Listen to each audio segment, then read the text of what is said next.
Good evening, everybody. This is a meeting of the Greenwich Planning and Zoning Commission being held virtually. This evening, our three alternates will be seated on all applications as we have three regular members absent, or two absent and one who resigned. And with that, we also have, as Patrick had posted earlier, we have two applications that have been postponed on our agenda. They are 11 and 12. Jerry Wu for a final coastal site plan and special permit at 140 Indian Head Road.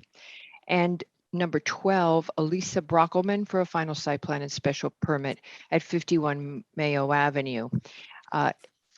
In addition, if we have a lot of public speakers on any of the applications, we will run a timer and we will limit the participation to 3 minutes per person, except for the attorneys either representing or opposing the application.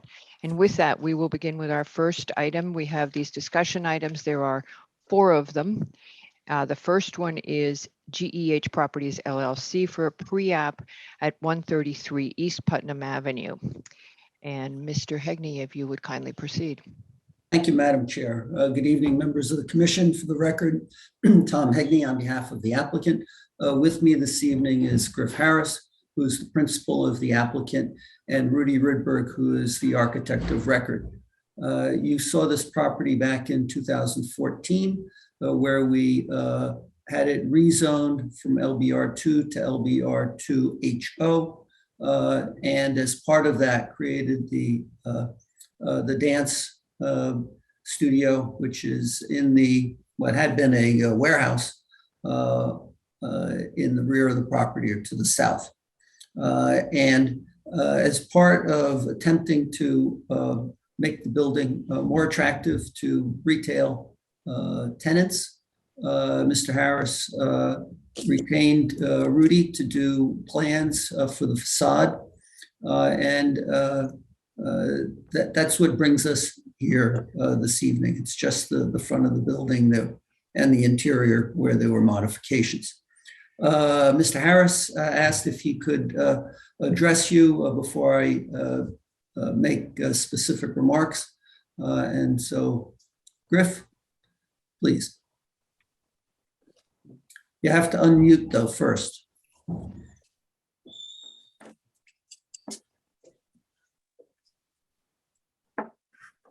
There you go. Testing 1, 2, 3. Can you hear me? Yes, Yes. you can, Mr. Yep. Harris. Okay. Please. We're all set. I apologize. I'm a little bit of a Zoom rookie, but you would think after a year of pandemic, I would have a little bit better skills, but I seem to have forgotten everything I've learned. But I hope you can see me, and more importantly, I hope you can hear me. Try to do my best with time constraints. Sometimes, admittedly, I can get a little wordy, and I'll try not to do that. Number one, I want to express my appreciation for everyone on the commission and my inherent appreciation for what the things you do and how important your role is for our community. Personally, I've served on the Board of Parks and Rec. I've served on the Pomerantz Planning Committee. I've served on the Cascade Park Planning Committee. I've served as the chairman of the Greens Committee at the Municipal Golf Course. I've served on boards with Meals on Wheels, United Way, Sound Waters, just to name a few. And I'm also a owner who owns 5 other buildings in this specific area of downtown Cascade. So I'm drinking the Kool-Aid for giving back to the community and caring about our community in critical ways, which is clearly what the P&Z Commission is all about. I'm born and raised, so I'm not a newbie trying to understand how things were here. I grew up here. I think there's a couple of conversation points at play. One is, of course, design, and the other is, of course, process. I've communicated with Stephen Bishop at extent on design, as has Rudy. I've had some emails back and forth with Katie DeLuca regarding process. And it seems as though our heart and intent was in the right place to follow proper protocols. We are now in north of a 2-month cease and desist because it appears that we somehow thought we did the right thing and apparently we did not.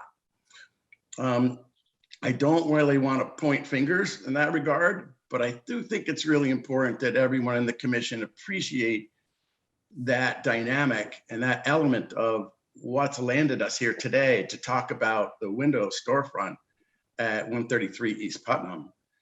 It certainly wasn't some New York developer trying to go 100 miles an hour to trick anybody into the window styles that I prefer over what the commission might prefer. That was not the intent.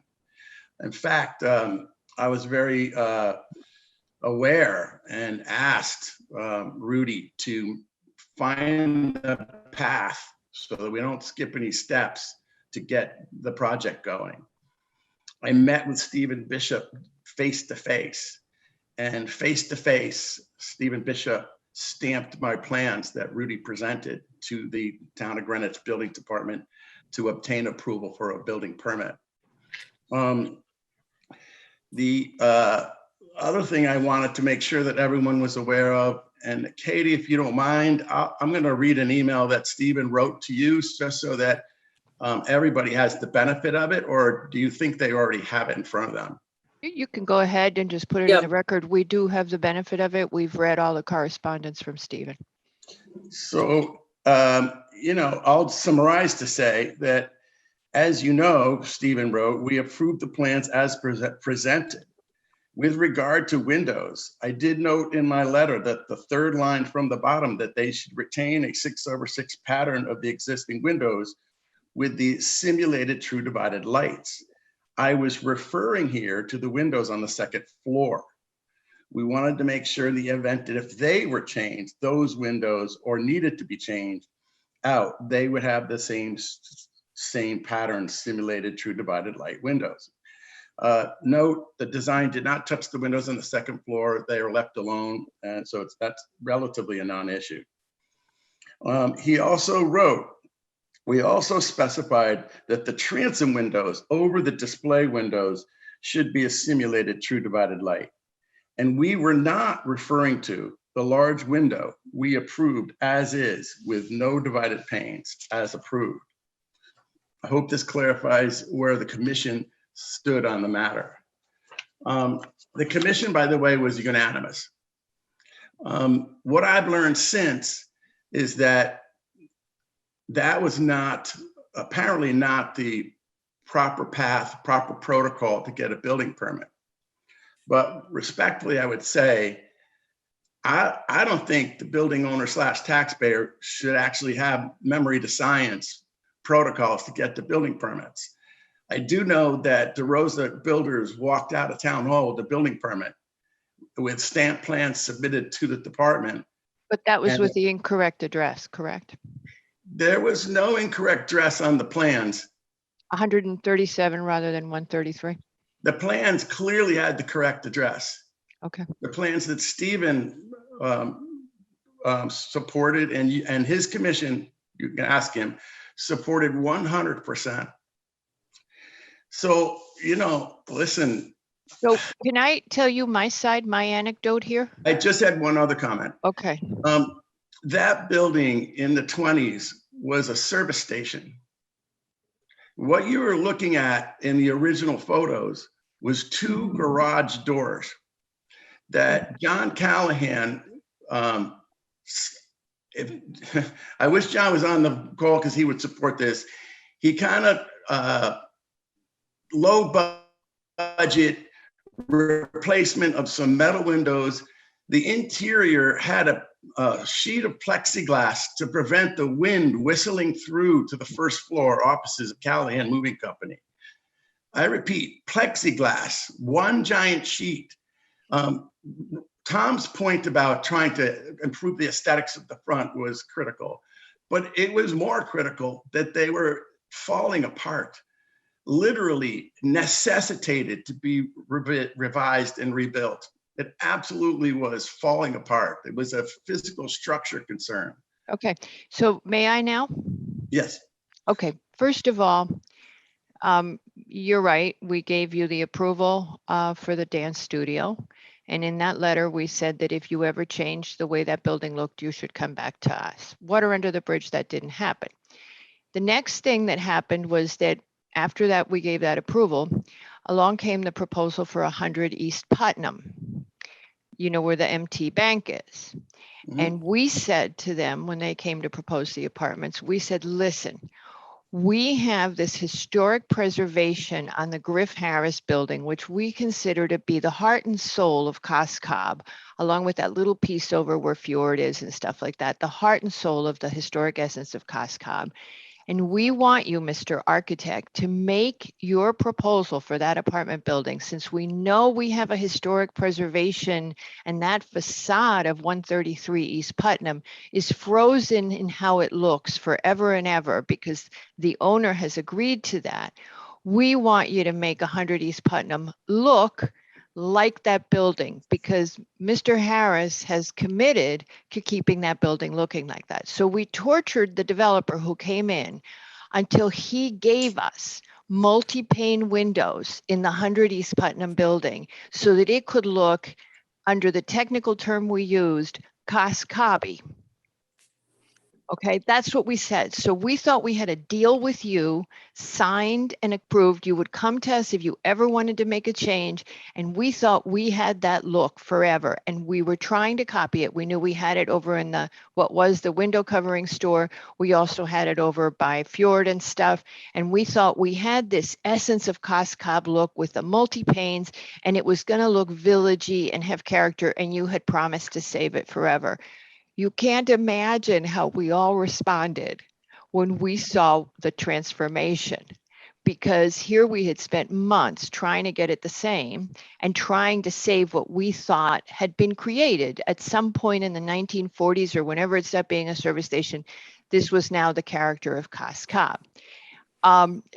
Obviously, there were mistakes made all around. Nobody stepped up to say to you that you needed to come back to us.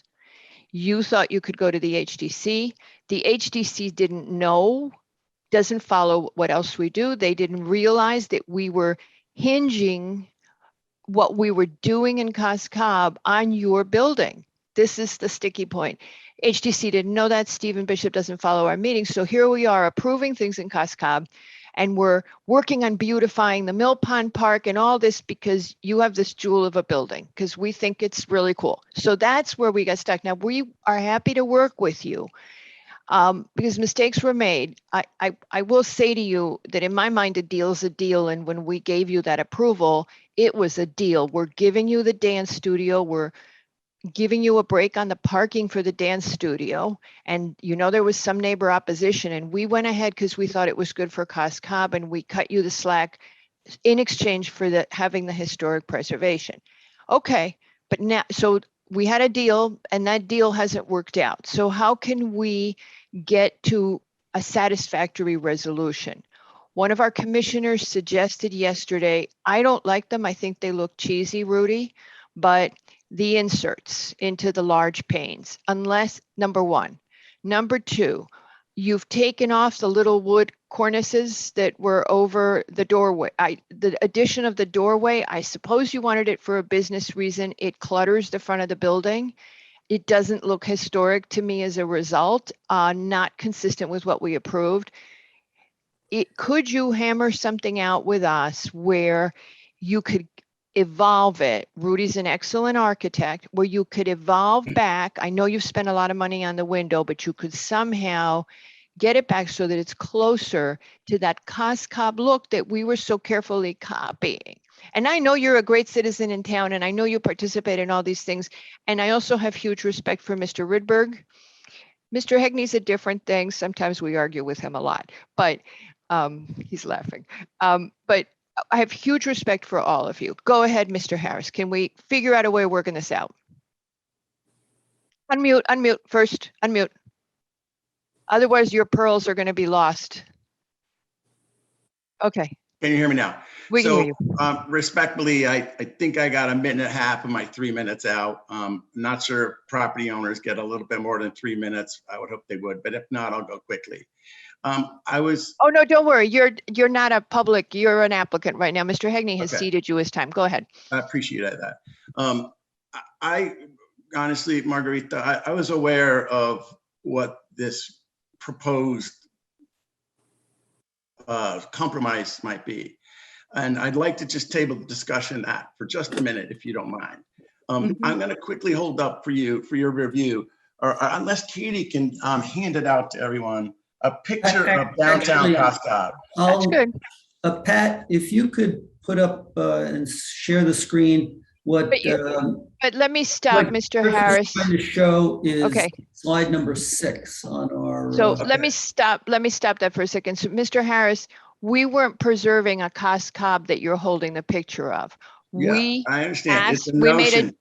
we made a deal for exactly how that building looked in 2018 or 2016, whenever we did it. That's the deal we made. So we didn't marry the 20-year-old guy. We married the 50-year-old guy, if you will, whatever. And we took that and then we mimicked it. That's where we're stuck. So I get it. That, I mean, Couple of what points. about, I'll give you chocolate latte. A couple of I mean, points, please. go ahead.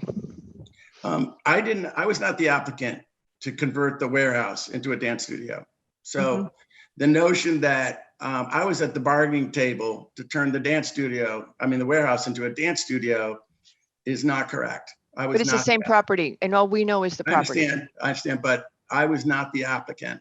In But the fact- deal is for the property with the owner at the time and it Yes. runs with the land. Yes, I understand. And so my remaining comments are to the commission as a whole. I hope that there are some independent thinkers there, including Katie.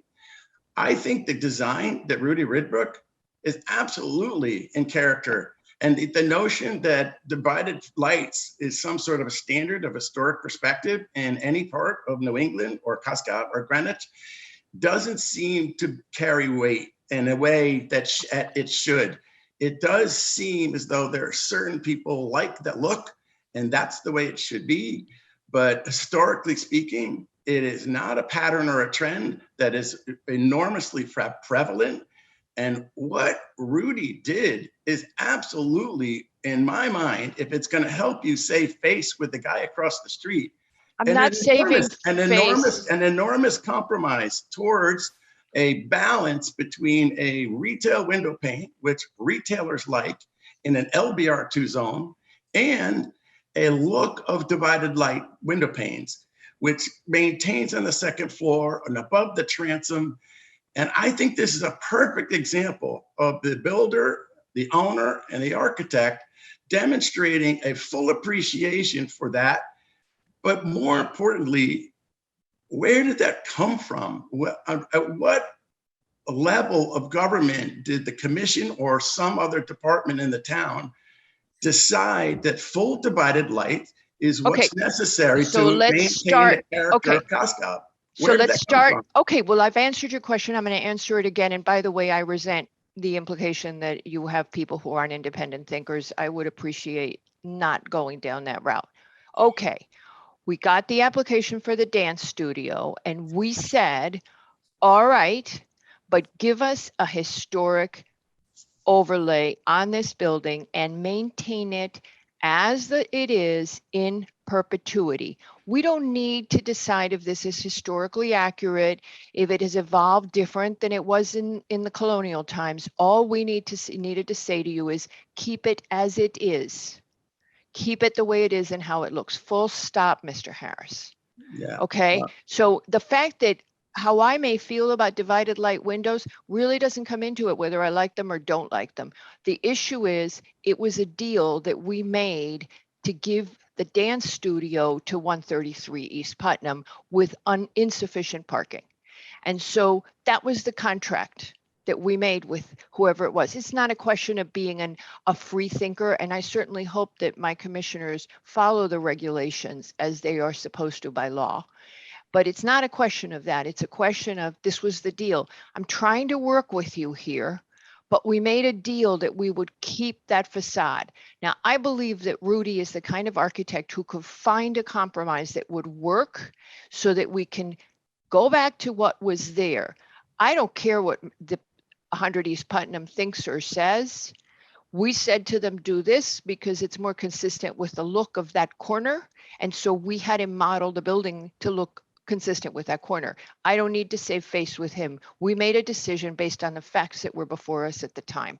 I don't have it in So I front of leave me. you with that. I'm not going to argue with you anymore, Mr. Harris. I have the law on my side on this. Listen, I don't have it in front of me, but it was my understanding that alterations and renovations or adjustments to the building were permitted. No, subject it's to the- not what, no, Subject to the town's approval. it's not, the town happened to be the Planning and Zoning Commission, not the Historic District Commission. And the letter that was sent to the property owner says that. You have a copy of that letter and it says it had to come before us. Somebody made a mistake and did not come before us. So we are trying to fix this. I am willing to work with you. I think the whole commission said yesterday when I was upset about this having happened, why don't we try to work with the applicant and come to a settlement? We all love Coscob. We all love Greenwich.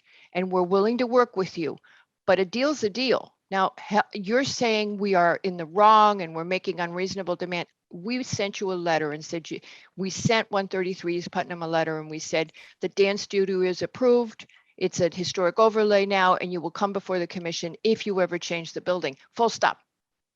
Madam Chair, I'm wondering if we can take advantage of Rudy being on this evening. What I and would bring- really like and is bring up- honestly, I don't want to spend the whole night on this. What I would love to have you guys do is think on this. I'm going to give the commission, the rest of the commission, a chance to make comments. Think on this and come back and talk to us. Just come again as a pre-app and just talk to us and let us know if you have any thoughts. Because we're going to get into this. I just want to get out of the mode of it's not fair or whatever, or it's not the colonial way and it used to be a gas station and all that. I want to get beyond that and go, how do we move forward? Rudy's good. Let Rudy think on it and come forward and tell us. Unless you have a new design already that you can share, Rudy, right this minute, I would say let's do that. Come back the next meeting. We don't mind.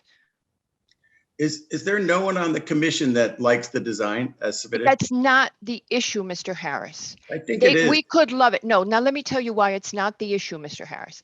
The issue is we put a condition on a site plan approval. You are questioning, you are saying that our regulation can, when we do a site plan approval, you can ignore the legal conditions in that letter. If you do that, Greenwich goes to hell in a handbasket, because that means that everybody can just do whatever they want, regardless of what the decision letter says. This is a matter of, that's what I've been trying to get staff to convey to you. It is not, potentially everybody loves it. I don't know, but that's not the issue. The issue is it's a change that was not contemplated or allowed when we did the historic overlay. We So, wanted to keep the building as it was. I'm not done yet, Mr. Hegney. So that's the issue, Mr. Harris. Go ahead, Mr. Hegney. I'm gonna go Well, first. What does it mean that the Historic Commission unanimously approved it and stamped it? Nothing. Because that you weren't supposed to means go nothing. to them. You were not supposed to go to them. You were supposed to go to us. Okay? And they're advisory to the commission in this regard. I believe Mr. Rydberg asked for direction on the process and was told that that was the process. Maybe somebody made a mistake. I'm willing to give you that. I said to you up front, mistakes have probably been made on both sides, because when we saw it happen and we started asking questions, my guess is there was a general something that went wrong. And it's usually in those situations, it's everybody's fault. Let's be honest. Stuff doesn't just go wrong by one side. We know that. But I'm trying to work with you, because what's important, Mr. Harris, is that we have a historic overlay regulation. If somebody can agree to protect a building in perpetuity and then completely change how it looks or begin to change the windows and the facade without coming back to the commission, then no protection we do will hold up. And then we might as well just not bother and just let everybody tear down our history and greatness. So you're caught in a bad place because you became precedent. That's the problem. And unfortunately, now I regret agreeing to it. And I have 4 other historical buildings on the corner. Well, you could close the dance studio. No, you don't. Only 133 is historic. Only 133 did you give in historic preservation. I think he's referring to other buildings. all could I'd be be. eligible. Quite Yeah. frankly, they all could be, not the dance studio, three others. You could close the dance studio. You could tell Kate to move somewhere else and close the dance studio and give up the HO if you wanted. You know, that's a disingenuous remark. quite No, frankly. I'm saying no, because we gave you the Why don't dance we studio. bring Kate Trusdale on the phone and let her hear what you just said? I've talked to her about it. Yeah. So that would be I've your just said proposition. she would be Close very the dance upset. I know studio. she would be very upset, but what I'm saying to you is we gave you the dance studio with insufficient parking in exchange because we had the authority in exchange for giving you the historic preservation. I just don't want to keep arguing you with Mr. Yeah, Harris. and I'd Rudy's- like to work with you, but you I keep don't telling see- us, What's the flexibility? You're telling me you don't like the way it is. Do you know how much it costs?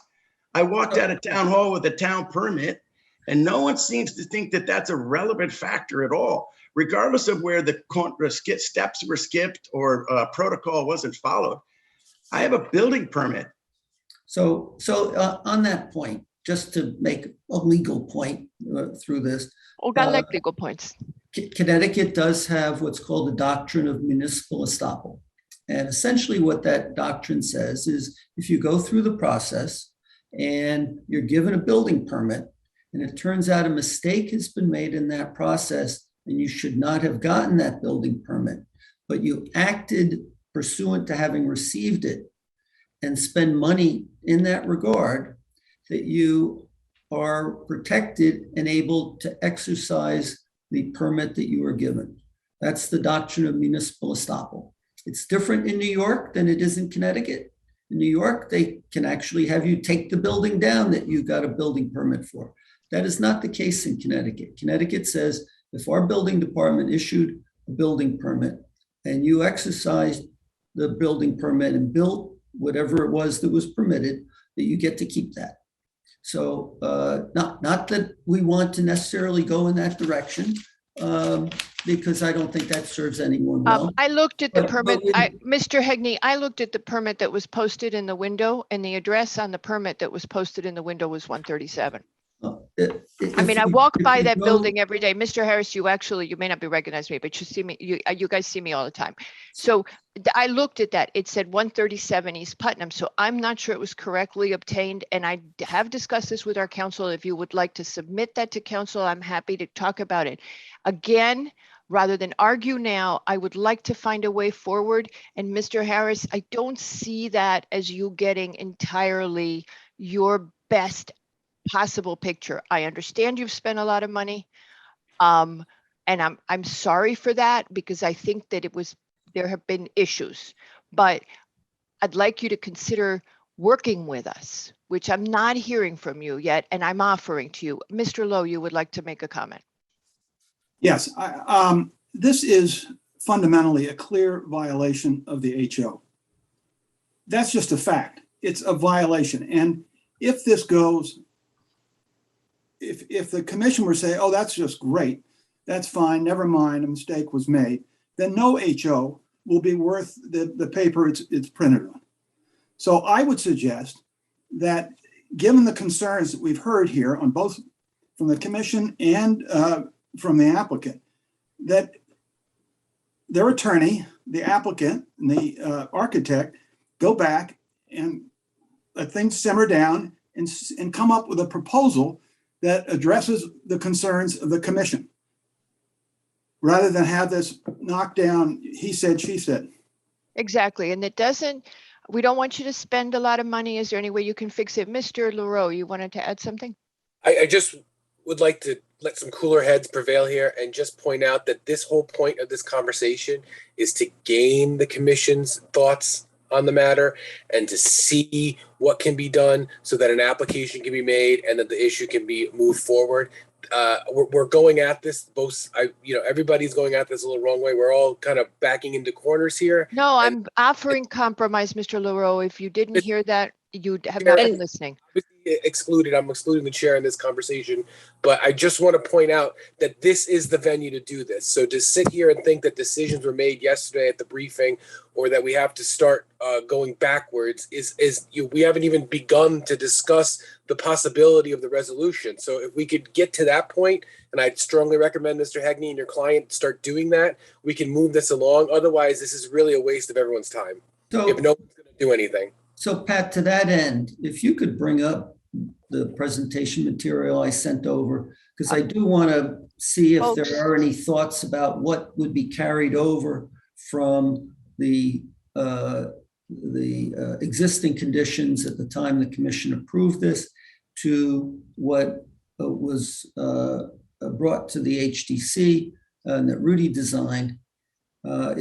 It's page 3 of the presentation material. Okay, now, Mr. Hegney, you I'm understand. just looking to see, are Okay, there particular what I would rather aspects do, that need to be? I would really would addressed? rather do, if you don't mind, we've been going at this for half an hour. I would like you guys to think on it and come back to us at the next meeting. We try to only have 20 minutes. We have a very long agenda.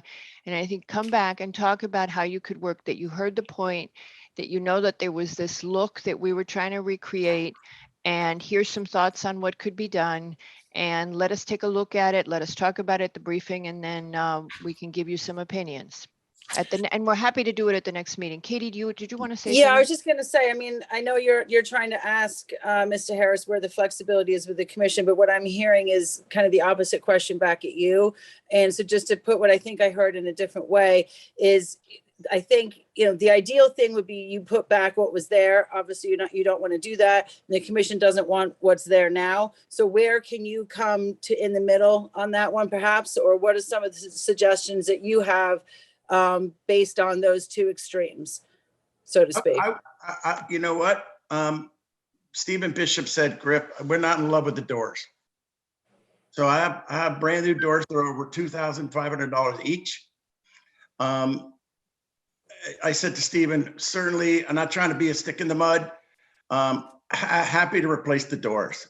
My door vendor, by the way, won't take the other doors back. So I'm going to eat the first set of doors. You know what? Look, I think Rudy knows how to work those systems. Try to save yourself the money and try to get the look.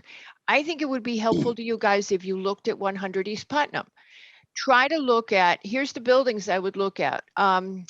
Look at along where the post office is, and you see that we do have the multi-pane. Then go to your guy. Is he your tenant? The guy who just left the window dude, the window coverings person, JNS or whatever it was? I own that building as well, yes. Okay, so you have those windows. Now you haven't preserved them, and you could be horrible and just make it all be single pane there too, and then I'd That's feel bad. crossed my mind. So, but I'm not I mean, joking. in our minds, that was the Coscob look. I know. And we were trying to, and we thought that you had the Coscob look. So if Rudy could look at it and you guys could advise and look at what we did with 100 East Putt, and let's talk in 2 weeks, and you can talk to Katie and Pat in the meantime and all of that, and we can figure something out. I realize you're pressed for time, but let me tell you, in terms of time, I have now 70 days I know. in terms of time.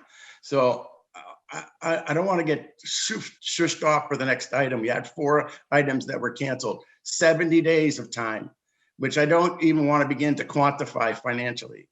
I have a couple of last questions, and Yes, sir. Katie, you can let me know later.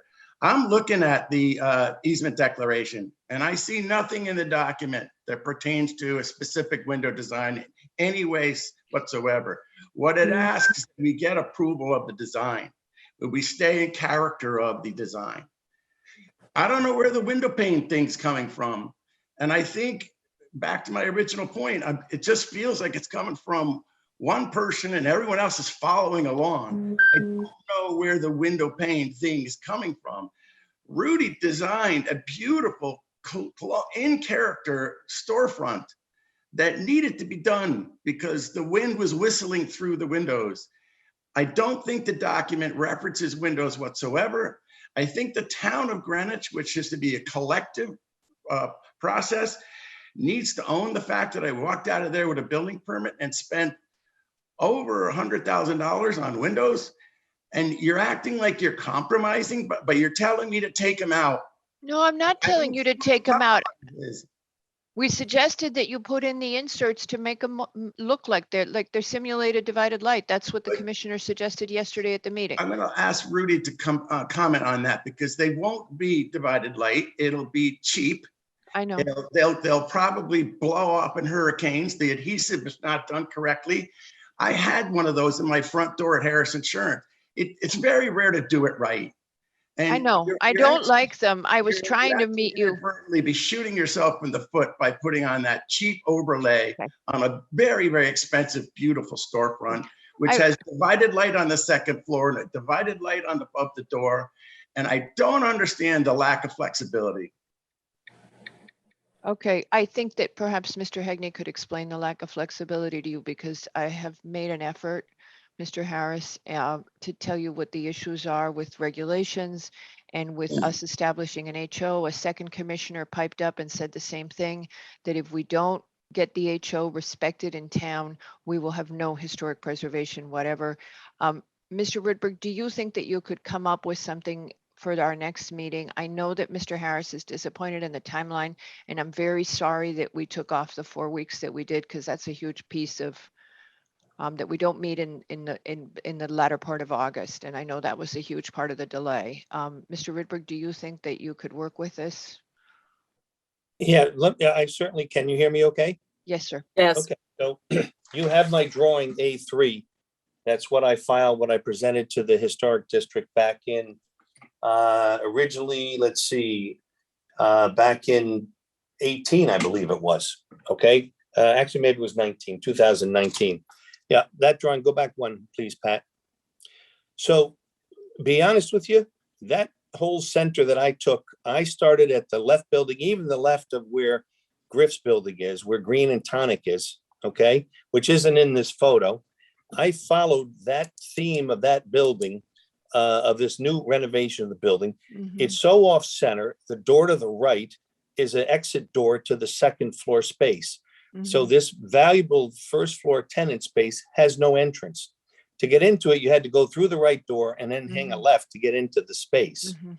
So, and I I know that figured when you I, needed the door for business reasons. yes, exactly. And when yeah. I met with Darius Torby, who's on the Historic District, who I respect for his, and the rest of the commission, the rest of the committee there, we, if you look at the new facade, we've now made it symmetrical so that the right side is still there. The left side now will repeat the symmetry of the door on the right, and everything else lines up nicely. The brick pilasters that are on the right side and left side of the existing right side door are being replaced on the left side of the door. Now, one of the reasons we raised the facade on that, shrunk the facade but raised the glass, if you look at the left elevation, it's almost 3.5 feet high of just boring white siding. I took the Griff Harris building directly to the left, and I copied that whole facade that has Harris Insurance on it. That's the new facade that we have here, and I raised it up a little bit higher so that it works better with the overall look of the building. We then were able to get a little higher windows in there, a little more ceiling height, a little more light and entry into a space that, frankly, right now, they had a tenant in there before, and you had to go through the back door to get into the building. We wanted to create an entrance on the East Putnam side. Our drawings did call out, on all our drawings do say 133, 135 East Putnam, which is what this building is. And I don't know where that 137 came in. I didn't file the permit, so maybe it was just a typo on the plan. But if you look at this A1 drawing and look left and right, how now the space has better scale to it. It has more symmetry to it. The windows and doors match. And, we checked out the steel that was up there so we could put the windows in.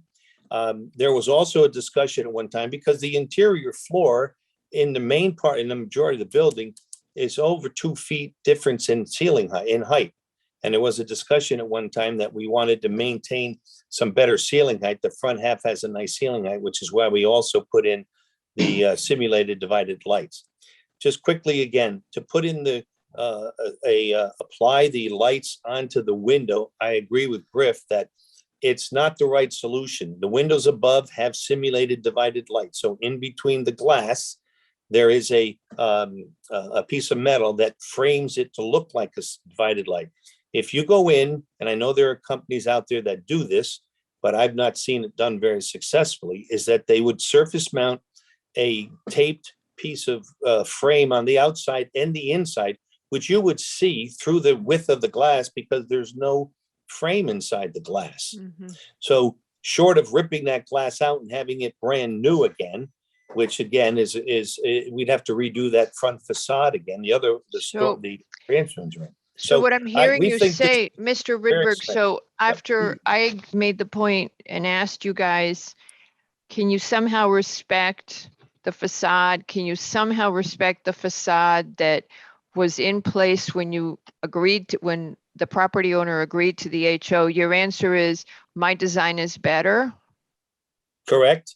And I don't Okay. see how using And that existing And double windows. so you would then agree with the point that we might as well not have a historic preservation effort at all in town, because any architect will then be able to come up with a better design that he thinks is nicer and tell us that that's why they're not following our regulation because, or what they had agreed to, because they have something nicer that they Yep. can do. Well, it And wasn't so- just. Okay, so you guys, It was also the I'm sorry, inspector. I'm done. We're five. Okay. Unanimously approved it and stamped the plans. All right. And that seems to be ignored. Okay, so I'm done. Madam Chair, are there any other comments that? the Okay, commission so would like you, to share with us? first of all, Mr. Hegney, Pat, could you stop screen sharing? Okay, so Mr. Hegney, that's my call, if you don't mind, to ask the commission when they want to weigh in with comments. That's why I was asking the question of you, Madam Chair. Okay, I can do that. Okay, so does anybody on the commission want to add something to this? Mr. Lowe, you had added something before. Does anybody else want to make comments? Mr. Yeski. No, I'm in agreement that I would love for them to go back and see if there's another design that's closer to what was originally in there, and then deal with it at that point in time. Ms. Goss, Mr. Barilak? I don't have any comments, Margarita. Victoria? There's some legal issues here. One being, seems that whether the permit, apparently the plans were filed for, we had the correct address, but apparently the permit application itself must have had 137. So you're turning on a fine point of law that we don't have the answer to. That would just be my comment. Maybe the legal department could help out with this. Okay. So those are the comments from the commission. Mr. Lowe, did you want to add anything? No, thank you. Okay, so Mr. Hegney, we would welcome you to come back and work with us. And if we could save a place on the We'd be September 28th agenda? Yes, we'd be delighted to have you on the September 28th agenda. And we will accommodate you no matter how full it is. And we'd like to find a way of moving forward. Perhaps you could talk to Katie in the interim and you could figure out something that will work. And again, Mr. Ridberg, I know you make good designs. You've given us many proposals that we've approved. It wasn't a question of whether or not you had made a pleasing design. It was just a situation of having an HO and not even knowing that this was happening or having it be consistent with what we had been doing in Cos Cob. So thank you all for coming, and we will see you in 2 weeks. Okay.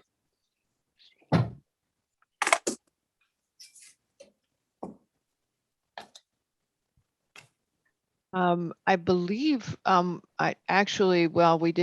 know he didn't raise his hand. I know we had a couple of people who wanted to comment. All right, we will move on to hopefully something a little simpler.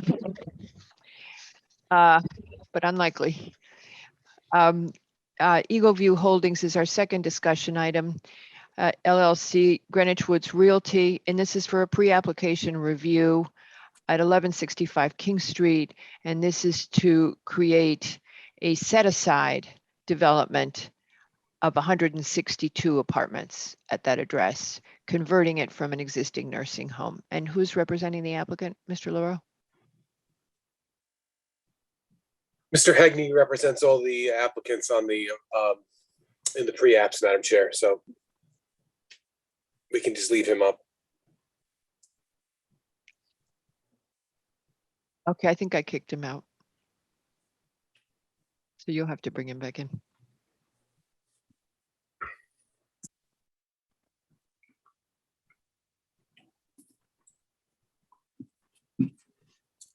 I know it's not personal. It's just, you don't expect it to just keep going and going.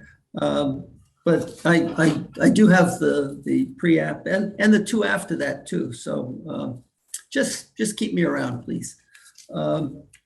This is Greenwich Woods Nursing Home. Currently, it has 217 beds. It was originally built in late 1980s, approved in 86, and then added on to with a significant addition in 1990, and then additional beds added thereafter. The client is really just exploring the kind of development potentials that there are for this property. We had submitted earlier in the year an application for considering an assisted living facility. That plan and this one look to use basically the same footprint as the existing nursing home and to build up. Both were going to go higher. In this case, there are 2 floors currently, and we would be looking to have it be 5 floors. But I want to make it clear, the nursing home is still there, and the client is really just exploring development potentials. Certainly, this process that you have for the pre-applications really is very helpful in that regard. Rich Granoff is the architect on this particular proposal. And if you could bring Rich in too, he may have some comments for you. So what this shows is the nursing home property, which is a little over 15 acres. The greens at Greenwich is to the south. These are separate properties that were subdivided under a section of the regulations that no longer exists to be used as separate parcels. And in fact, they are owned by separate groups, not just separate entities, but separate groups own the greens at Greenwich and the nursing home.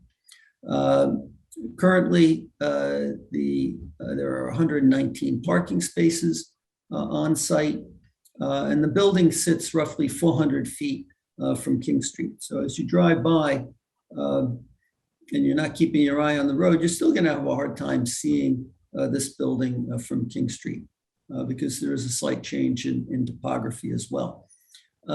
When the nursing home was constructed, Aquarian Water Company, or was then Connecticut American Water Company, extended the water line up. So this property is served by Aquarian. It also, at the time it was originally built, was connected through an agreement with Westchester County to the Westchester sewer system. So although the building sits in Greenwich, it's utilizing through an agreement the Westchester sewers. So as I said, there are 2 floors here currently for the 216 beds, and we would be looking at increasing that to 5 floors. Pat, if we could go to the next slide, please.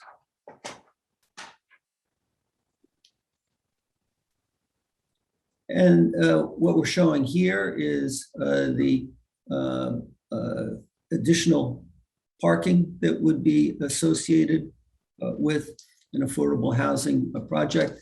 On the lower portion, it's a 4-acre portion that is a potential for a septic system should the agreement with Westchester County not be continued. We have no reason to believe that it wouldn't be continued, but it's since it has 9 more years to run, it's a little preliminary to have a discussion with them on whether that would be continued. We have no reason to believe that Westchester would not want to continue that agreement. Pat, if you can go to the next one. So this is a view that Rich's office has put together, showing the building coming up the drive from King Street.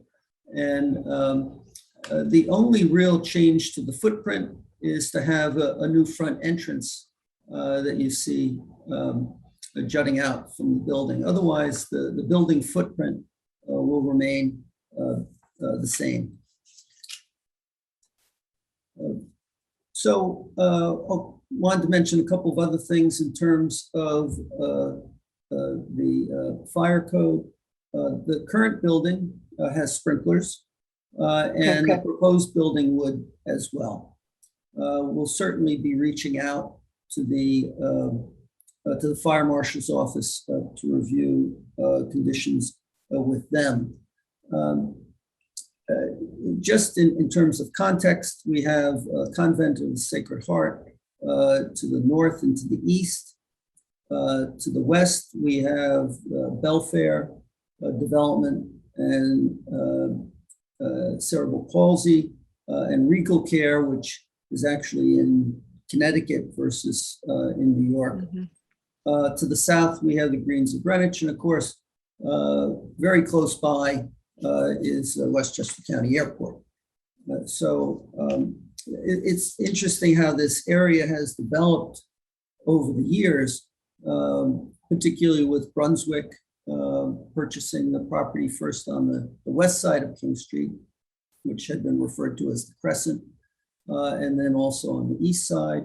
You have the municipal golf course, you have a private golf course, you have a church, you have a couple of, you have a farm and a couple of landscaping companies.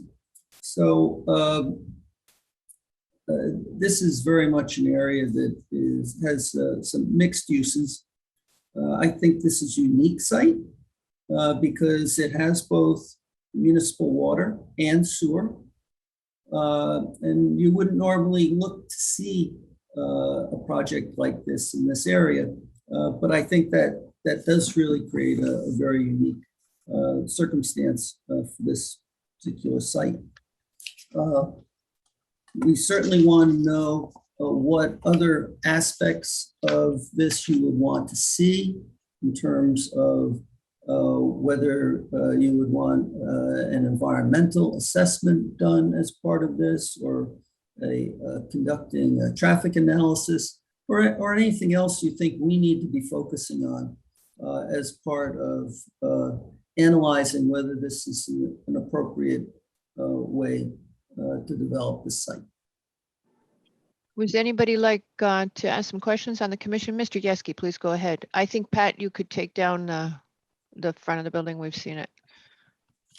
Yeah, just to keep the conversation going, Mr. Hegney, would it be feasible to go to Westchester and find out if what their capacity might be in the future? Because I understand that you have a number of years to go, but you're going to build a building that's going to last much longer than that. As you probably know, Greenwich has capacity issues. So I think at the heart of one of the questions is this building's large enough, you have to imagine it has to be on some kind of a sewer system, not septic. So it would be nice to see if what Westchester plans are.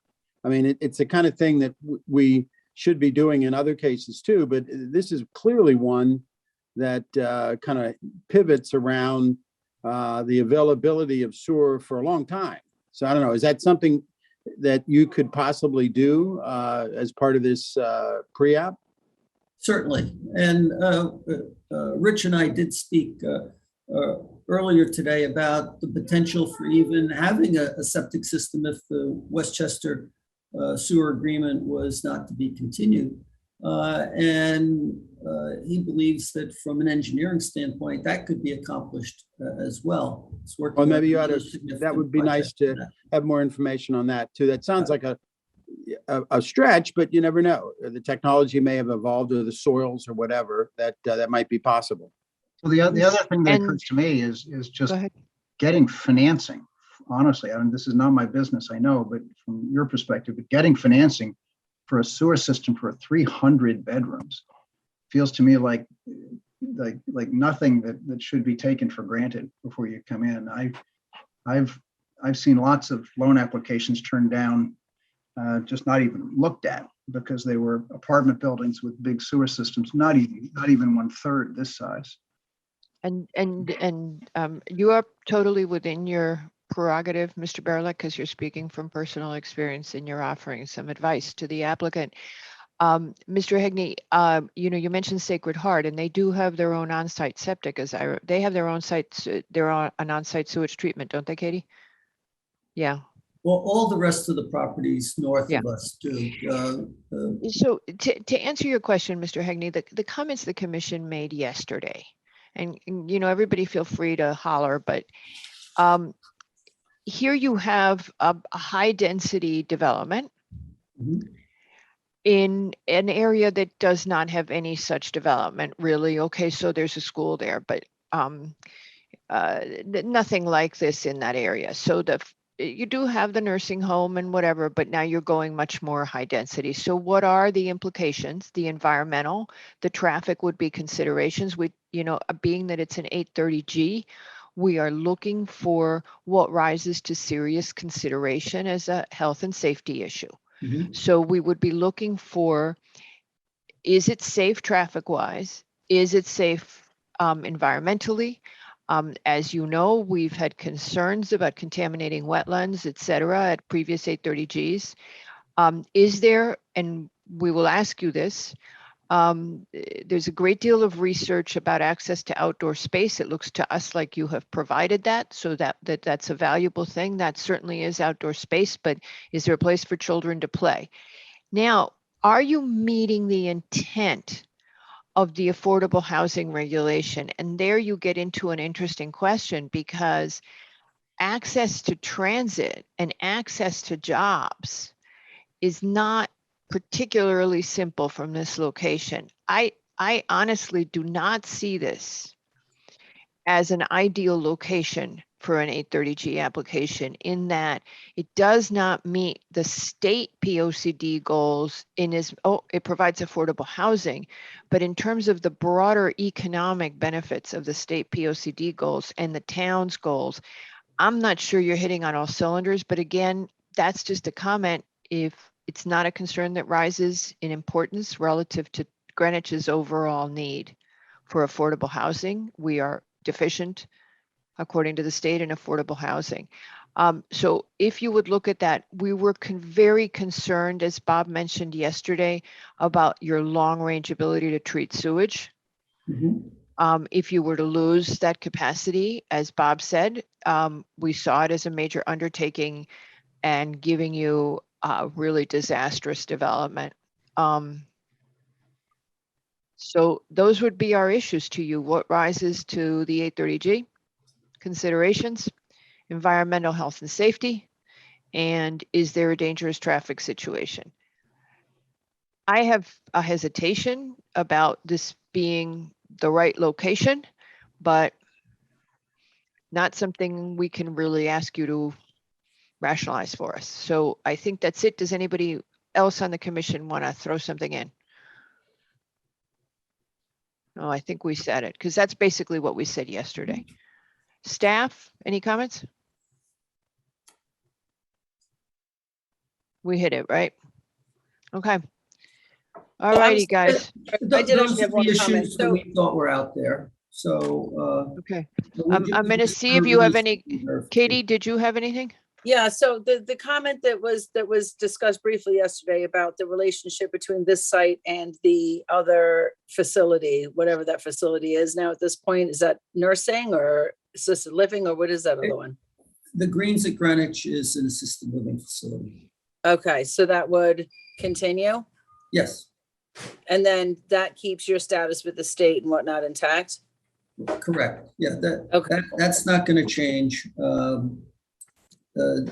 These are separately owned facilities by separate groups.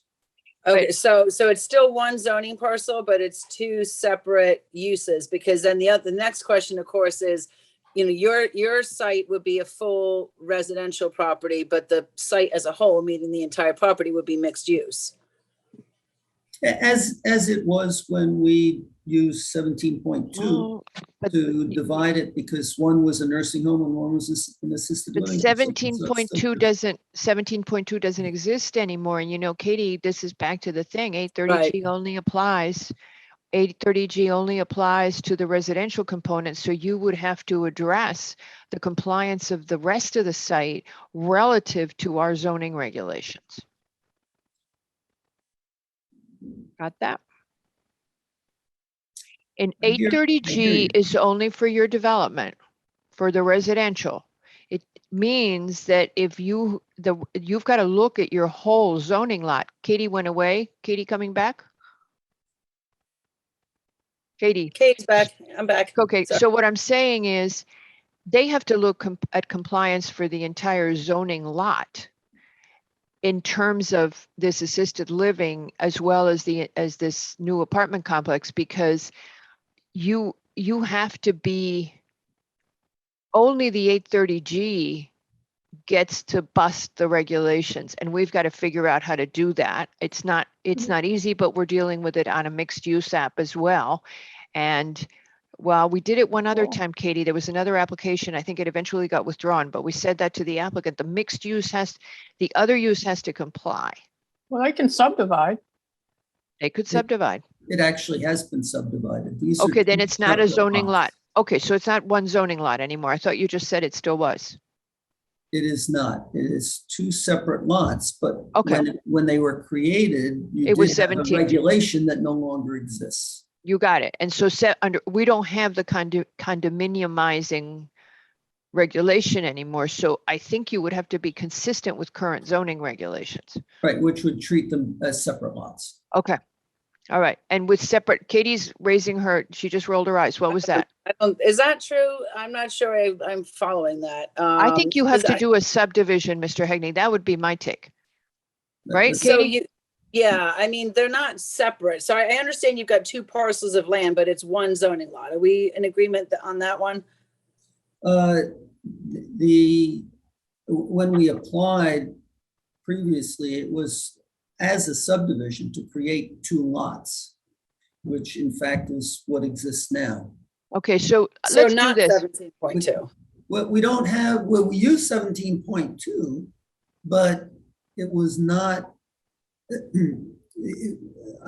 what Let's- exists now. I'll tell you what, let's take this, let's take this lots off. Without any particular zoning to Okay. link them together. Let's take this offline. The bottom line is 17.2 is gone. You have to be consistent with our zoning regulations. If you haven't already done a full subdivision of the lots, you would have to subdivide in a way that makes that the assisted living consistent, and you would deal with staff on it and with our council on it, and you guys would work it out. We don't have to work it out now, but it's Yep. yes, you'd have to be consistent for everything except the 830G, and you know that. Yeah. Okay. No, that's fine. That's what we would expect. Okay, all right, so there you have it. Anything else, you guys? And then I'm just gonna see, does anybody from the public want to comment on the application at 1165 King Street? I know Sam Romeo wanted to speak and I am not seeing him. Sam, can you raise your hand?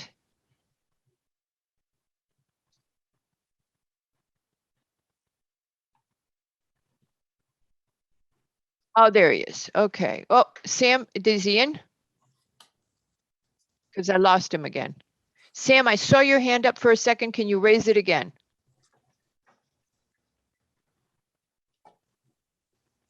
Sam? Wait. It keeps.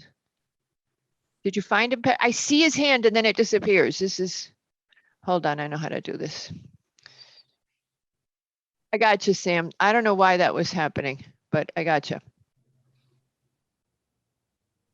All right. For everybody that doesn't know him, Okay, Sam- here we go. hi. Okay, so we got you. Sorry about that. I don't know why we couldn't see your hand. So Sam, for everybody that doesn't know Sam Romeo, he's the head of the Greenwich Housing Authority. Mr. Romeo, if you were here to comment on 1165 King. Yes, this application really troubles me. Sticking it up there in, so to speak, the backcountry. And as you had mentioned earlier, Margarita, the transportation aspect of affordable housing. And, the PODC requires, a lot of different stuff, and housing was one of the big issues. And what I've seen happening here as of late from developers, either currently living in Greenwich or coming from the outside to develop property in Greenwich because its proximity to New York, I think are abusing the statute and the intent of the statute of 830G. Now, every time if you notice, we had the property on West Putnam Avenue, a lot of density housing and affordable units, and now this applicant, and then the 192 last week on Church Street, and now this one. How does that help take a big bite of the apple to that 10%?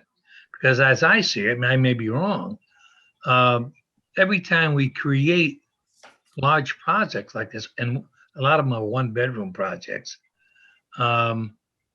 it moves the goalposts for that 10%.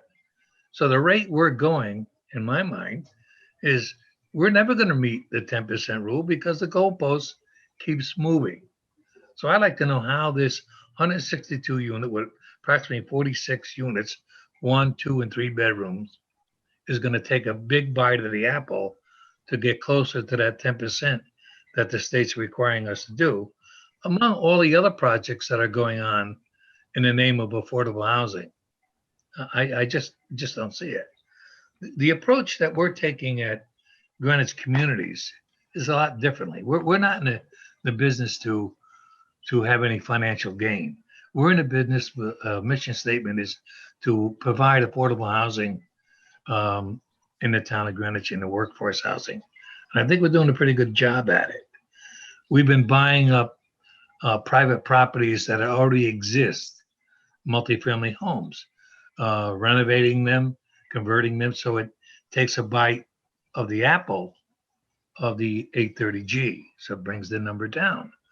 When we renovate, we can add that to the housing stock if we spend more than $25,000. And we've been doing that. So we're not putting any more pressure on the infrastructure when we do existing housing that we've been purchasing. And over the last several months, we've purchased a lot of properties that has not been made public. Well, we have done that, multifamily homes. And just last week, I bought 2 more. Again, like I say, we don't have to make a profit. So when we do a development, either all or partially affordable, those units count. And when we use the Section 8 vouchers and the properties that we acquire, those go directly to bring that number down. But as far as I can see right now, the 830G, in my mind, is being abused by developers. And if someone can answer me how we take a big bite out of the apple with 162 units of housing, because we're going to get 46, but on the other end, you got 162, 100 and some odd more units, add to the 10% rule. Transportation is a concern. Traffic is a concern. the infrastructure is a concern, although Mr. Hagney says that they're going to be connected to the sewer in New York. Again, a good question is, how long is that agreement for? And will it be renewed? Water, they're on the water line, but there again, even though they're on the water line, as you all know, we've had conditions here of drought here in Greenwich on many of occasions. And what's sustainable here? You know, our population increase. I just saw the census. We're up to up about 9%. So more drain on our natural resources. There's only so much that we can hold. So that's all consistent when, you know, we're challenged in a court case on, you know, the 830G and affordable housing. But I think this application is totally out of character for the town of Greenwich, and I certainly would not look kindly on it. And again, there's a lot of questions and a lot of things that would have to be looked at. But my main thing is the transportation and the water, even though it's connected to the water. Again, we have to consider what's the limit of our infrastructure? What can we, you know, service? I mean, we're going to wind up in droughts. Again, my main question too is that these large projects that are being proposed here in Greenwich, how does that take a real bite of attaining that 10%? Because we keep moving the goalpost every time we do a project. Yeah. So I'll leave it at that. Mr. Romeo's point in that, for those of you who aren't as familiar with 830G, is that the statute requires that we reach 10% affordable housing. But every time we add units, both the numerator and the denominator, so the total number of units in town increases and the numerator increases, but the progress is very slow when you have 30% affordability. So I think that if I condensed, Mr. Romeo said a couple of things that were consistent about the traffic and the, you know, about transit and environmental. The other issue is, could the building be smaller or have a higher percentage of affordability than is being? And I'm just leaving you with that as things for your client to consider. Anybody else? If I could say one more thing, Madam Chairman, you know, 1-bedroom units really don't help, you know, working families or families. If you're going to be building, you know, putting in there 2 and 3 bedroom units, that's one thing. But a lot of some of these 830G applications, and this one has 1-bedroom units in it, and it really doesn't help families. So that's another consideration that we should talk about. What would really help, excuse me, affordable housing, is for everybody to get behind that housing trust fund. That would really go a long way to Thank you, building Sam. affordable housing. And you're doing a great job on that. Well, we're working on it. There's another meeting going on it tonight that sadly Right. the commission can't make. So thank you, Sam, for making the time to speak. And I think those were valuable thoughts for Mr. Hegney. Does anybody else in the public wish to speak on this application, or does the commission? I think the commission's already made their comments. Anybody else want to speak on 1165? No. Okay, so Mr. Hegney, there you go. And are you planning to go to ARC with us? We're going to reconvene this group after and decide whether we're going to proceed with any further with it. As I said, we're really just exploring options for this site. And this is one that we wanted to look at and get your feedback on. So so let me throw 2 other little thoughts on that then. If you did something that was that it was age restricted, or an 830G that was age restricted, and that offered age-restricted independent living. Have you thought about any of those, or the idea that you originally had of assisted living? Have you rejected all of those ideas? We haven't rejected any ideas. We're looking at how best to utilize this property, either continuing it as a nursing home or as an assisted or independent living, which is another phrase that's used, or as this type of affordable housing. So we're looking at many options. We're not looking at a commercial use, but we're looking more at residential, different types of residential opportunities. And I think you have already too much footprint in place that you would consider something like a cluster zone or a conservation zone, because you've already got a footprint in place. I mean, Yeah, I'm not sure this site wouldn't loan itself Yeah. to that all that much, but certainly we're it- open to the suggestion. anybody else, given the fact that they are open to suggestions, anybody want to weigh in from the commission on just what they would see happen and ideas? No, okay. You know, we need all levels of housing in Greenwich. We need everything that is not super expensive. And you could do something that isn't an 830G and do it lower density and do independent. Or you could do, I mean, so yes, I We think would just, need another regulation to do that. well, you could do that. We'd be totally okay with a new regulation. We like that idea and we've kicked it around. In fact, we've kicked around something else several times, which is, should the conservation zones have smaller acreage? And you know, we've talked about that because they're very large acreage right now, and it makes it hard for us to build conservation zone homes. And we'd love to see entry-level small houses for young families. So any of that. Okie dokie. So come back and talk to us anytime. We're happy to do this kind of a Right. pre-app. No, It's a no, great thing. As I said in the last one, and we'll say in the next two, this Sure. process is a very helpful one. Yep. All right. Is Mr. Granoff staying as well or just you? Just me. Okay, bye, Mr. Granoff. All right, so our next item is the Brunswick School Inc. for a pre-app at 100 Maher Avenue to make additions to the current school building for a health and wellness center.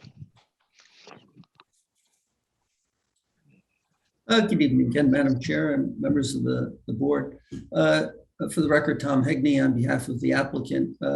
This is the Brunswick School Upper Campus on Maher Avenue at 100 Maher. In 2017, we came to you and received approval to do a 707 square foot addition to the library, which was going to increase the footprint of the building. That has not yet been constructed.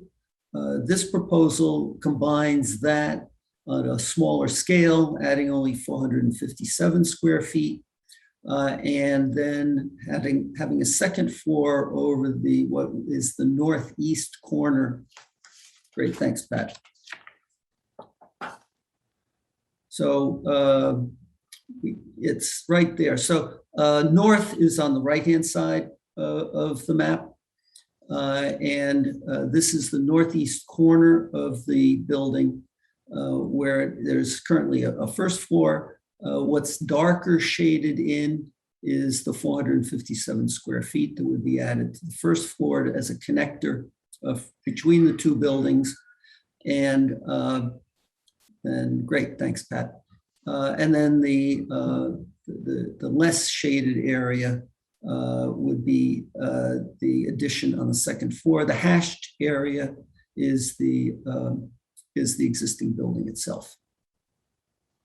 So the question came up, so what does a wellness center mean? Well, you have both health for mind and body, and this is just for mind. So this is to provide dedicated space to the existing programs that the school has that have to share space with other classrooms. So this is so that it's a dedicated space, and this is for mental health, for nutrition, for counseling, for sex education, those kinds of things that are important to focus on for high school students. And this would not result in any change in either the student body or in programs that are offered. These are all programs that are being offered on the campus currently, but that are scattered around depending on the availability of any particular classroom when that is being, the program is being held. We will need to do some consolidation of properties that Brunswick already owns, and those would be at 53 and 71 Northfield Street and 45 and 63 Patterson. We'll add those to the campus, which will give us the square footage to be able to add this second floor addition and the first floor connector. We did hear you loud and clear yesterday about reaching out to neighbors. One particular neighbor has reached out to us, and head of school, Tom Phillip, is following up on that. To a great extent, the school is its own neighbor. It has the properties immediately to the north along Patterson Avenue, and it has the properties across the street on Mar Avenue also. I would add that the building will be, this addition rather, will be the same height as the existing building along Mar Avenue, so that will not change. It's shown on the upper elevation as slightly less.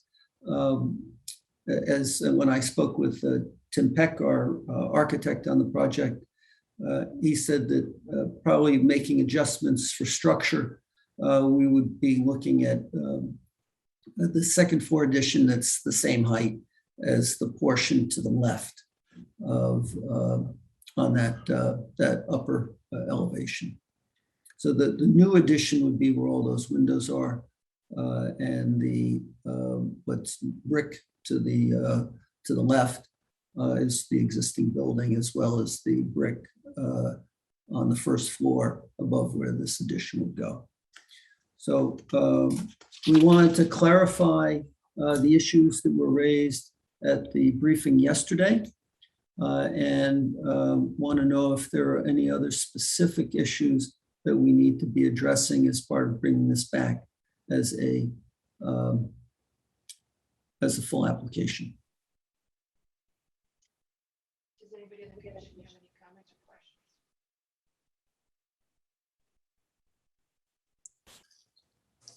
Margarita, your mic seems to be going out. Let me adjust it. Okay, I was asking if anybody on the commission had any comments or questions. Mr. Yeski, please go ahead. Yes, Mr. Hegney. Patrick, could you go back to the office layout? That one, it's hard to see it, but there was one that talked about the actual layout of that second floor.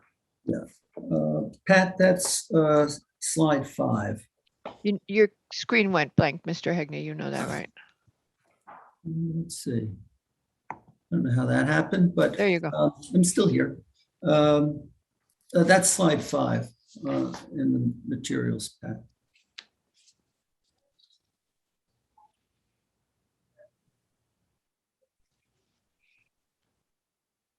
Is that the one, or is there another one? This is the proposed second floor plan.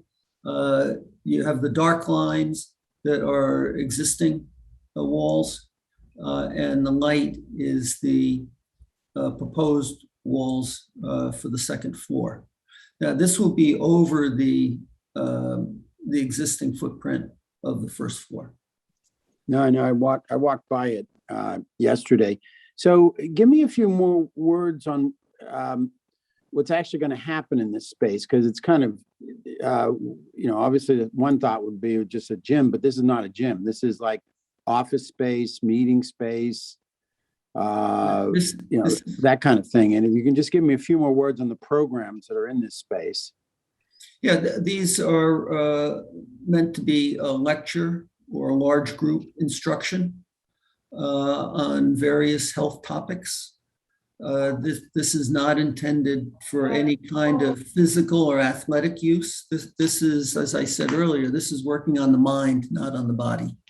There will be space for small or individual counseling. There's office space for counselor. But this is intended for large group instruction for the high school students. And these programs are kind of scattered across the rest of the campus in terms of counseling and lecture space, that kind of thing? Yes, yeah, they're not creating any new programs. This is to consolidate those programs in one central location. Okay. Any comments on that, Mr. Yeski? No, I think, God, there certainly is a lot of discussion in the school area about mental health, just to use a big word there. I would think that they probably have current space, they already do it, but I think they're emphasizing it clearly and using a second floor to kind of make it a location that you can go to. I don't know the spaces and the areas that they currently have that would do these programs now, but it sounds like something that could benefit the students, which is what I was most interested in. So I really have a hard time comparing what they're probably doing it today, but I'm not sure how they're doing it. But this is a chance to kind of focus it, is what I'm sensing. So good thing, but I don't know whether the space is cramped in other areas and that sort of thing. So that's where I'm kind of going with that whole questioning. Anybody else in the commission have any comments or questions on this? Mr. Barilak, I think you have your hand up. I do, and I just have a couple questions just so I can understand what's going on. So, Mr. Hegney, if I look at slide 4, there are all dark walls there. Does that signify that all of that space is currently constructed? Yes, if you look in the lower middle, where the walls are lighter, and there are 2 columns. That's the 450 square feet, 57 square feet that we would be adding to connect these 2 buildings together. Got it. So you're building on top of existing space. And in order to do just that much FAR, you need to what? Merge the deeds of 4 other proproperties to borrow FHR from them? Extra great. Yes. That is not computing for us, Mr. Hegney. I had the same question. I think that's what Mr. Barilak is asking. The math doesn't make sense. 400, you need for 457 square feet of FAR, you need 4 properties? No, there's 457 square feet that is first floor footprint. And then when we add, you can see the 4 classrooms on the right-hand side here. The wellness center is on top of that. That's just a 1-story building where those 4 rectangular classrooms are. And the wellness center goes on top of that, and that's 6,700 square feet. Okay, so when you're talking about the 457 square feet, you're talking on a very small portion of the addition to the FAR? Right, that's just increasing the footprint of the building to connect these 2 buildings together. And it's the main addition is going to be above those 4 classrooms that you see on the right-hand side of this slide, which would be all new floor space of 6,700 square feet. Got it. Got it. I had not understood that. Okay.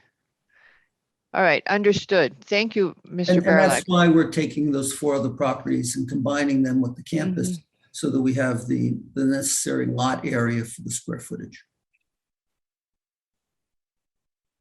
What's on those 4 other lots now? The residences, right? Residential, they're Okay. residential properties. And when we look at, they have significant additional square footage that could be associated with them. So that's why it enables us to add that to this campus. Will you be demolishing any of the residential buildings? No, if you go to slide 8, or I can just describe it, what Redness and Mead put together was what the existing lot areas were for each of the properties, the school campus and the 4 that I just mentioned. And then what's the square footage on each of those? We're looking to retain all of that. But there's additional square footage that you could build on each of those 4 sites.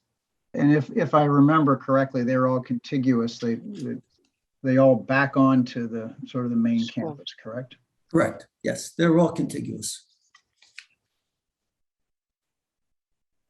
Okay. Anybody else on the commission have questions or comments? Okay, I missed this. I'm sorry. Okay, so does anybody from the public want to make any comments? Oh, all right. No hands are raised on the school. I think, Mr. Hegney, we made the most important comment we could make to you yesterday. Is the question of integrating a non-residential use and expansion of a non-residential use with the existing neighborhood. And if you can outreach and get support from the neighborhood, and you can address the issues of, you know, the architectural style of the neighborhood, et cetera, this, you know, that you address that there, and I think you only need to focus any traffic considerations on the impact on the neighborhood and whether there's an intensification of impact on the neighborhood. That is going to be key in this. We want to support education, but at the same time, we have an obligation to the residents. And so our POCD and our regulations speak to both, as you know. So that's all I've got. You've got no members from the public, and we can move on to your next one, right? Which is I just wanted to add in response to your last comment, Madam Chair, that these are existing programs on the campus. There aren't students from other campuses that are coming to attend. This is just the students that are there. Yeah, I remember seeing that. There's for any kind of traffic study, because I think if you they're tell, I think all you've got to do is address the issue of there is no intensification of traffic when you meet with the neighbors. That's what I was saying. certainly. That, you know, there is no, we are not increasing the student population. There is no addition to the curriculum hours, that kind of thing. I don't think you need to do a traffic study. I'm not seeing that because you've got no enrollment impact, but just those are the issues that a community is going to want to see. And that if you've addressed within the community, then it's easier for us to review it. Sure, understood. Okay, all righty. So now you want to do the coffee? Sure. Okay. All right, so in our next discussion item with Mr. Hegney is Gregory's Coffee for a pre-app review at 85 East Putnam Avenue. Good evening again, Madam Chair, members of the commission. For the record, Tom Hegney on behalf of the applicant. This is an existing building on this site. And Pat, if we could bring up the presentation material again. So while you're doing that, Mr. Hegney, you heard all of our questions yesterday. Okay, I think if you could address those were our main concerns yesterday, and you could, you know, just hit on them as you go. The plans are currently very preliminary. We had a layout to show how the drive up would work with the coffee shop, and the current configuration is you essentially drive in on the west side. It's one way in, one way out, with 3 bank teller locations that provides queuing for up to 15 cars. Here, we're looking to provide queuing for 14 cars, parking, 8 parking spaces, 1 handicap space, for a 1,700 square foot building. Gregory's has a number of locations throughout the area and Washington DC. And they're all in very different kinds of neighborhoods and facilities. So this is what would be a standalone building. Traffic pattern would remain the same as it is for the bank building as it's constructed. There is not yet determination as to how many seats there would be.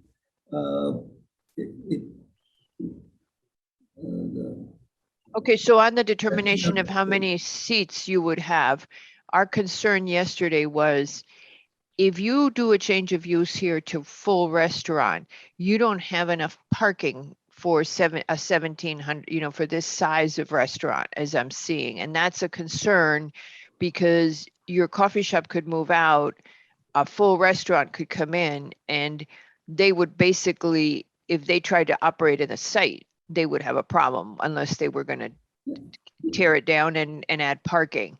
So if you can demonstrate that you meet the restaurant parking, that would be one way. If not, you could consider, if you might consider retail food.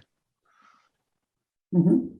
Okay. Yeah, They have to and come that back to us. is- When they have to come back to us before they change to a full restaurant? No, but when they come in, that's exactly what they're doing now. So they would come in and they would do a change of use to a restaurant or to a retail food from a bank. And then the question is, we would be hard pressed to approve a restaurant Oh, okay, got it. Okay, I'm with you. Okay. because there might not be enough parking. So just saying to him, when you come in, make sure we can approve the change of use. Yeah, But I'm not parking- teaching you anything that you haven't known for a million years. So The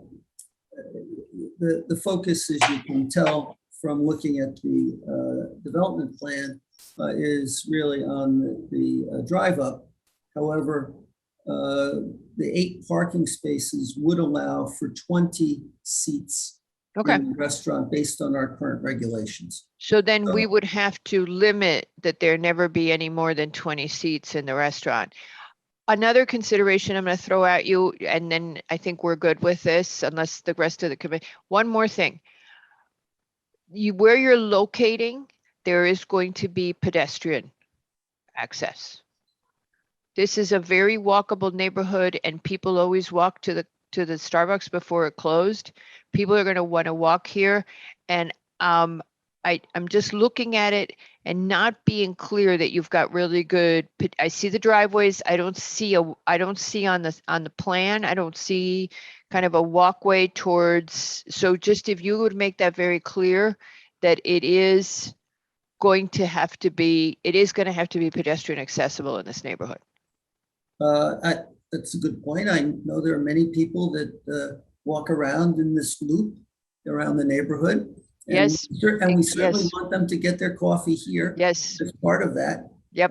And there is a sidewalk that is perpendicular to the post road and that comes right into the entrance of the building, along with the patio that's right out front. The one other thing we were concerned about is traffic maneuvering. Because it's just a concern. This is an incredibly difficult location from which to make a left turn. Well, you don't, you just turn right. I always just turn right when I come out of that bank. That's an easy But you're not solution. but the drive-in is closed. The drive-in is further up. So the drive-in's a little farther from the corner, but it is a tough, and I think you're going to get folks leaving the dance studio who are going to come to this location. So it's just something to think about. I think we do have to have a no left turn here. And that's it. That's all I can think of. Anybody else on the commission want to toss stuff in? No. Okay. Members of no, Dennis, were you going to say something? Did I? Well, no, you hit on it. I would be curious, Mr. Hegney, if the commission says it's going to be right turn only by a curb or a sign or whatever, would that materially impact your decision to go ahead with this? That's something I'd have to discuss with the applicant, but it's certainly something that we could be looking at. And I know that at the briefing, you had asked whether staff could reach out to the DOT. Right. To see if they're amenable, since this is a state highway, to having that type of limitation. In the past, my experience has been that the state does not favor those I kinds know of they don't. limitations. I know. But I Yeah, but don't know does if that thought process has been changing. What Katie told us yesterday is that that has changed in the last year. Or isn't that what you said, Katie? I think it's like the last couple of years, like, there's turnover up at the state and then people relax on certain things. So I think it's just like you said, Mr. Hegney, it's just a matter of getting up there and seeing what they're saying right now. Yeah. And Jim Michael can help you with that also. Yeah, and they're gonna have the same control. The other thing is try it. You go to that site and you see how you do at rush hour with a left turn. You can do it on a Sunday, I can promise you that. Yeah, it obviously different times of day, there's a lot more traffic going through Coscob, and Yeah. and that has to be a consideration. Oh, yeah. So you guys know those issues were pedestrian access. One last thing, anything that you can do to be consistent with where the greenscape plan is heading with tree planting and landscaping at this site. I know you've got limited opportunity looking at where your driveways are, where the driveway is, you've got, and the parking. But if you've got some, to just consider that we are working on this whole greenscape plan for Route 1, and we would like to see, and staff can share with you what the idea was for that site. Yeah, no, that's a good point. Thank you. Thank you for mentioning that. Okay, so there we go. That's it. No comments from the public, and we are finally done with item number 1. Okay, thank you. And Mr. Hegney, are you done for a while? I am not, no. Okay. So, good evening, everybody. We now start the next item. The next application is Jaroslav Palilik and Alexandra Palilik at 89 Indian Field Road for a subdivision in the R12. Mr. Hegney, we will need an extension on this, although I think it's still within our power to extend, right, Pat? Go ahead, Mr. Hegney. Thank you, Madam Chair. Members of the commission, for the record, Tom Hegney on behalf of the applicant. This was a property that you saw back in October of 2020, and it gave a proceed to final subdivision decision on it. There were 4 conditions that were listed as part of that decision. One was to submit a landscape plan. That plan was prepared and submitted. There was comment in July by the Conservation Commission staff. And we have also addressed those subsequent comments as part of a revised plan that we submitted a couple of weeks ago. The second condition was to discuss with Public Works the possibility of a sidewalk along Station Drive. We did meet with the Public Works Department, actually October 16th, 2020. And it was right after the decision letter was sent out. And essentially, there was not a degree of unanimity in the neighborhood about whether the sidewalk should be there or not, or what side of Indian Field Road it should be on. I would point out that the paved portion of Indian Field Road is about 3 feet from my client's property line on the east side, but on the west side, it's about 15 feet from the properties on the west side of Indian Field Road. So when the Public Works Department is considering where this would go, one, they could do it by themselves because they have the right of way there. On the east side, they need the cooperation of the property owners because they don't have an easement over that. And the easement would be something that would have the potential for a negative impact because it would prevent, by putting in the sidewalk, putting in more landscaping along Indian Field Road. It would also impact a very large hickory, which my client has made sure is preserved as part of this plan. And it also makes the sidewalk where the activity is much closer to the house. So there's a real concern about that and how it impacts the value of the property, which is a discussion we would have to have with the Public Works Department. They said that this was long range, that this is at least 5 years out.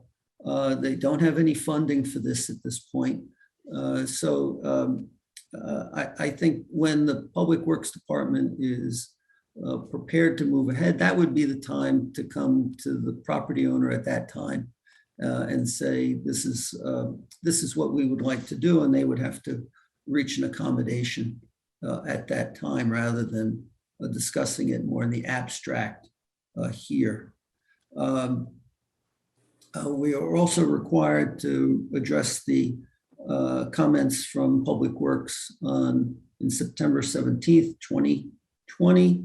Those were addressed along with, I should say, the comments from July 27th, 21, and that was in a letter from S.E. Minor dated to the Public Works Department dated August 30th, 2021, which we submitted to the commission and to staff.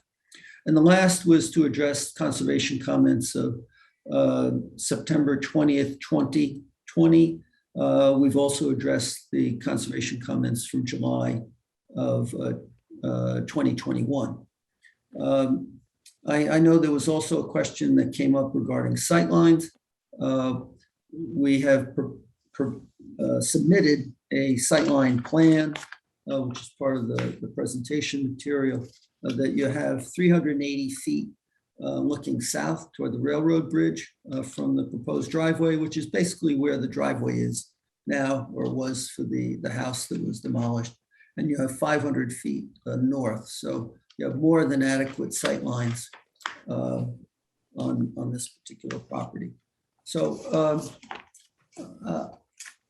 I think we've addressed everything, and I'm not sure that there's really anything more we need to be reviewing as part of your approval.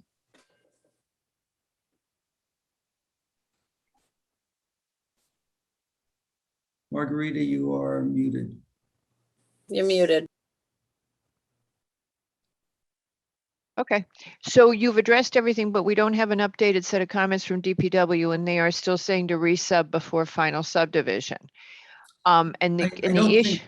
I don't think they had an opportunity to review what we submitted. Right. So, but I know I asked that yesterday, that if you would want to postpone because you did not have it. And what I was told was that you wanted to hear us on the easement. I do. And I think that that's because that's the issue for you. But what I was told is that you. Issue. Okay. So I welcome that. I welcome the commission to comment on this. They are looking at, that is not the only issue. You said you've addressed them, but we do not have a sign off from DPW yet. So let's just leave it at, let's talk at what you've put on. You want to discuss what's on the table about the sidewalk easement. Does anybody have any thoughts on it? Well, yeah, the sidewalk easement's not ripe for discussion. It's a 5-year down the road project, and DPW doesn't know what they want. So I bet we don't have a sign off from DPW. Well, so the how can sign we off, hold up an application when for No, something gonna, that might happen 5 years in the future? So we can advise DPW that, I mean, one of the things we can decide is that we don't want the sidewalk easement. They would still have, the applicant, I suppose, has already written in to provide the other easements that are required. And they've taken care of that. He's nodding. But I suppose it is within our authority, Katie, to say that we will not require the sidewalk easement or not. I just ask you a question of where the sidewalk easement. Why don't you show it? Patrick, why don't you show it? We talked about it yesterday, and let's put it up. And yeah, you need to see it again because it doesn't. Yeah. Tell you where I'm confused about. I understand the concept of the town and DPW having a right of way down the west side of Indian Field Road, which seems pretty clearly marked. Right. I had heard or picked up thought of needing an easement across that area that's marked as Station Drive, which I don't think is a real road. Where is the easement we're talking about? Pat, if you could blow this up just a little bit more.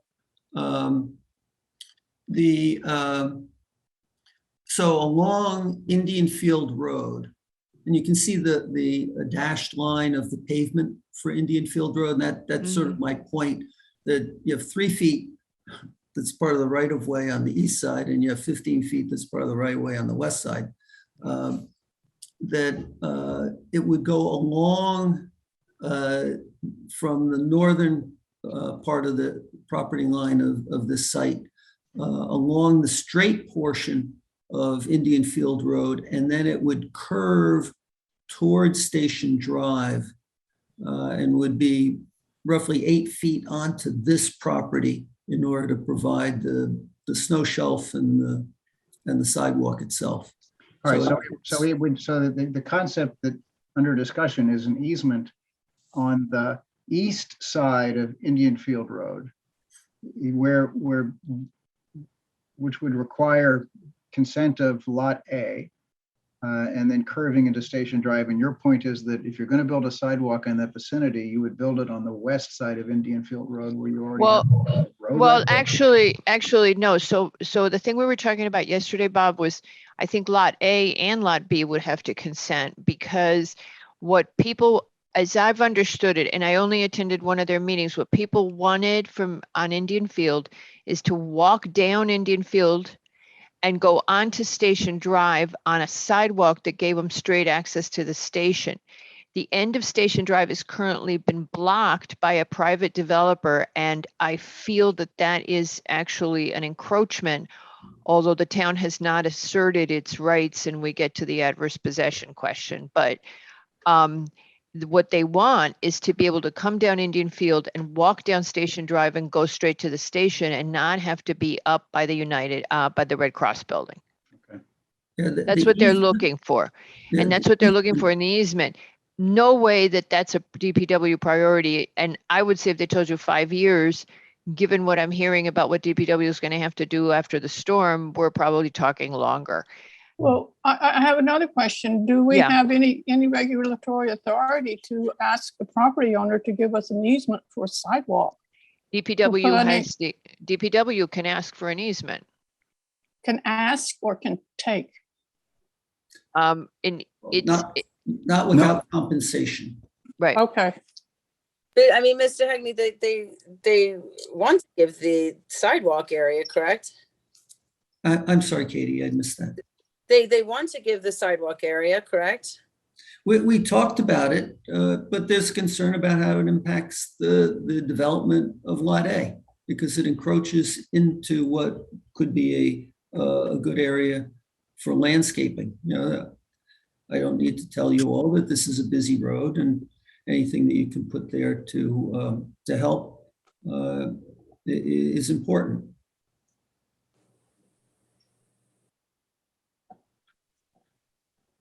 And that, yeah. I think the discussion of a sidewalk easement is at best premature, and what the Public Works Department sent me was showing it along Indian Field Road and then curving onto Station Drive before it became just on Station Drive. And So that would make sense, because that's what the residents of Indian Field have been asking for all these years. It would make sense that the commuters would want that.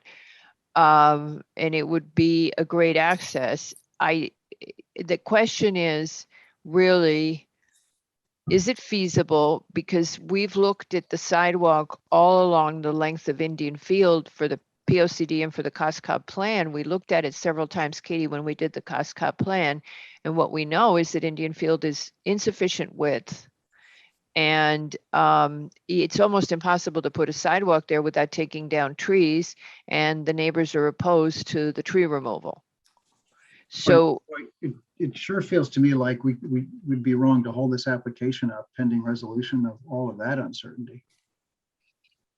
any thoughts from staff on this? Because I tend to agree with Bob. And also Peter Lowe, if you have any Yeah, comments. I don't understand, frankly, why we're talking about this. This proposal, this application is for a subdivision. I don't know why we're getting hung up on whether or not someone's going to agree to a sidewalk there.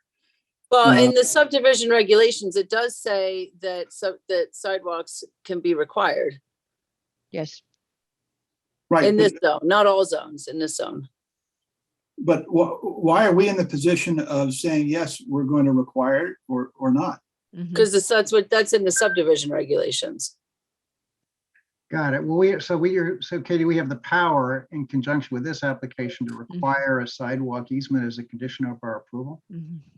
Well, a sidewalk, I mean, it's unusual that it goes through someone's property. I mean, it's usually requiring that it's, within the right of way. It's not necessarily over someone's private property. I'll give you that That's one. not the intent of the subdivision regulations. Yeah, right, exactly. But it is the intent that, there is a connection of, it's like a public good thing that there's a connection to sidewalks, but usually they're within the town right of way. Yeah, and of Well, course, I- it's part of a I'm sorry, go ahead. I was just saying, I can report that the residents along Indian Field Road have been pulled because the DPW indicated that they would need the approval of a majority of the residents to install a sidewalk on the east side because it impinges upon all the properties all the way down. And they were not getting that approval certainly in the informal poll that was taken. And Katie and I can tell you, Peter Lowe, that it's not the first time we discussed it when we did the COSCOG plan. And I understand that. I remember the whole sidewalk discussion throughout the town and walking to school and all the rest of it. So in the interest of time, I'm not hearing huge support from the commission for the requirement of the easement and the sidewalk at this time. Right. That's my view. Therefore, what I would suggest, Mr. Hegney, is that staff advise that to DPW. You get a sign off from DPW on the other items that they are having their 9/8 report. And you come back in quick as bunny and we'll accommodate you on an agenda. Once you have the DPW sign off, I can tell you one other thing. And I don't know if there's anybody from the public who's going to speak to this.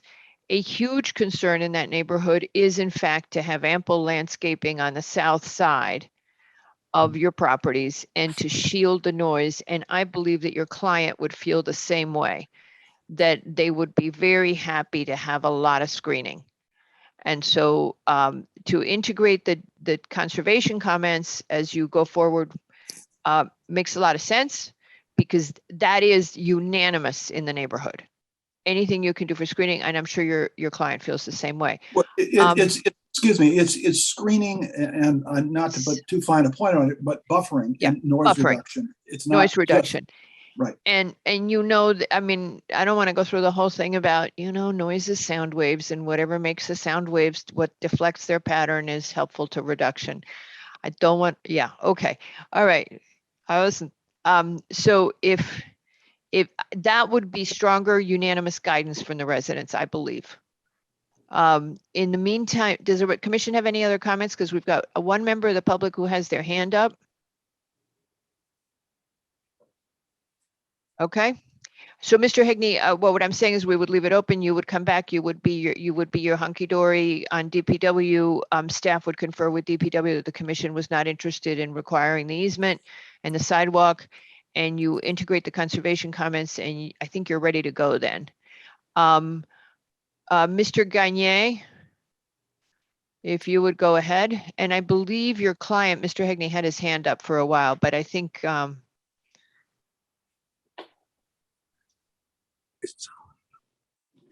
Oh, I just disabled him by accident. Let me try that again. All right. No. All right, Mr. Gagne, go ahead.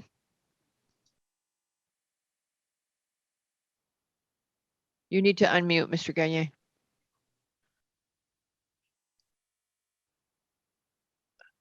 All right, he's gone.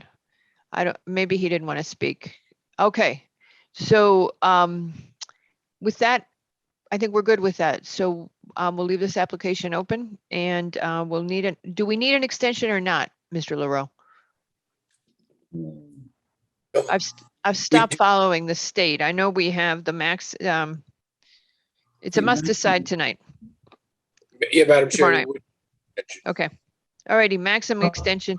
So you don't have to give 28th of September, if you can get on our agenda would work. I don't know how crowded that agenda is.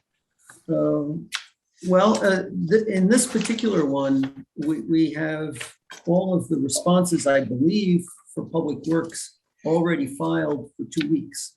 So I would hope that in the next 2 weeks, they would be able to reply and Right. we can go ahead with it. Great. So if you can get on the agenda, if there's room on the agenda, we're happy to accommodate you. So you Thank you. can get it done. Okay, thank you, sir. Our next application is Francine M. Cardali at 41 Sheep Hill Road for a conservation easement area in lieu of adverse possession. And who's representing the applicant? Don't tell me it's Mr. Hagney again. I won't do the next one, though. I'll give you a break before I come back. All right. All right, Mr. Hagney, go ahead. I Thank think you, we Madam Chair. understand the issue. Okay, And- so if we could go to the revised material I submitted, Pat, and go to slide 3. Now, this is your new conservation. This is in reply to the comments from conservation. That's You what are I was now- gonna focus on here. Okay. Yes, All right. because they had and really my remarks, we have an adverse possession case pending. We're trying to work it out with the condominium associations. That's where we So came in with if- this. But the conservation had 4 comments and I wanted to address those. Mhm. First, they said, if we go to slide 3, please. So the prior plan that we had submitted had the substitute conservation area perpendicular running north-south to the conservation area that the condominium association has. So you can see where the house is.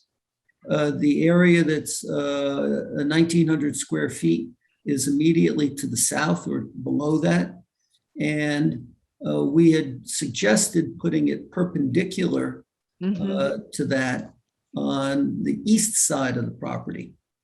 And conservation had a couple of comments regarding there's an encroachment there that would need to be removed and restored by reconfiguring this so that it runs parallel to the existing conservation area and is in an area where there is no disturbance either by my client's property or by the neighbor. We are able to address that specific comment. The second was there would be a need to restore. There would be no need to restore this area because it is not disturbed at all. It's in a natural state. They questioned whether the other location was consistent with the rest of the conservation area. Here we have it running parallel to the existing conservation area. So that would address that. And then the last was that we have to modify the declaration of restrictions. We would eliminate any mowing. This is a fully wooded portion of the property. And I would say that there's no need for a demarcation feature because it's all wooded. So I don't see why Well- that would be needed, but we can talk to the conservation staff So about that.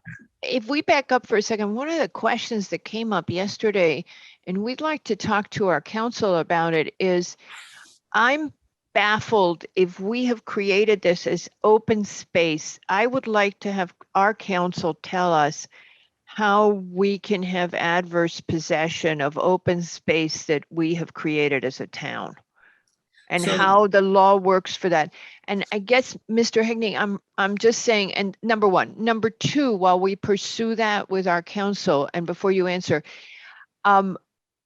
I would like you to just run by the new conservation space by the conservation planner Mhm. and get a sign off from them that you have addressed their concerns about the area.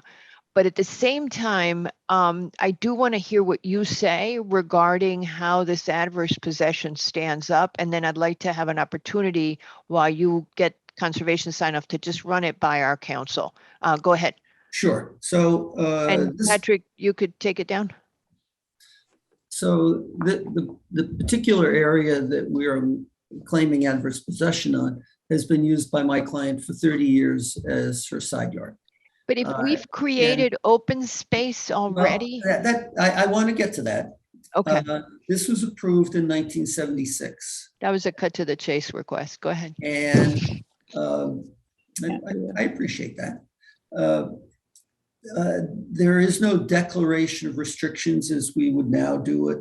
In fact, there was the only map that's recorded is the Ah. map that is part of the declaration of the condominium for the 16 units that are there. Okay, So it's a much different situation from 45 years ago than it is now in terms of what we require and what is recorded and what is documented. We had the title search done. It came back and I said, you must have missed something, go back. And they said, no, there's nothing there. And you have, as part of what was the staff report, you have everything that I found in the planning and zoning records. So including the Board of Appeals granting a coverage variance. So things were done differently then than they're done now. And there's really, it's not like I have to come and ask you for modifying the declaration of restrictions like we did over near the Mayanas Pond a few years ago. okay. There's nothing to modify. All right. Okay. And I just would like to run that by. I just would like our council, if Katie or Pat could ask, I just would like to have that a 2-sentence, and you guys don't have to make him write an opinion, one of those confidential things. Just he could just tell you guys that, whatever. And then if you can get DPW sign off, and I mean DPW conservation sign off, you're good to go. I don't think you have any other outstanding issues. And again, if you can do as much when you do your development, as much sound abatement as you can, I think everybody will be grateful. That's the last one. But Mr. Hagley, on this one, can I just ask, if there was no declaration? Oh, sorry. Oops, sorry. Whoop, No worries. zoned out. Sorry. Thank you. If there was no declaration, and presumably then your point in the adverse possession case against the townhomes is that without a declaration, there really isn't an effective conveyance of set aside property or conversion of conservation easement. Is there a conversation of putting in place now an Yes. effective declaration for Yes. this new easement, new conservation structure? Yeah, that's what they've put one in. As part of our application, I did prepare the declaration of Got it. restrictions. Now, it would not cover all of the condominium association property, but it covers this new piece. Okay. Alrighty. Okay, so there you go. I got, having straightened out which application we're talking about. That's the problem, Mr. Hegney. If you do that many in a row, we don't remember what we're talking to you about. No, it didn't happen until the 6th one, so I think that's Yeah. very good. Okey doke. Do I have any comments from the public on this application? Any comments from the public? No. Okay. Just comments. kudos to Mr. Hagney. I'm glad I'm not presenting 6 applications to all of the Especially P and Z 'cause- yeah. commissioners. Yeah. I'll give you a break for a little while and then I'll come back. Alrighty. It is almost 10 after 7. We are about to open the public hearing. I'm just going to give you guys the choice. I don't know if we're going to get through 171 Ham Ave before 7:30. Do you want to give it a shot? Or do you want to break now? We're never going to get through that deal in 20 minutes. As Katie said at a meeting the other day, the commission can't say hello in 20 minutes. Some commissioners can. Let's I take a would vote- break. I would vote Let's- break. Vote break. Okay, so we'll see you guys in 15 minutes. How about 20? That was said Okay. with peace and love, by the way, That was said what? with peace and love about the hello. I know, but it's true when I hear us. You guys, we'll pay for the extra 5 minutes later on. So yeah, we can do 20. I'm okay. What do you? All right, bye. All right, see you.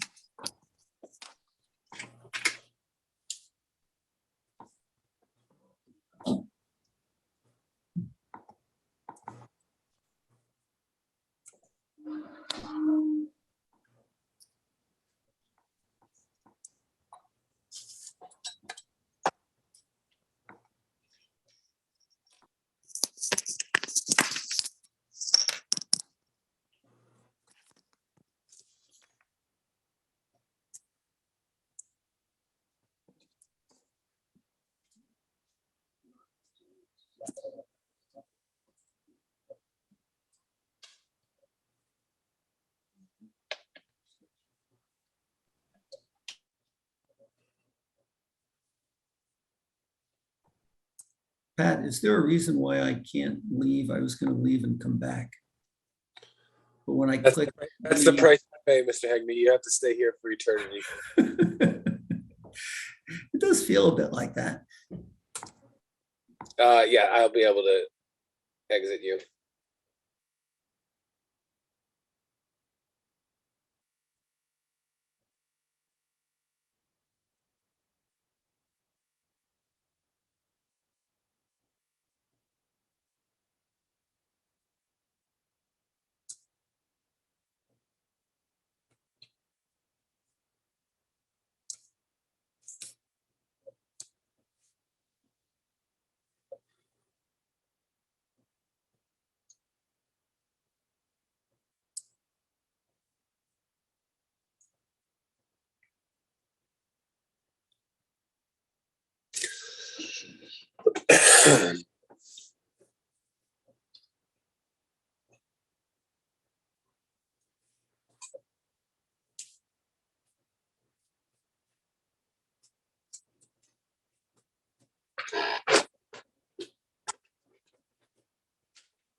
Okay, we got everybody. Hello, Mr. Bazili, how are you? Fine, thank you.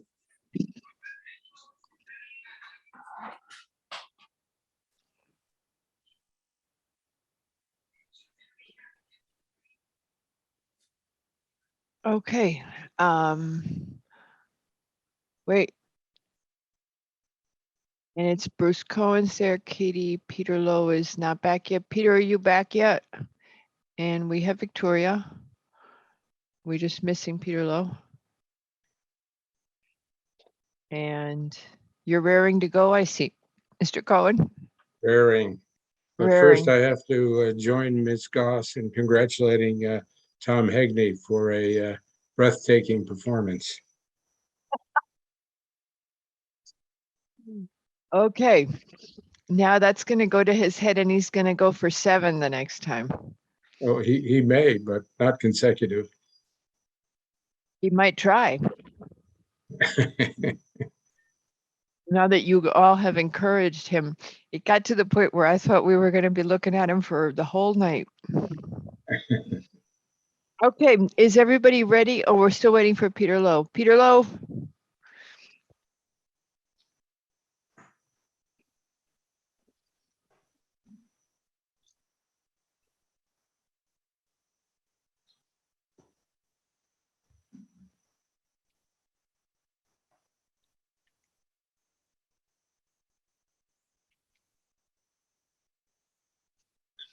All right, I'll call him.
Wait, yes, there you are.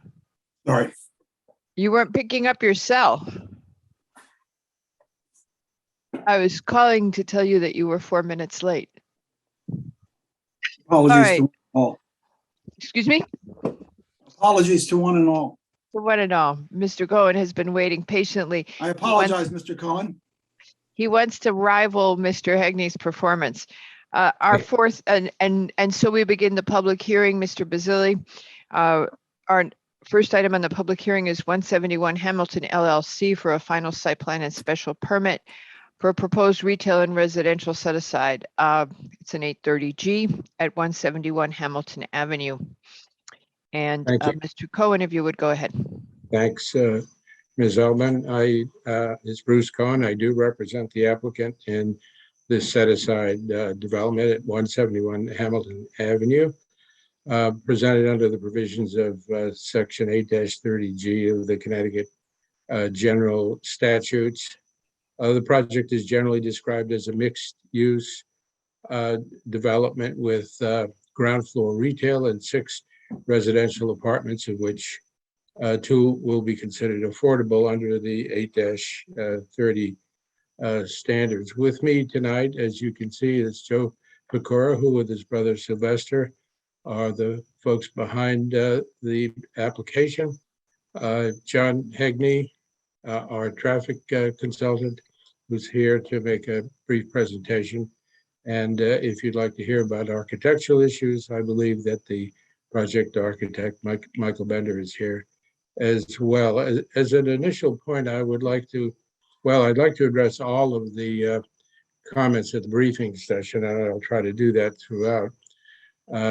But we did try to present a comprehensive response in writing today with some exhibits attached as requested by the commission. For example, we included a construction logistics plan.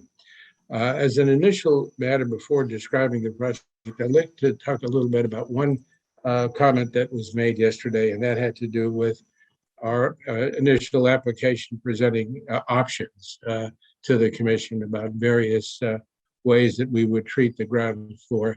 And we're very aware, I'm very aware of the fact that the commission does not respond to optional selections. However, in the case of an 8-30G, it seemed to me anyway to be appropriate, or at least not inappropriate, based upon the provisions that require the commission to make findings that its decision is necessary to protect substantial public interests in health and safety, and that, and this is the critical section I sort of relied on, that such public interest cannot be protected by reasonable changes in the affordable housing development. So it seemed to me that the commission might value having optional choices should it wish not to accept ground floor retail. However, as a result of the comments, the position that we are taking and that we have put forth in the letter which we sent to the commission today is that we are applying for ground floor retail with the balance being the affordable housing component, two of which meet affordable standards. If the commission, however, and I'll just say this without putting it as part of our application, should the commission determine that for whatever reason the ground floor retail is not appropriate or doesn't want it, then we're prepared to have the entire ground floor residential. And should we do that, we understand that we'll need to add an additional affordable unit, and we would do so. So But you would maintain the 30% ratio, because we were concerned about the wording yesterday that it says at least 6 and then only 2 affordables. we would maintain if The 30% you all ratio. decided that the ground floor retail is not appropriate or not wanted, we would definitely maintain the 30% ratio.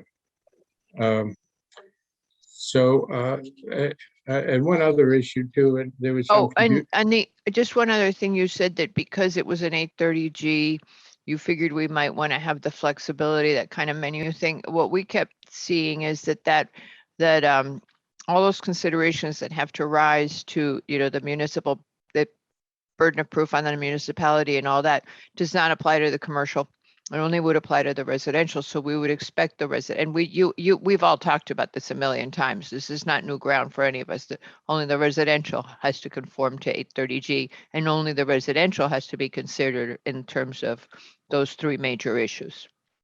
we understand that, and we Yeah, believe I knew that you knew that. I didn't think I had to say it, but there you go.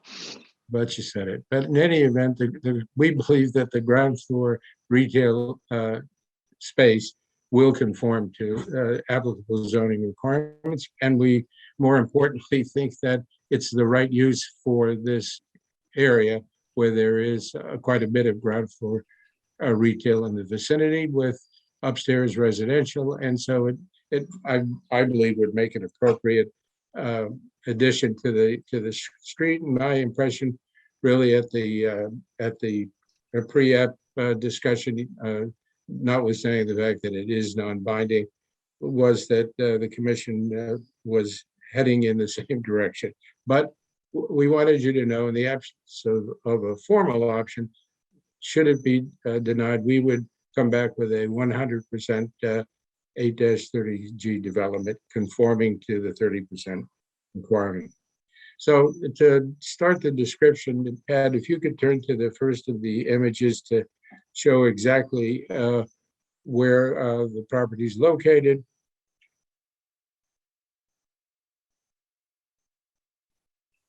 The property is in the LBR2 zone, fronting on Hamilton Avenue at the corner of View Street. And that will show in a aerial that we have. And there's Hamilton Avenue slicing across the middle of the screen with the property that an issue outlined in red at the corner of View Street. The property is very near local schools. Hamilton Avenue School is on the lower right. Shops, there's a daycare facility, and the church at St. Roch's. It's about a 50-foot walk from a Connecticut Transit 311B bus line.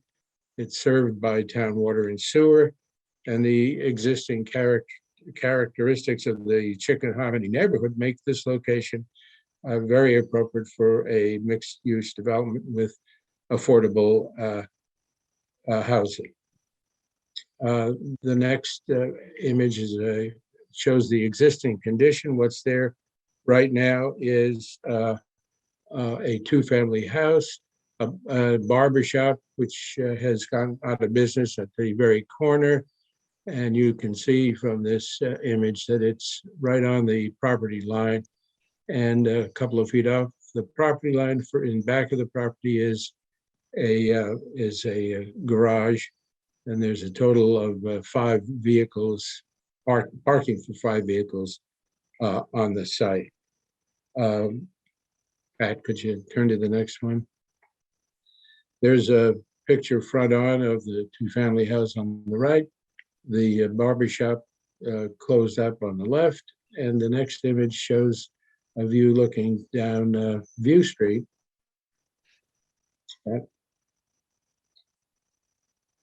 And so that shows again, the barbershop building and the garage a little further back, and the two-family house off to the right. I know the condition, I don't have to really reiterate to the commission the need in Greenwich for affordable housing. You heard it from the prior applicants, including a statement by Sam Romeo. The needs has been spelled out in the POCD. Objective 2.1 specifically states as an objective to create more affordable housing as currently defined under 8-30G. The statutes have established 10% of the town's housing stock as the goal of affordable housing, and we know that Greenwich falls short of that goal, and therefore the provision of 8-30G come into effect. Pat, are you able to show the next shot? Pat? Hello? Mr. Cohen, is this the map you want to show? Hello? Yeah, he can hear you. I've got a blank screen here. What's happened? Uh-oh. We can see you, Mr. Cohen. You're good. You're good with Oh. us. Okay. I wish I could see you, though. Let me just Oh, see that's it. not, you really wish you could see us? Okay. Yeah, I do. All right. At least Well, the we can see you just fine. And Yeah. Pat has up, he's got up, I'm trying to zoning- see.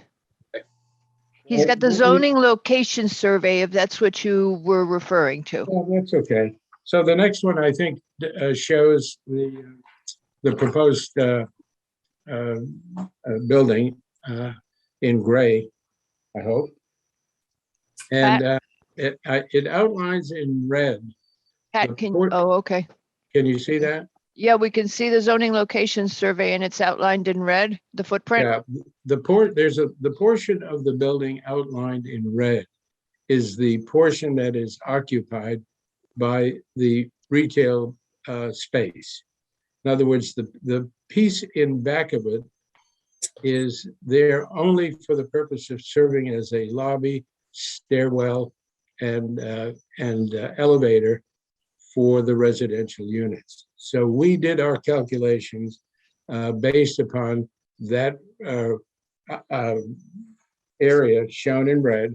And we've indicated in a letter which we provided today, the various zoning limitations that are required in order for that to legally comply. And we believe that it does.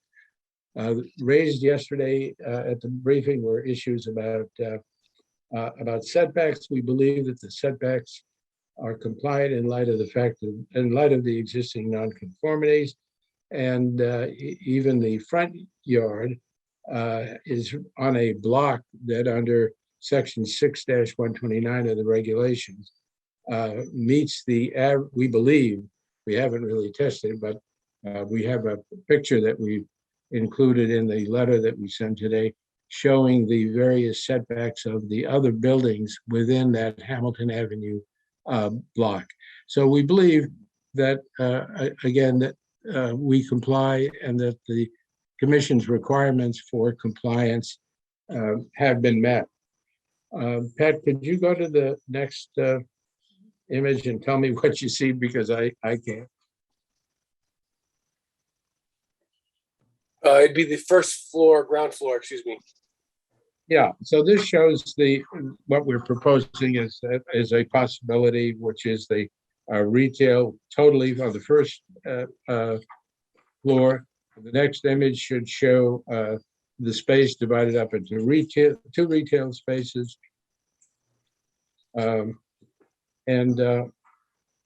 I think the next one may show one of the upper floors. I'm not certain.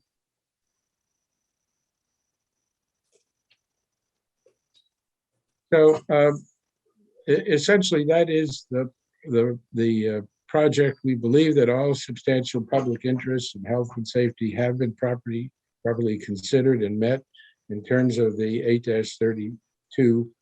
8-30G portion of the project. Since last appearing before you, we've considered the various comments we've gotten from you as well as from town departments. We've appeared before ARC a couple of times. Our appearance before the ARC has resulted in a significant change in the architectural style of the building. Pat, can you get to the first image that shows the original architecture of the building? Mr. Cohen, it's up right now.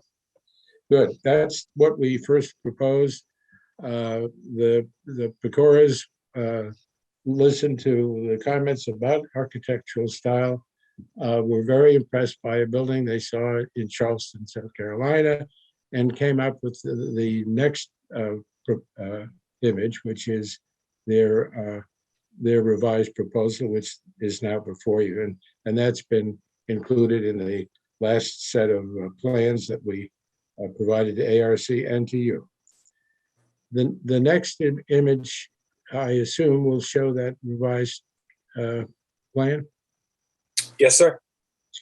And the next one after that will show a different elevation, rendered elevation of the original building. Yes, sir. Followed by a rendered elevation of what is now being proposed. And we think that it's a significant improvement. Now, ARC felt it was a significant improvement as well. However, they wanted us to return for a number of issues, some of which we have addressed, some of which we cannot address for reasons of reduction of space, which would be required. For example, they asked us to change the top floor in a manner which would reduce the square footage of those units, which we did not want to do. They asked us to utilize granite in some areas where we're not using granite. That is a tremendous cost issue, which is not appropriate for affordable housing, we don't believe. And they also asked us to set back the retail windows on the ground floor in a way that would really be unacceptable in terms of aligning with other storefront windows on Hamilton Avenue, and an image showing how that would affect the building is attached to our letter of today. In any event, we believe we've made reasonable changes. We've made a huge change in the building design in a way that I think will really serve to guide new architecture on Hamilton Avenue in the future. I'm sure I don't need to remind you that the ARC's view on this, although important, is advisory only. One of the issues had to do yesterday with an issue you raised, Ms. Altman, which is the lack of green space, and that's very true. There is only a limited opportunity for planting. We've provided a landscape plan which does show very modest plantings. It also shows a bike rack, which although the Mrs. Mark didn't pick it up when she reviewed it, is there, and we intend that it will be utilized. In terms of the lack of green areas, I mean, we would love to have more landscaping, but we just can't and provide this degree of housing opportunities. We believe that although we're very aware, Ms. Alvin, that green space is important from a health point of view, we also know that we are in a suburb, not an urban or urbanized area. Oh, I've just come back. Well, that's good. We always like it when people come back. Yeah. I had a question. Yes, ma'am. Go ahead. You got your opportunity. He took a breath. Yeah, you took a breath. Does the Hampton Avenue School ground count as a green area? Well, I was just going to say that, Ms. Goss. As you can see, it's almost across the street, catty corner around the street, and there is a very large green area, and we believe that there are other green areas in this area. It's a very suburban area, we do believe that there is opportunities for these residents and all Chickahominy residents to have access to suburban parkland that's provided, as well as the Hamilton Avenue School. And again, we just don't believe that need, while it's important, outpaces the need for affordable housing that's so deficient in town. Another issue is you haven't gotten a fire marshal's report yet. We expect to get it. We did get sewer comments. We'll of course comply with those. The DPW had comments. Tony DeAndrea resubmitted a drainage plan, which we understand, although you haven't heard from DPW, we understand it is acceptable to them, subject only to responses from Beta on the traffic report that they had submitted. So if I can, let me just be sure that I picked everything else up that I want. I wanted John to address the comments that Mr. McRae had yesterday about his concern as to traffic impact of this site, because I think that's an important issue that I know you must consider. So if I may, Ms. Alman, Yeah, and the comment that one of the comments from Beta is that the parking management plan that you have here is key to the proposal. So if he would touch on that as well. Yeah, well, there is a parking management plan actually buried in Mr. Canning's traffic report. I think it's page 9. So, yeah, so if he would touch on that when he's, is he with us already, Pat? And can you take the screen down? And just before Mr. Canning starts, so what you did say is that you were going to work with the ARC comments that that are workable, that you will, there are certain things you're not going to do and the others you will. Exactly right. Yes.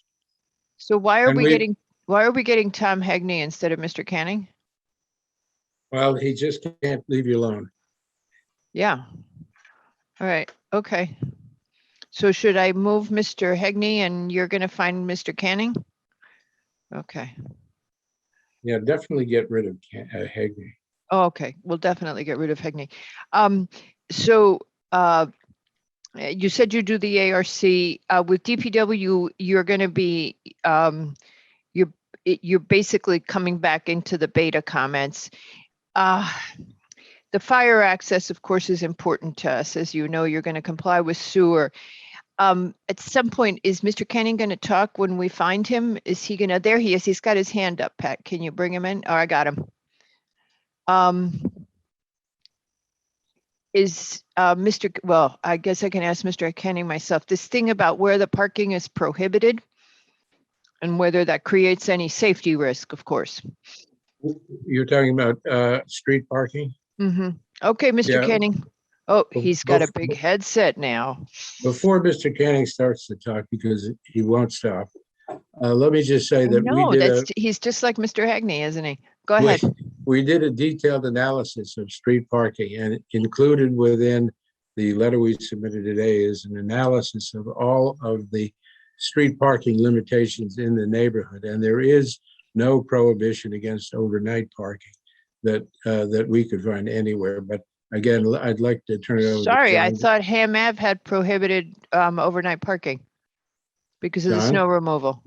No, well, I mean, we searched the regulations and we searched the street signs, and I can tell you that your regulations You prohibit. wait. You searched the regulations or you searched the ordinances? Because it's not in our zoning regulations, the overnight parking. Schedule 2 limited parking. There's overnight parking is prohibited on Arch Street, North Street Cutoff, River Road Extension, Steamboat Road, Suburban Avenue. Those were the streets, and we checked the signs. No, this is not right. Okay. Patrick, what is scheduled to prohibited park? I've never even seen this. We need to send them up to date information. Well, I think that doesn't sound like the charter section that I was reading to the commission the other night. So the other day. So It doesn't matter, day, night. So Patrick will provide it, I'm sure, and Yeah, I'm it's by confident that ordinance. it'll be okay. Whatever you found, it's by ordinance, and it would be, and they amend the ordinances and it goes in there. So you'll just look at that. I'm pretty sure I got it right. I mean, there were like 6 dozen amendments attached with it. Okay, all right. Well, I'll believe you. We'll have Patrick check and we'll get back to you. I'm sure we're okay on the overnight parking, that there is no overnight parking restriction within the close proximity of the site. Okay, and we'll check that. Okay, so you were going to address Mr. McRae's comments and also the beta comments, right? Sure. Okay. And thank you, Madam Chair, and good evening, everybody. And hello, everybody. Yes. Okay, go. You don't have to be nice to us. I'm nice to everybody. At least I try. Yeah. Well, not everybody's nice to us. Go ahead. Okay. So I think the most important thing about the parking management plan is that it is basically the same plan that Mr. Pecora and Mr. Joe and Sylvester have been operating at the development across the street successfully and at 303 Hamilton Avenue successfully. Basically, each unit gets one parking sticker if they have a vehicle and request one. And then if they don't have a vehicle and they don't request it, the parking sticker will go to another unit if they need a second vehicle. There will be open parking. That means that you don't have spaces that are designated to particular units or users, because that way, if one unit, if the occupants are away, that space will be available. If they're at work, that space will be available for retail. The managers will track parking and they will instruct their tenants to call them if they have any parking problems. And if it becomes an issue, people parking illegally will be towed. I guess the simplest thing to say is yes, it is very important, but the Pecora brothers have a successful plan in effect across the street and down the road, and they will make sure that it works. Moving on to the other comments, the traffic impact or potential traffic impact. So this is 6 residential units and a very modest amount of retail space. I would note that your traffic consultant reviewing it did not raise any issues of concern regarding traffic for the project. I think on a regional level, the most relevant standards for determining what a significant traffic impact is those that are published by the State of Connecticut Office of State Traffic Administration, which states that, and I'm quoting, traffic information is required for all site drives and for intersections in proximity to the site that will be significantly affected by newly generated traffic. Significantly is defined as 100 or more peak hour vehicle trips at any intersection, or 50 or more peak hour vehicle trips on any left turning movement. That's the end of the quote. While this OSTA definition is not necessarily applicable to local streets in Greenwich, the 100 peak hour trip rule is kind of common, standard across much of the nation, including New York, Pennsylvania, Indiana, and Wisconsin, to name but a few. As noted in our traffic impact report, the proposed development, which replaces a modest or a smaller amount of development on the site, will result in a net increase of less than 100 trips over the course of an entire day, and an increase of just 5 to 8 additional trips in the AM and PM peak hours. And those trips will go north and south or east and west, whatever way, diagonal way Hamilton Avenue goes. So you'll have no more than between 3 or 5 additional trips on Hamilton Avenue. And Hamilton Avenue already carries approximately 900 vehicles per hour in the peak hour. So that's a very, very modest increase. And accordingly, there will not be a significant traffic impact. So I think we kind of have put that one to bed. Beta's other comments, they had a question on the crosswalk and the curb ramp. So the town has been implementing a program to upgrade the curb ramps throughout the town, and including on Hamilton Avenue. They did stop when they came to this location because they know this development is contemplated. And if it goes ahead, then there will be construction that might damage the work that they're going to do. The bottom line is that the crosswalk and curb will be constructed to town standards if this project is approved. And a standard curb radius will be applied to the southeast corner of Hamilton Avenue at View Street. But you saw that the comment made sense that it doesn't. Absolutely. Yes. It doesn't connect. And I wouldn't just fault you guys on it, because they just did one in my neighborhood where it doesn't connect, and that was our DPW. So, so you guys are going to address those site plan issues where there isn't a connection and. Yep. Okay. The stairs that were in the front of the building have been eliminated. Oh, good. Yep. There was a request for a raised curb between the two driveway openings, between the two parking spaces and the curb cut to the parking lot. So we will provide that. The refuse handicap area, access. I had asked about the Oh, go ahead, refuse area. But the refuse area is 5 foot wide, which is more than sufficient for the bins to be accessed. And the graphic on the plan actually didn't accurately reflect the size of the bins. They were somehow oversized. So you had a question, Ms. Alban? On the refuse area, on the handicap access from where the parking was, we were just checking yesterday that there's handicap access, that parking spot gives access to both the apartments and the retail comfortably, because you can come in right into that elevator. Okay, just double checking. Non-architect. Okay, go ahead. I believe it does. Okay. We did provide in our submission truck turning templates for all Saw of that. the. Okay, and in doing that analysis, we did respect the parking on the north side of the street because we want to make sure that there's sufficient parking for the neighborhood. And you've got the clearance, right? Yes, we have the clearance. Because I just saw somebody did a building that didn't have the clearance. No, actually, we didn't check it. The vehicles, when they turn into the parking lot to turn around, don't go under they do not go under the building. So. And I think and so the refuse area you've accommodated? Yes, the plan wasn't accurately showing the size of the bins. And did you say what you were doing with the sidewalk along the south edge of the building? But that will be provided. Okay. All right. Okay. You might have already said it and I zoned out thinking about. Thank you. Okay. All right. So I think that hits all the beta comments. And then you'll be able to get the DPW sign off, and you have to give, just scrolling down. I did not see what sewer sent something today, right? Yes. And what did sewer say today? Did anybody see it? I didn't see it. They want to know the flows, right? Yes, exactly. they want a TV examination, it's customary, and we'll comply with whatever Okay. requirements there are to get a sewer permit. All right, so with all that, and while we've got everybody in front of us, how about I throw it open to the commission for comment? Great. Commission, just whoever wants to jump in.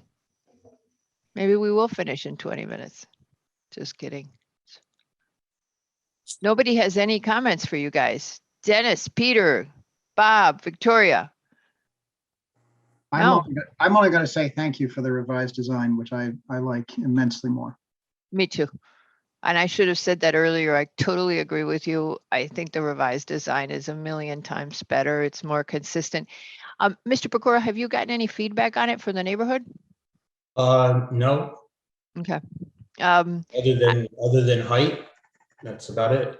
No, I sent the revised design out to the neighborhood association as well as to the RTM person who was on our special committee for the housing trust, who's very active in Byram Chickahominy. And I didn't get any. I said, if you guys are interested in commenting. Unfortunately, they're all at a meeting on the trust tonight. We had nothing to do with that. No, Mr. Lowe, you're muted. Apologies again. No. I made a note. No, you hear me or No, not? you're good. You're good. In reviewing this over the weekend, that new design represented, I don't want to give too much away, but a huge improvement. Mhm. Having said that, our colleague who could not be here tonight, Nick McRae, seemed to have a number of concerns, and I won't try to represent him tonight, but I think that we probably should be mindful of those concerns, and maybe they can be presented at a different time or in a different Well, form. I think that they're going to respond to the ARC comments, and that to me makes the greatest sense. Is respond to the ARC comments. Maybe staff can coordinate that Nick can send his comments to staff and staff can share them with ARC. A commissioner can't go, as you know, outside the public hearing. So, but we'll get, if Nick has anything he wants to add, we'll sort of feed it through the proper channels. But the key is to respond to the ARC comments. That's, that's the architectural and. I didn't mean to suggest that we go outside official Yeah. channel. Yeah, and then, I'm sorry, I didn't, yeah, okay. And then, If Michelle is able, can she respond to the ARC comments? Because Nick's comments were yeah, ARC's comments. that's what I thought where I thought he was going. And Michelle can respond to every one of them right now. Well, we heard Mr. Cohen, that you don't want to do the granite because it's expensive and we get that. And now I'm blanking on what else. Hold on, let me just go up there. So the items. So let's just go. The top floor recommended that be set back a little bit, recessed, correct? But Yeah, that's gonna- and they don't want to reduce the square footage of the building, and that's their call. And Actually, Ms. Albin, in our letter that we sent to the commission today, we provide a very detailed response. I know, point sadly, by point. much as I hugely appreciate you sending that letter, was so cool that you sent the whole package again, and it was wonderful, except that there was just no way I could get to it before, during the day. And I'm sorry, it's always rough on a hearing day to get through all the material. Okay, so they wanted you to update the rear columns, widen them or create an archway. God, not if it interferes with the parking at all, because I hate looking at how you're going to get into those little parking spots. I get scared thinking of a mom with all the groceries, and keep those columns narrow if they're going to interfere with people maneuvering in those, right, Joe? Yeah, Mr. I can Pecora. respond to every one of the items right now. Okay, all right, go ahead. So I'm looking Right, at them. We're all, So update the rear columns, widen them or create an arch. We widened them, we're not going to create an arch. okay, Address the fourth story with reference to the original design to create appearance of a 3-story or 4-story building. that's the Basically with recessing, right? Basically with Yes. a mansard roof, which totally changes the entire architecture of the building, and we're not doing that. And not Um, only that, but there's certain people who don't like mansard roofs and are just Exactly. really happy with this. Okay. View the angled front of the building, straighten out to create an area of green increased setback by the street. If you go to page, Pat, if you go to page, I think it's 35 or 36, if I'm not mistaken. This is the image that shows what it would look like if we did what they'd like us to do. Can you go to that page 37? The materials that you submitted for the presentation? No, it was. No, in the letter of today that Michelle sent you over. Okay, I have to open that up. Let me. So basically what we did is we designed this building so that it goes with the road. If you look down on the building, it looks like it's crooked, but it's not when you're on the road. So what ARC wanted us to do was to break up the building so that it created these triangles. Keep going. Keep going. I don't think it's on this. This is the. All right, I'll find it. Yeah. So what they did is they created a situation where the frontage of the storefronts would be straight on the building versus straight on the road, which I've never seen anywhere in downtown Greenwich, Sound Beach Avenue, Costco, Riverside, nowhere. And it would, again, change the entire design of the building, and we don't think that that's appropriate. They wanted the cornice detail should be fully expressed as the inspirational detail and not fall flat of the inspiration. What we did is we have actual pictures of the building in Charleston, and we mirrored exactly what they did. So I don't really know what that means, but I think there's as much detail as we've ever provided on a plan.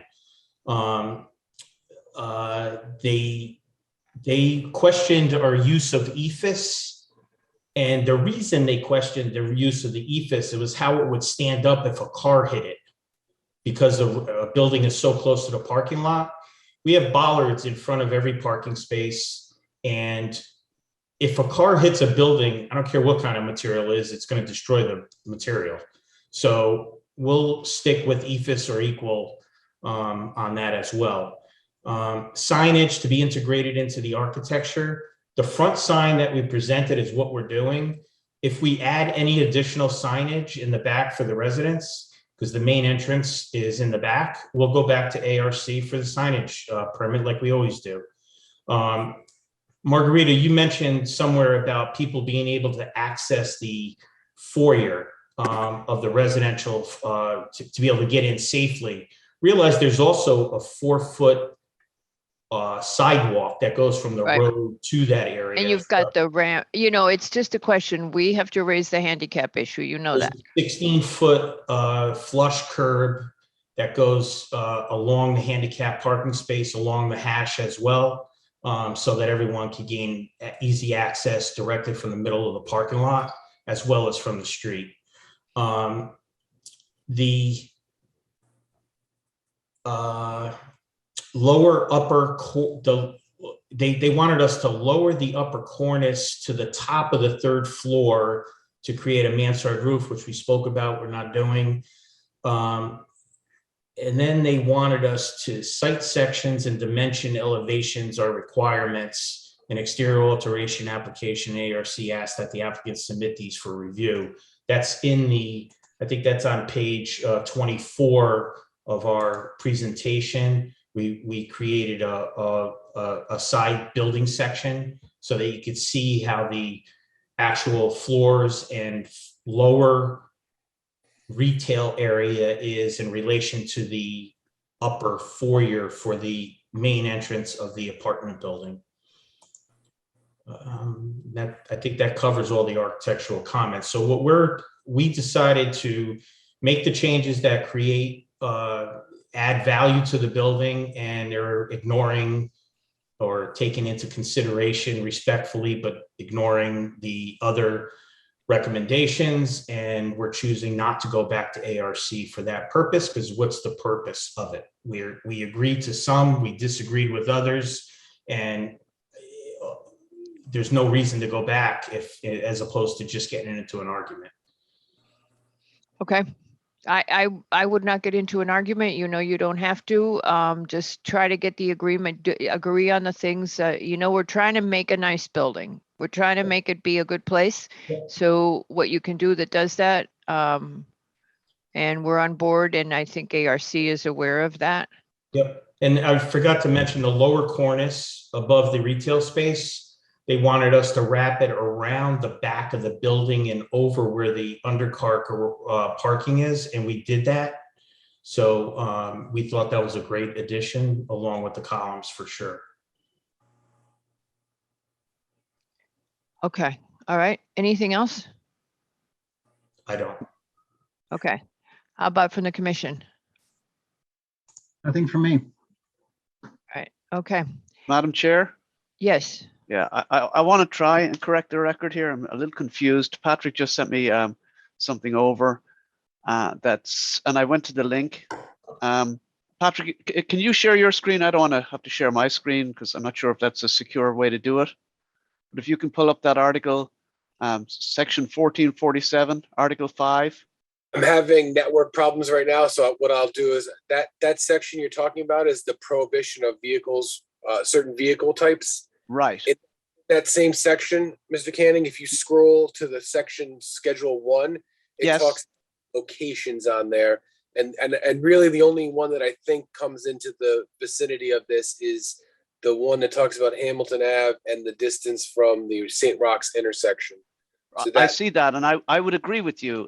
Basically, it prohibits parking on the north side of Hamilton Avenue from St. Roch's intersection east across the front of the school. However, the top of the section, if I'm reading it correctly, says Schedule 1, prohibited parking in accordance with the provisions of Section 14-4, no person shall park at any time on the following streets, portions of streets or parking lots.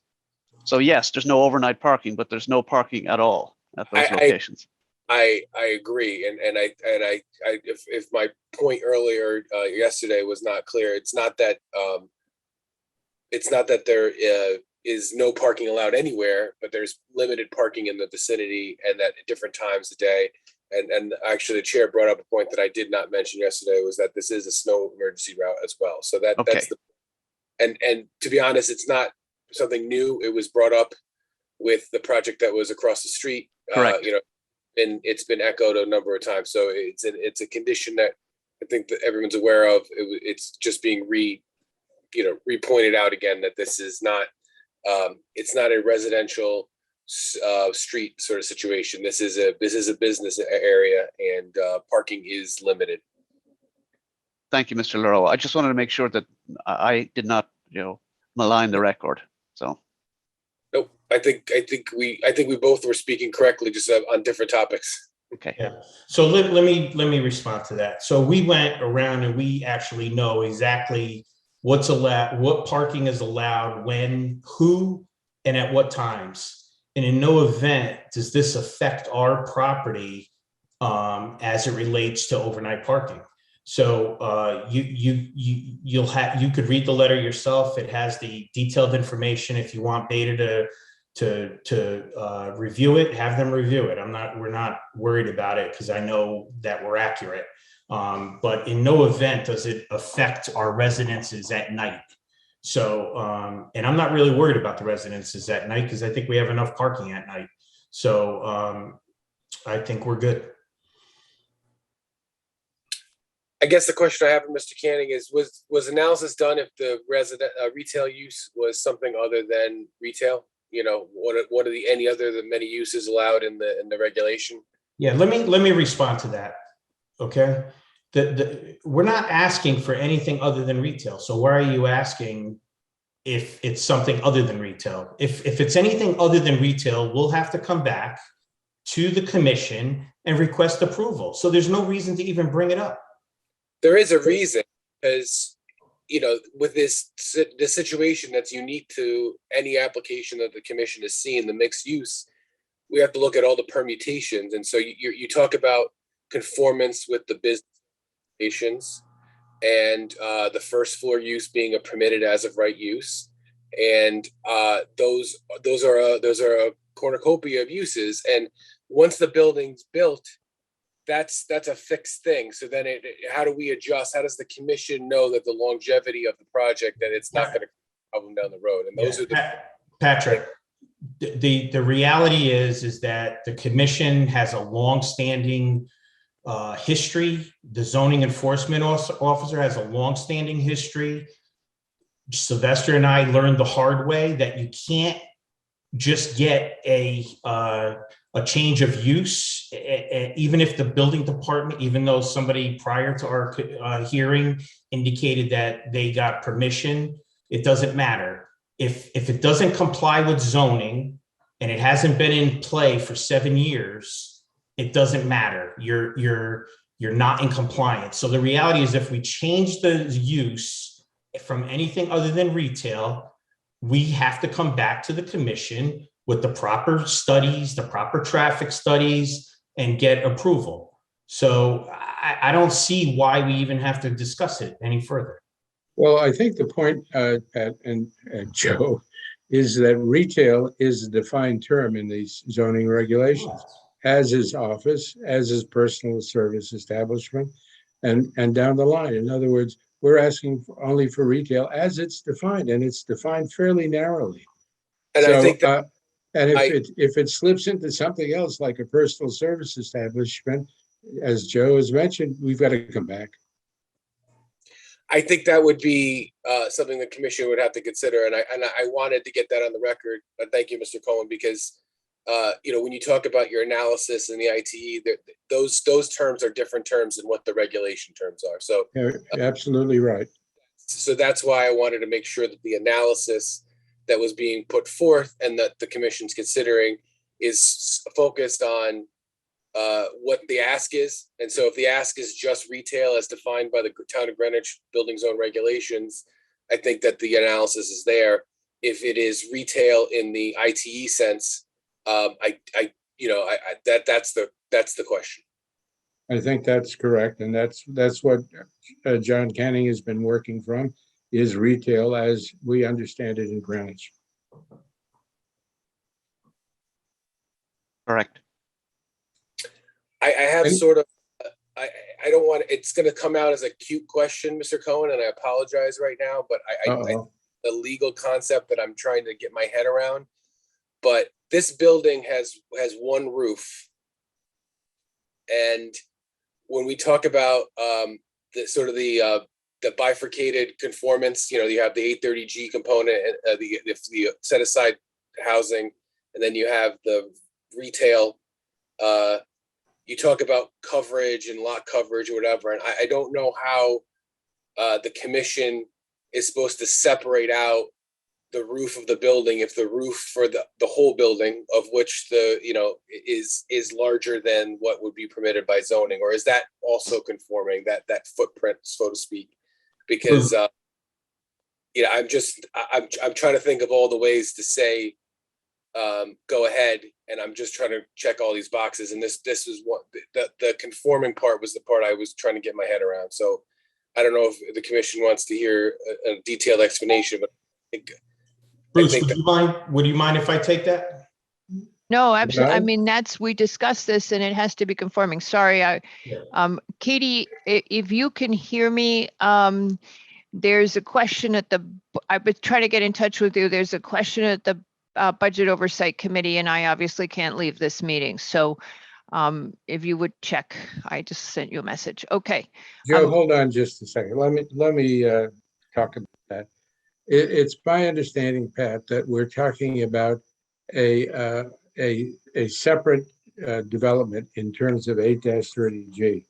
And as the commission discussed during its deliberations during the earlier application at, I guess it was 1165 King Street, the conversion to an 8-30G, we were talking there, or you were talking there, about a single zoning lot. That's what we have.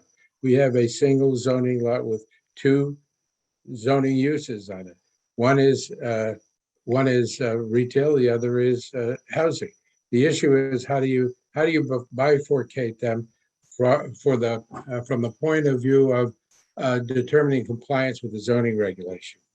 So one of the reasons that we provided that slide that you showed, showing in red the outline of the retail portion of the building, to show exactly what it was that we were trying to analyze in terms of discussing or determining whether or not we complied with coverage, building area, that sort of thing, FAR, from purely the retail point of view. And so that's the one. We analyze from the point of view of compliance, located on a single zoning lot, the portion in red, assuming it was a one-story building, one-story use, which it is, assuming that the limitations were where the red shows.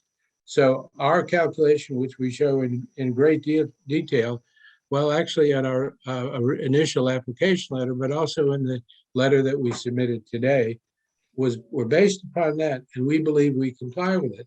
One of the reasons we really want to do it, the Pecora brothers would love to do it as a retail, is because they know Chickahominy and they know that this would fit in and be very appropriate there as opposed to any other use. However, as I say, if the commission for any reason determines that this should not be determined in the way that we have, which is based on a single lot approach, then we're prepared to go in another direction, which is to make that space as well part of the 8-30G. Joe, I'm sorry to interrupt, but if you had something to add to that, please. Yeah, I just want to make it, I want to clarify it. Look at it this way, Pat. If we were to build a single-story retail building shown in red, we would comply with zoning, period.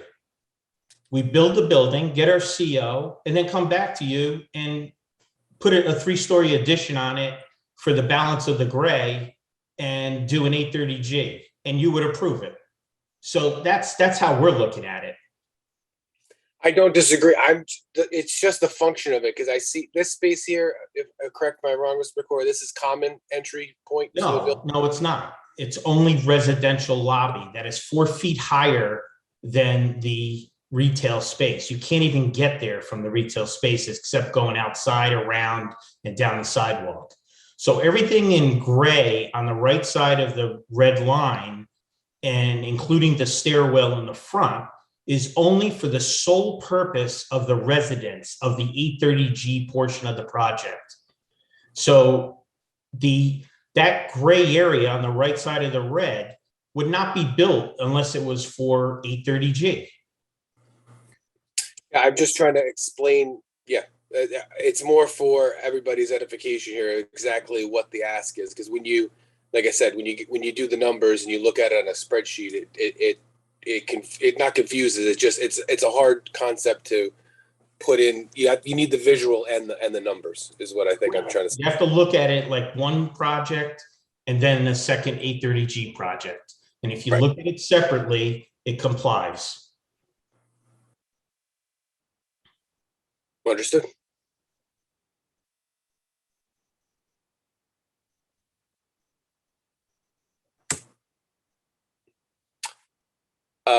Madam Chair, I don't know if you're speaking, but your mic's off.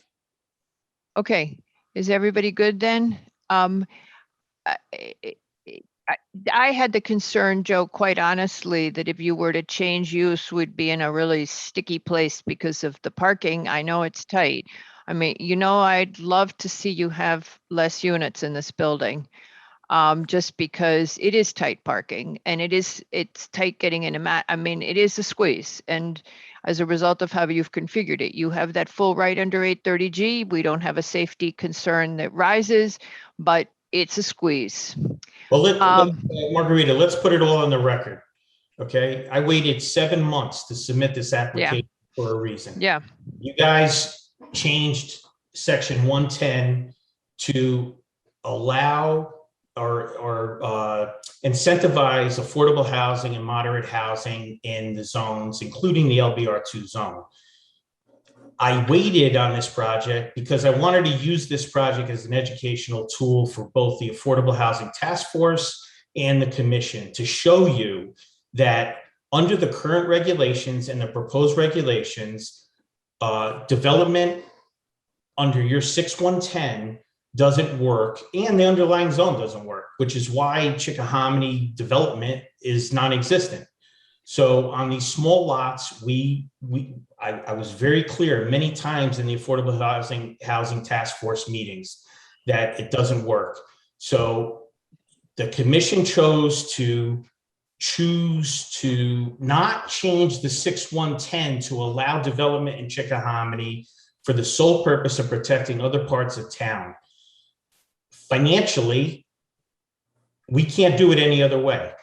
Realistically, Sylvester and I have basically begged you to change the regulation to allow us to build a 3-story building, which is what we would want. We would want a 3-story mixed-use building, exactly the way you see it, but cut off one floor. Okay? You guys chose to change the regulation to not allow us to do that.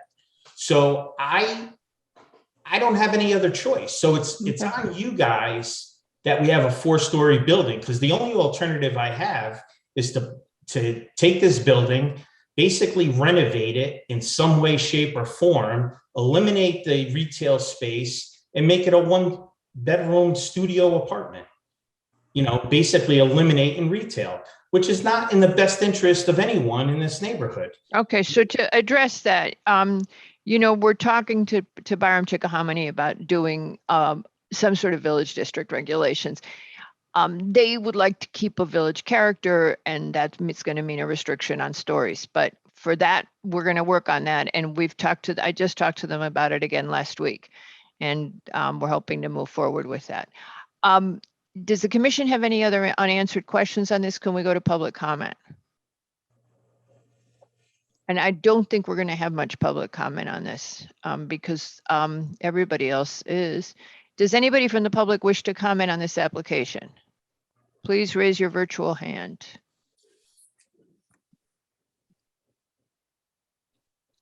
Okay, no comment. So I think we're in pretty good shape with this in terms of issues that are addressed and what needs to be done. Nobody's got any comments. I certainly think we're very pleased with the architecture. You know, I wish you could get some trees and things into this, but I get it. I just want to ask you one little question, Mr. Pecora. Is there any possibility of using the roof space? Yes, there is definitely a possibility of using the roof space, and I'm going to address the trees first. I contacted Scott Marucci. I basically begged him to allow us to put trees along View Street in, take 3 feet or 2 feet out of the 5-foot sidewalk and plant trees. Spoke to Matt Pop. Trees aren't going to grow in a 2-foot section. We really need 3 feet. Mm-hmm. And he won't change the rule of 5-foot sidewalks. So he's not allowing us to put it in the sidewalk along View Street. As it relates to the rooftop use, you could do a rooftop use, but then you have to have 2 means of egress from the roof, both staircases, which means that front staircase bump out, the rear staircase bump up would have to also be in the front, which I don't think anyone would like. Nobody wants that. So other than that, the only use is for mechanical equipment and maintenance. Okay. So no answer. So what would you do? You can't do anything. I mean, I could plant trees up there, but I'm not sure that's financially feasible and even practical. So it's to your point, you do have access to the school and to the playground at the school, and this is what we've been looking at in affordable housing applications. is to have some sort of playground access and some sort of outdoor space for people, especially what COVID has taught us. I got one last question for you. I was not in your neighborhood at all post Ida. Did you guys have any impact at all in this area? Yes. The stormwater system on Charles Street slightly backed up. But I'm referring to this proposal specifically. Well, we're connecting to that system. So we have a pervious pavement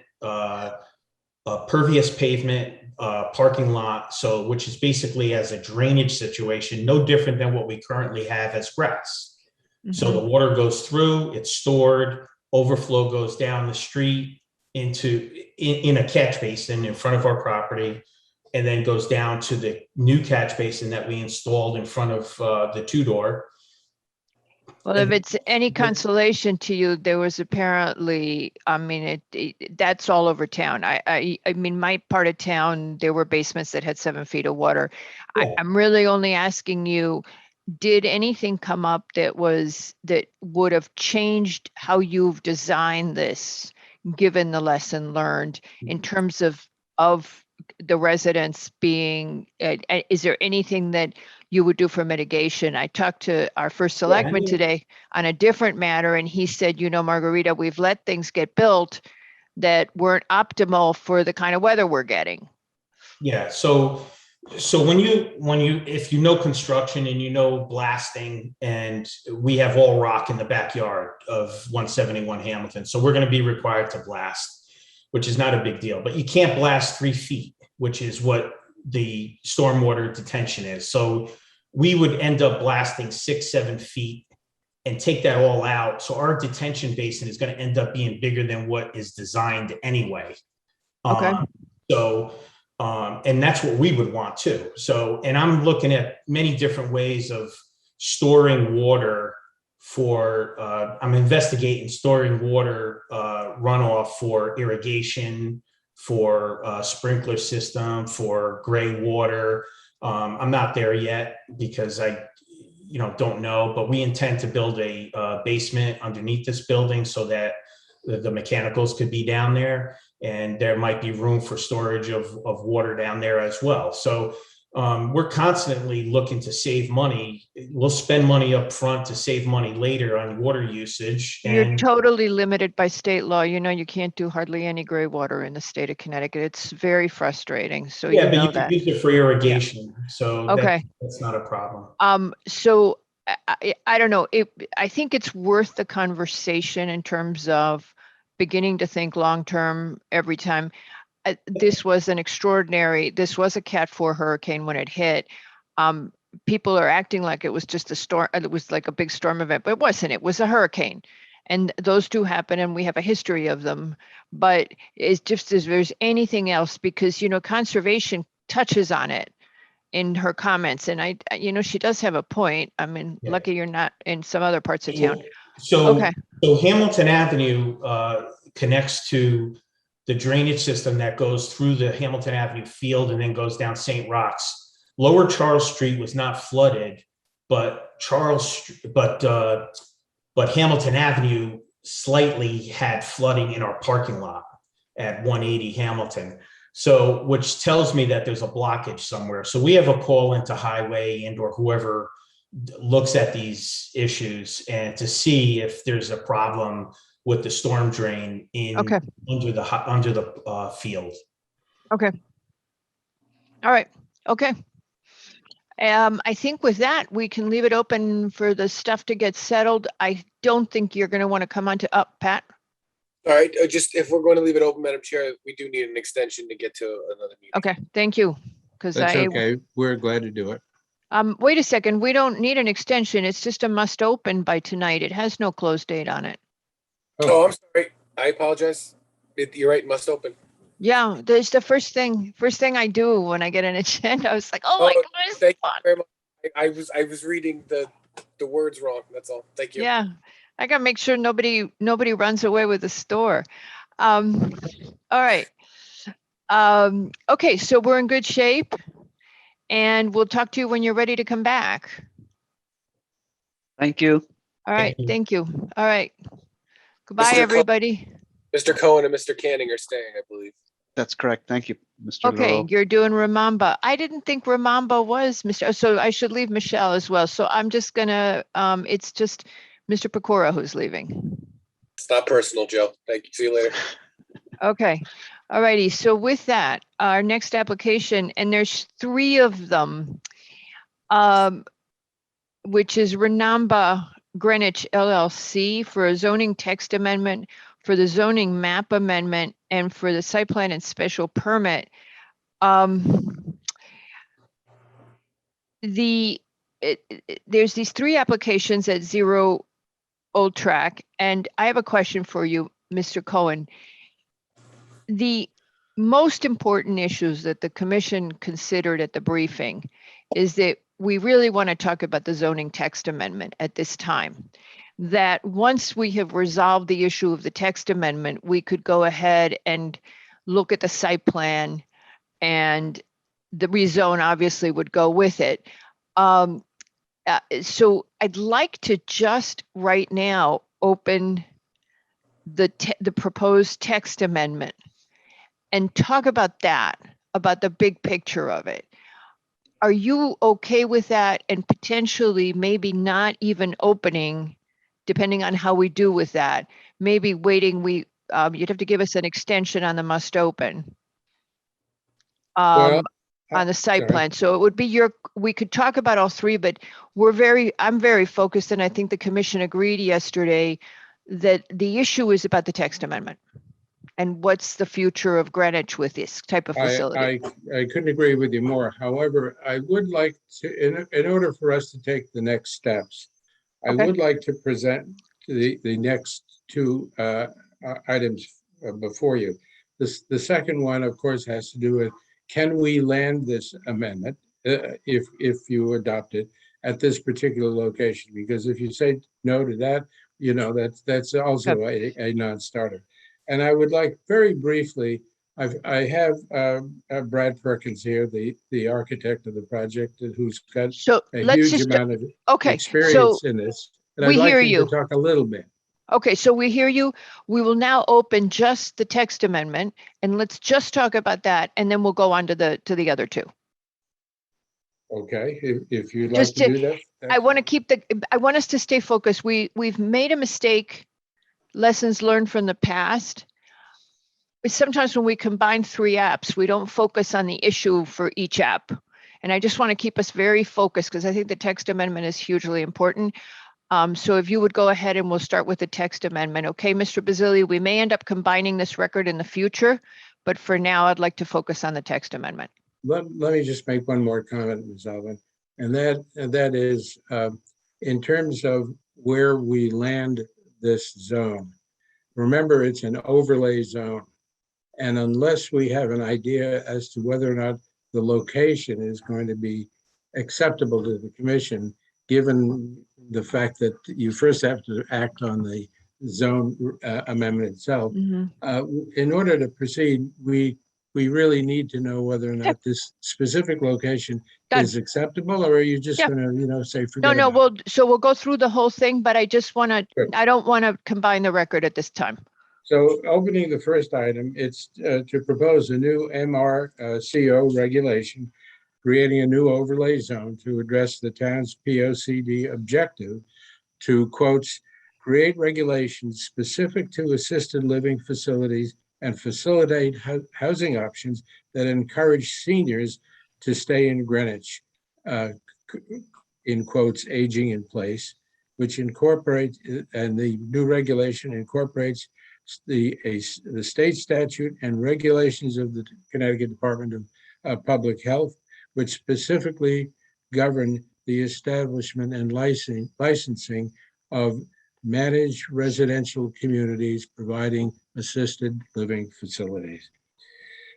So first, let me address the need, which is, of course, what you've got to establish in order to consider a new regulation. According to the 2020 U.S. Census, 18.1% of Greenwich's population is 65 years of age or older, and approximately 24.4% of the population is 60% or older. This comes from census records. This reflects a significant increase in Greenwich's aging population by 1.2 and 4.4% respectively when compared to statistics from 2011. As the elderly population has grown, so has the demand for diverse housing options for seniors, especially for assisted living facilities and comprehensive care communities. Unfortunately, there is a deficiency of housing opportunities in Greenwich, which is clearly evident when reviewing the Commission on Aging's resource guide. This is all something that you know. Pat, our first image really is just pictures that we took of the plan of conservation and development, which kind of backs up what I've told you. Yeah, since we wrote it, we're good with that, all except for Bob Barilak. You've got all the authors here, so we're good with that. You got in terms of the state regulation, one question that was raised, and incidentally, I'll try to pick up some of the comments that were made yesterday at the briefing session on this application. One of the comments had to be what was who gets into a facility like this. By state statute, it has to a resident must be 55 years or older, and a lot of this regulation and this is pretty much the sections of the POCD that we're talking about. So Pat, could you just flip through this? So it does not apply to disabled? It does not. So we could not, under not young disabled, no. Okay, I didn't realize that. I mean, when we first looked at it, I wasn't focusing on that part. I had hoped it would apply to disabled. Okay. No, this is not a skilled nursing facility. No, not skilled nursing, assisted living for disabled people. No, it does not. Under the state regulations that will govern this. Yes. Is there's no way that we could do the assisted living and have it also incorporate disabled, younger or disabled? Not and follow the state statute. No. If you wanted to get, I'm going to take Bruce's his word. I've never done an assisted living in Connecticut. Okay. And but it doesn't surprise me that these statutes are pretty narrowly drafted. Okay. All right. Don't show us our POCD, please. Next one, Pat. Okay, there you go. We'll get to that one in a second.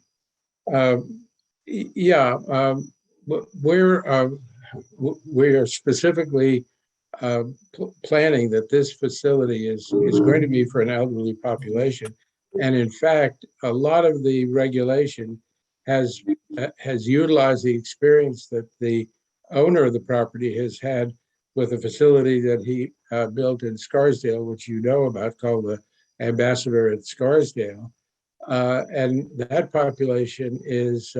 There are a number of residents over 100, and the average age is well into the 80s. So this is definitely for an elderly community. And one of the requirements is that there be programs and services and facilities geared to an elderly population. The need for elderly housing in Greenwich is not new. In 2011, the United Way's Assessment of Human Services and Needs noted that Greenwich has lost and will continue to lose countless longtime citizens to its neighboring community based on its failure to provide local alternatives. Now, my client, who is the applicant tonight, knows this very well because he's got a number of residents in his Scarsdale facility from Greenwich, or folks who used to live in Greenwich. The POCD specifically provides as a planning objective to facilitate housing opportunities that encourage seniors to stay in Greenwich and to promote age-friendly housing options in or near commercial areas and create regulations specific to assisted living facilities. Mhm. That is in the POC, that is a stated objective. And it refers to assisted living facilities, and we're talking about residents that are 55 or older. The whole plan of this facility and the zone that we're proposing is intended to attract not folks who need affordable housing, but residents who no longer wish to keep a large house in Greenwich, but to stay in town, and who can afford the amenities and facilities of a market rate development. I know the commission has been very interested in the past to develop all kinds of affordable housing, but I should note that in the elderly field, Greenwich has done a wonderful job by passing many years ago, the RPHDE zone, which has been used to develop hundreds of elderly units which are affordable. And such places as Merry-Go-Round Mews, Hill House, Agnes Morley Heights, and Bishop Curtis Homes. Yep. All I've just mentioned over 250 units worth of affordable elderly housing. The new MRCO zone is intended to closely parallel the Connecticut statute governing the establishment and licensing of managed residential communities which offer assisted living facilities. In other words, any facility established under the new zone would be required to meet all state standards. Yeah, and which be- is, and that be was what, licensed. yes, and Bruce, Mr. Cohen, that's what we asked you to do when you came before us for the first pre-app. When we had the very first discussion, we took out the state statutes, and that's why I had forgotten about the disability thing. We cited them back to you, and we said it wasn't fully consistent with the state statutes, and you've since revised it to be consistent with state statutes. And I would further say, we totally agree with you that we need assisted living facilities in town. We have been hearing about this for years, that we do need assisted living. Where our big question is, as to your zoning amendment, is the magnitude of our need across town in the GBGBO zones great enough for us to consider going beyond going to a 0.9 FAR as you propose with the underground parking? That was the question that we really wanted to discuss with you. And How does the need I'm- compare with that? Because we will we know we wrote the POCD, so we know we have the need. And B, yes, you have to be conforming with the state statutes, and we had asked you that. So Now, let me get into that, if I the may. nuts and bolts of the question. Exactly. Pat, if you could go back, I'm going to start getting into details on the zone, including the point that you're making. Pat, can you go back to that image of the GBGBO zone map? Oh, you finally got, yeah. Oh, Pat? yeah.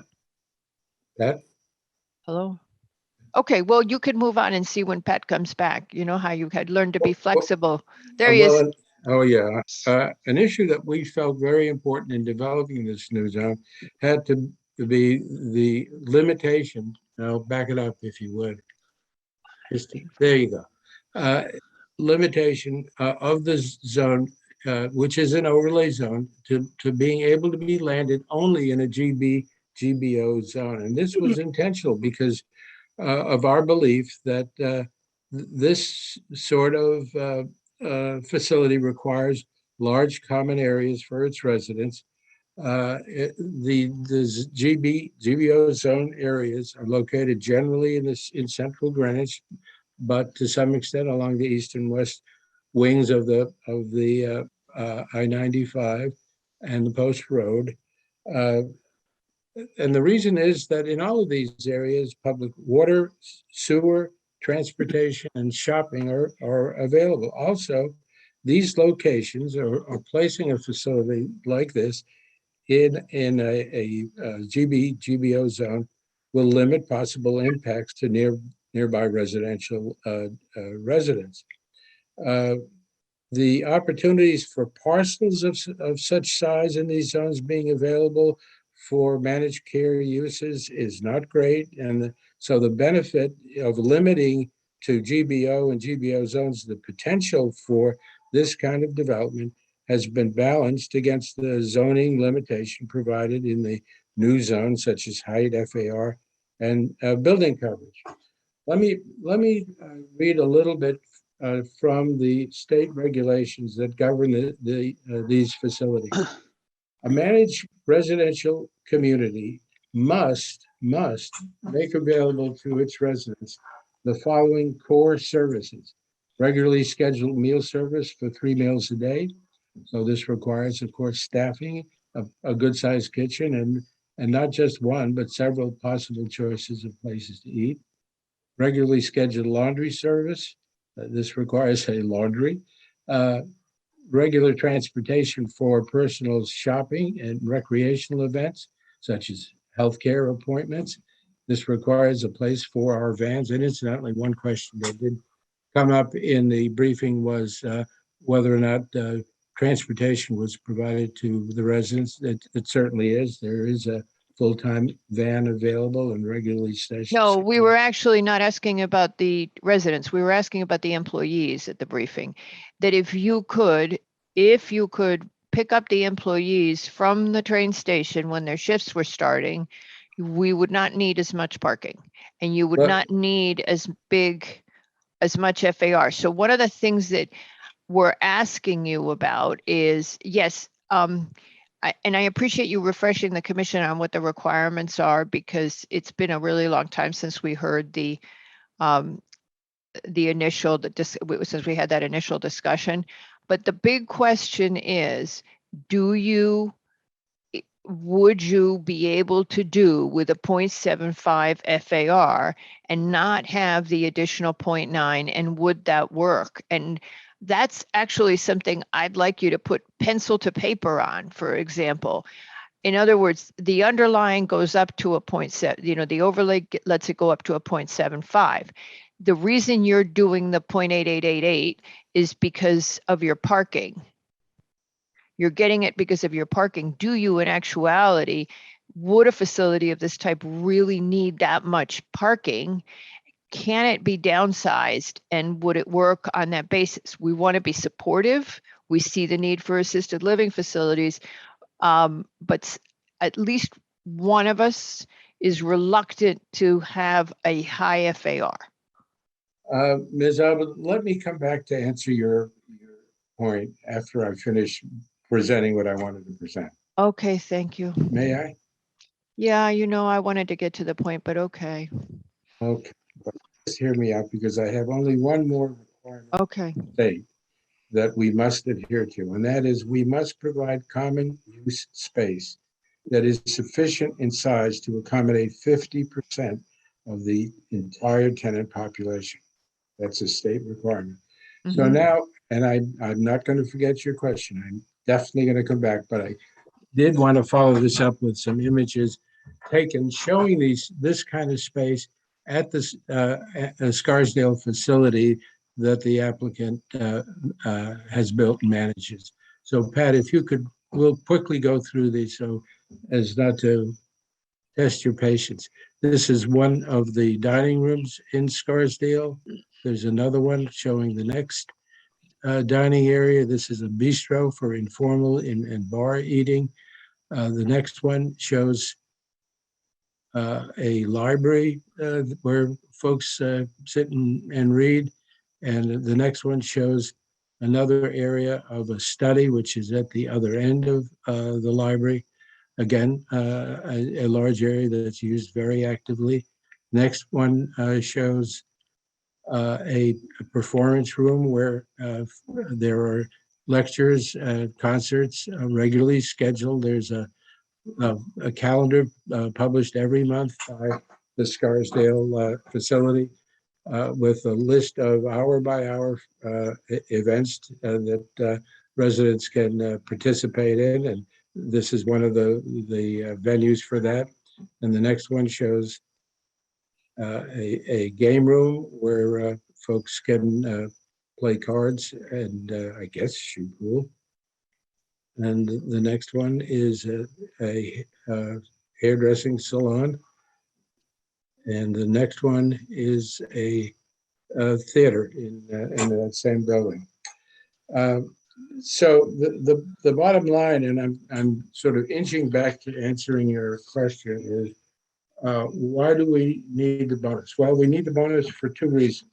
The bonus is based upon our ability to spend the money to bury parking. And as everybody in the commission knows, that's not an inexpensive undertaking. And our client is essentially, except for 4 outside visitor spaces, burying all the parking that's required. Why do we need 81 spaces instead of the number, which I think was 67 or something that John Canny had in his report? That's really the next part of this, but you can leave it up or show me. Well, it's a key question to why you, because it's what underlies your doing the additional FAR. Right. And so let me address it. One, it allows us to eliminate a tremendous amount of impervious surface that otherwise would be devoted to parking that now can be devoted to an awful lot of planted and landscaped area and park-like areas for the residents to enjoy. Right now, I would say there's 95% of this particular property, which was, as you know, formerly used as a contractor's yard, about 95% that is impervious. We are going to have over nearly 1.5% of the property landscape. In addition to that, just on the same issue about why it's important to bury cars, the Department of Transportation has agreed to provide a long-term license agreement to the applicant for the sole purpose of using as landscaping, which is part of our landscape plan, and you'll see it in that plan.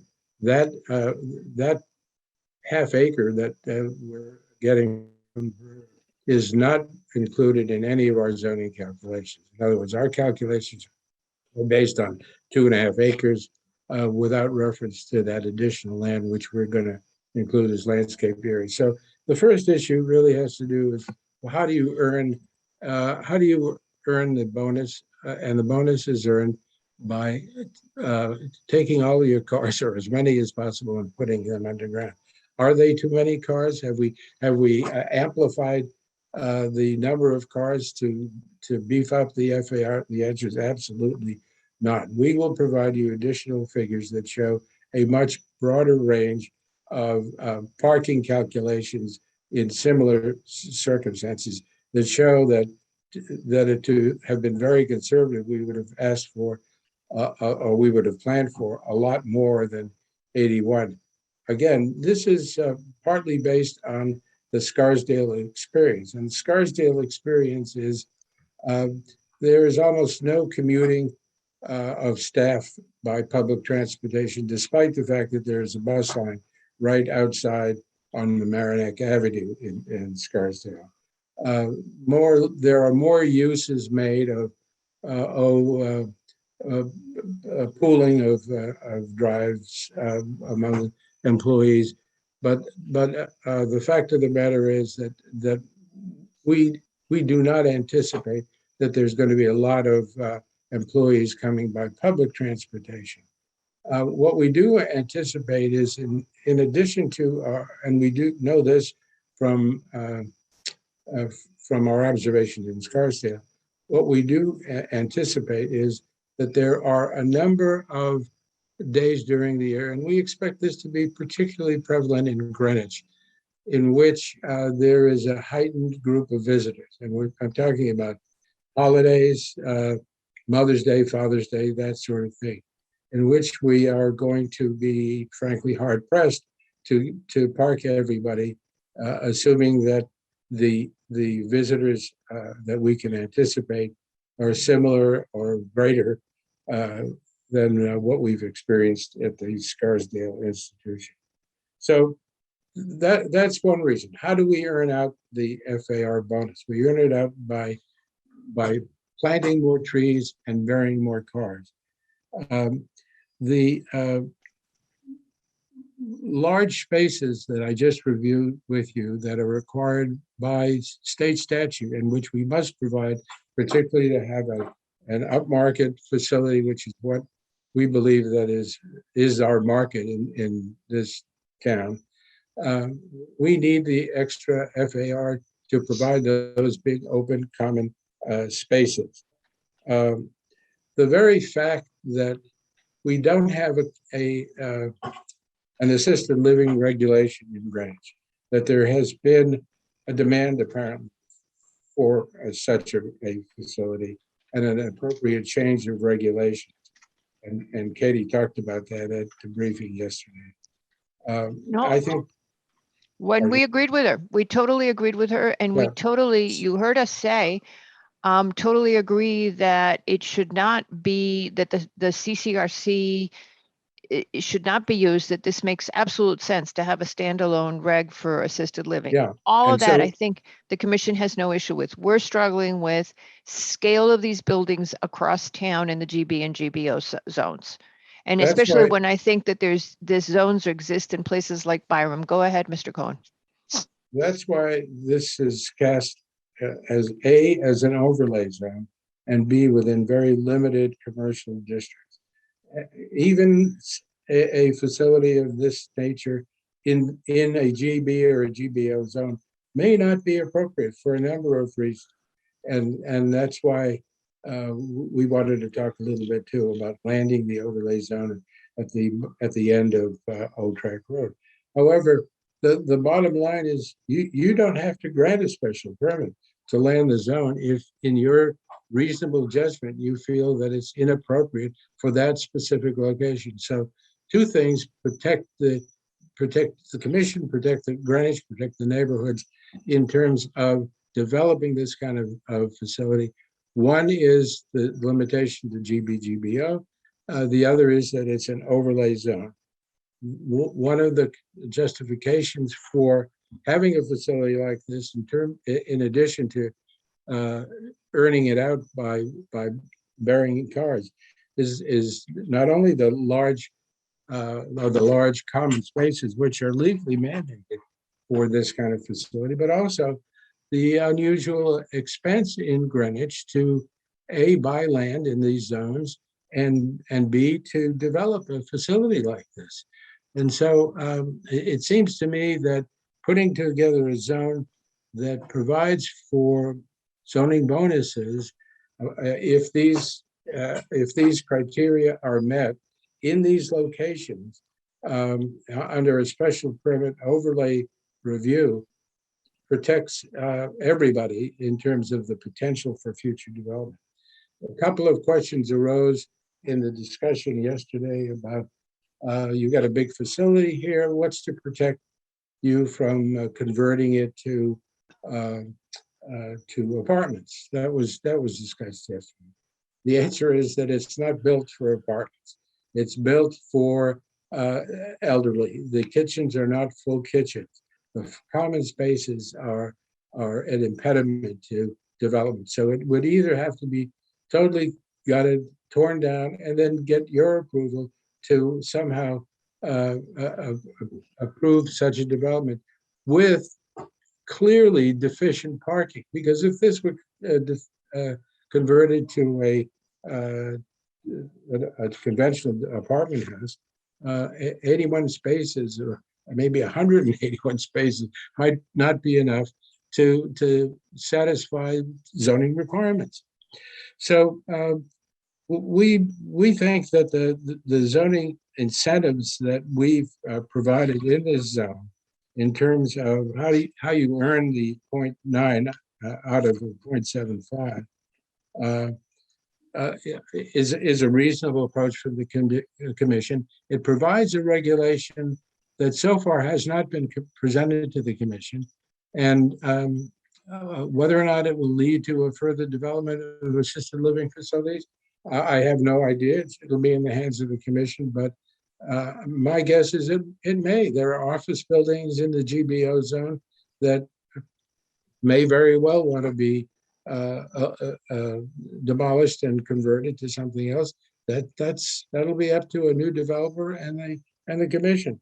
But in terms of limiting it to those zones, I think the exposure of an adverse impact on an adjacent neighborhood is tremendously reduced. In order to change the height and number of stories, the commission would have to make a specific special permit finding that any such change in a particular location were compatible with surrounding topography and any surrounding uses. It seems to me that as stated in the regulation, the commission has a path going forward. I think that the fact that we have not been able to develop an assisted living regulation, let alone an assisted living facility, is indicative of the fact that the commission should seriously consider a regulation such as we're proposing, which my client, the applicant, is prepared to utilize for the purpose of making it a site plan special permit application to develop what we have filed before you on this preliminary. So in terms of that part of the presentation, Ms. Albin, I'll be glad to answer any questions that the commission may have. Would the commission like to make comments or ask questions? I have a question concerning the need for parking. You mentioned that as a model, you're looking at other places, including the Scarsdale facility, and said that you have all these employees driving there. But are they driving there because they can, because there is space to park, or and might they take public transportation if parking were not available? Well, that's really speculative, Mr. Lowe. I'm not we're- sure I can answer that. We're asking you, I gave the example yesterday in the briefing, and that's what we were talking about. We looked at your ratios in all your other facilities, which you were kind enough to provide. And we were asking if employees had a van that picked them up at the train station and took them to the facility, would you be able to have less than the spaces you're proposing? And then, of course, Mr. Canning has a 67 space minimum requirement. Why could we not use that? And what we're again going to is, do you need that much parking? And more to the point, does the building need to be 130, I'm going to do the math, I keep doing it wrong, 134 units? Because yes, you're right, we could turn down overlay applications as they come to us, but that would not be a good outcome. The right outcome is to write a good regulation that when we get the application for in other parts of town, we say, oh yeah, this is a good thing. This is a nice in scale kind of a structure that's going to fit well in other parts of town. So we're looking for a regulation that works, not one which we have the flexibility to deny. That is not our goal. Our goal is something that works in the long term. So again, is this the necessary scale? And I'm still not, I'm hearing you say, oh, well, you can deny the overlays. And well, we need parking for the employees, but why can't the employees be encouraged to use public transit and be picked up? That's more environmentally sustainable and safer. Lots of good reasons to do that. Why not look at it in that light? Is it in fact that the parking is supporting the living spaces that you require, that the extra FAR, that you're really just trying to get a 0.9 FAR because you need that much space for the public areas and you've got the minimum square footage requirement that's in the state statute? Is that what it is? I think that's what Mr. Lowe was driving at with his question. I made it more long-winded. Sorry, Peter. No.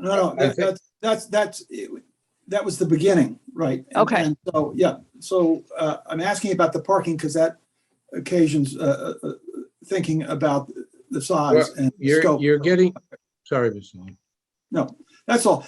You can say it's speculative on the one hand, but you're offering up this model. And when we look at the model, it's instructive. And other sites have more space. They're located in a different kind of an environment, and they offer different amenities, and the community is a little bit different. So I don't know just how speculative it is, frankly. Although I think that we're getting into site plan special permit issues, I think it's probably helpful to do so.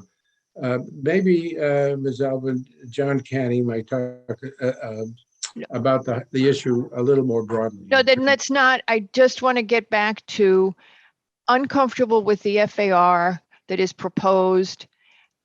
Don't really like, uncomfortable, don't really have enough information to support the proposal yet. We can move to the zone, to the rezoning and the site plan if you want to, but for me, I'm not comfortable yet I just would like to hear a convincing argument. I'm open. Well, Bob, that's why Bob, I want, we'll let Mr. Barilak say something. No, because Canning's going to talk about the parking and that puts us into site plan. Go ahead. well, but that's exactly what Mr. Lowe has asked about. Well, Yes, but okay, then. It's a bigger issue that I'm asking. It's associated with the scope of the project. Yeah, That's the issue. I think what Marguerite is trying to drive at is we would love an education about the drivers for size when you design one of these buildings. You need to have certain infrastructure. You need to have community rooms. You need to have kitchen. You need to have non-income producing space that's expensive to build.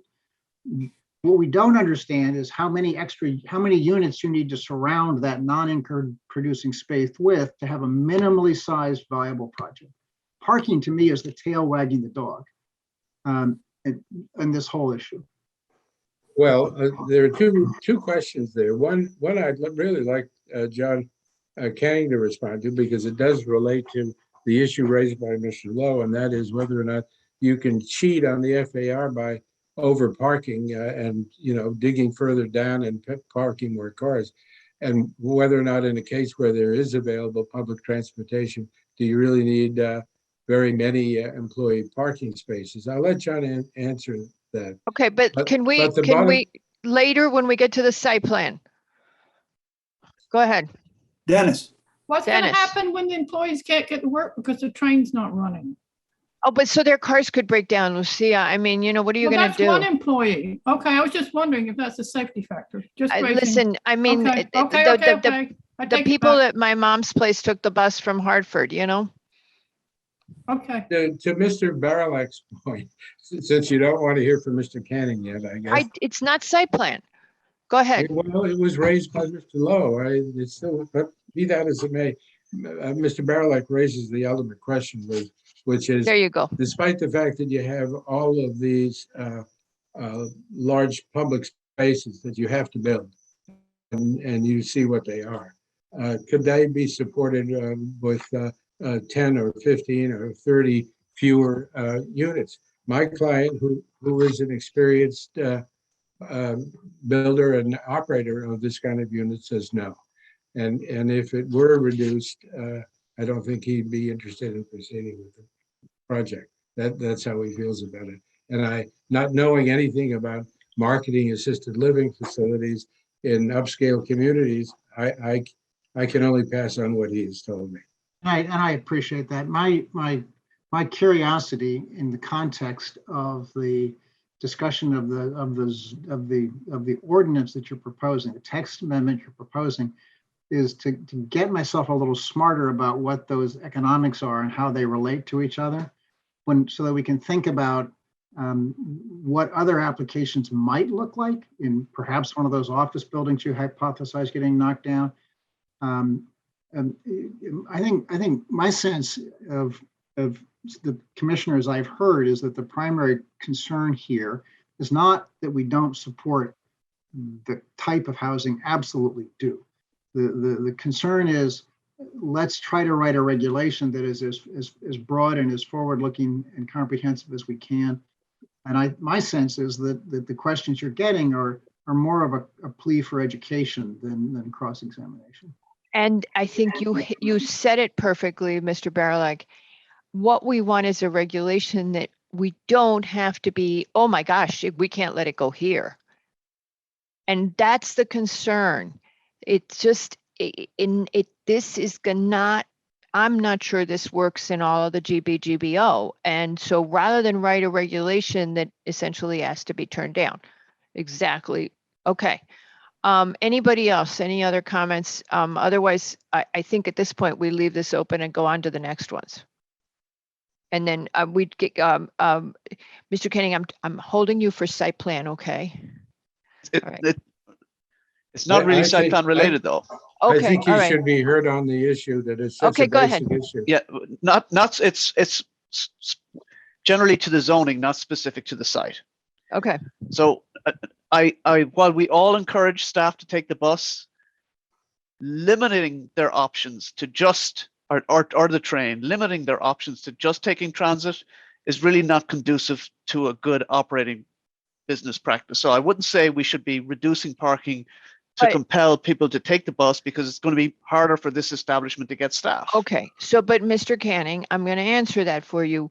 Yep. The other facilities are not making their staff take a bus. They just have less parking. Their ratio is smaller. Thank you very much for sharing that, but the ratios are smaller. We are looking to see if you guys could do that. And we're asking you that question. What I'd like to do is leave that question with you for you to keep thinking it and keep discussing it with your applicant. And let's move on to the other stuff. We will. Secondly, then Mr. Yeski wants to say something as soon as you're done, Mr. Canning. Go ahead. No, go ahead, Mr. Yeski. Yeah.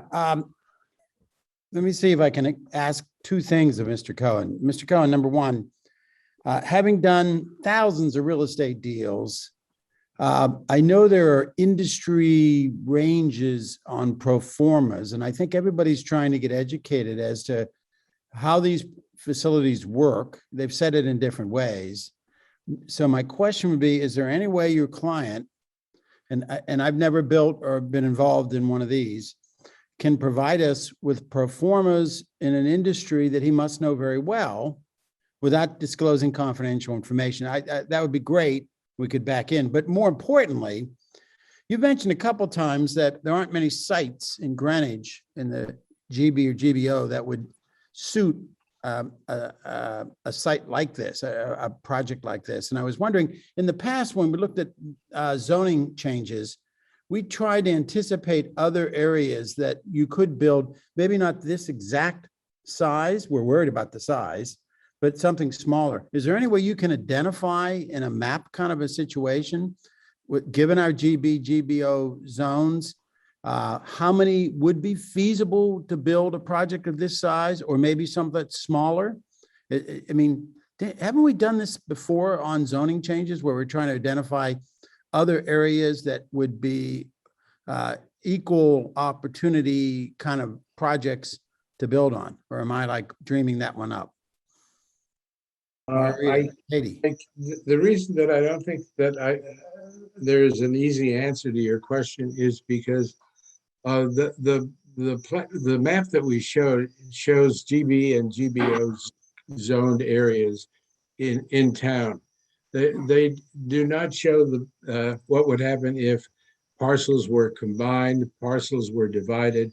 It's all real estate, and so there's no way to determine exactly how big a piece of property you're talking about in terms of development potential, or what backs up to it, and so it really, to answer your question, it would take an analysis that I don't think is capable of being done. And that is exactly what the commission's worried about. Someone combining parcels to build an even larger project. And I hope you understand that, because that's it. I mean, when you change that kind of a zoning, you open up all these areas to even larger projects, which I don't think we really would want at some point. But how about the first question? Industry proforms. I've seen them on hotels. I've seen them on resorts. I've seen them on golf courses. I've seen them on office buildings. I saw one once on I forget what you call it, Alzheimer's facility up in Boston. And it's not, I'm not asking for confidential information on your project, so that's the one I referred to. I'm looking for industry information. Now, we could probably do this ourselves, but you guys are a lot more knowledgeable and it would be very helpful. Well, I will inquire. You probably, well, there's Mr. Perkins. Maybe he can help. Well, I've been reading his book and I still couldn't figure out, he sent the book and I still am not clear I get all the needs and I get the requirements, but I still don't understand the FAR questions. So go ahead, Mr. Perkins. Okay, I hope this is helpful. Having done, my firm and I have done over 150 of these, and like everything in residential development, and is that no two are exactly the same. When we start with a client, they are targeting a particular community and a particular set of expectations. And so, for instance, when we started with Mr. Sharma in Scarsdale, which he said, I want to build the best facility with the most services in Westchester. And he draws also, of course, up into Fairfield County. And he did that. And so he has a higher staffing ratio. He provides a richer variety of services. And that requires, the only thing that actually makes money are the number of residents.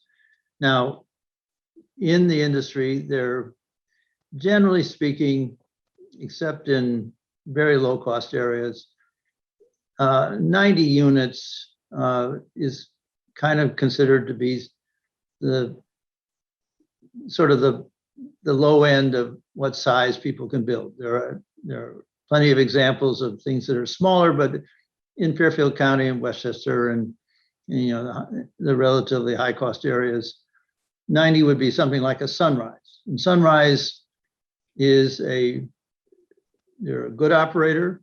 It's a very good middle income product, but it is not a product that is, targeted at, the portion of the community that AMBA is, they do some shared rooms and other things, which is not part of this facility.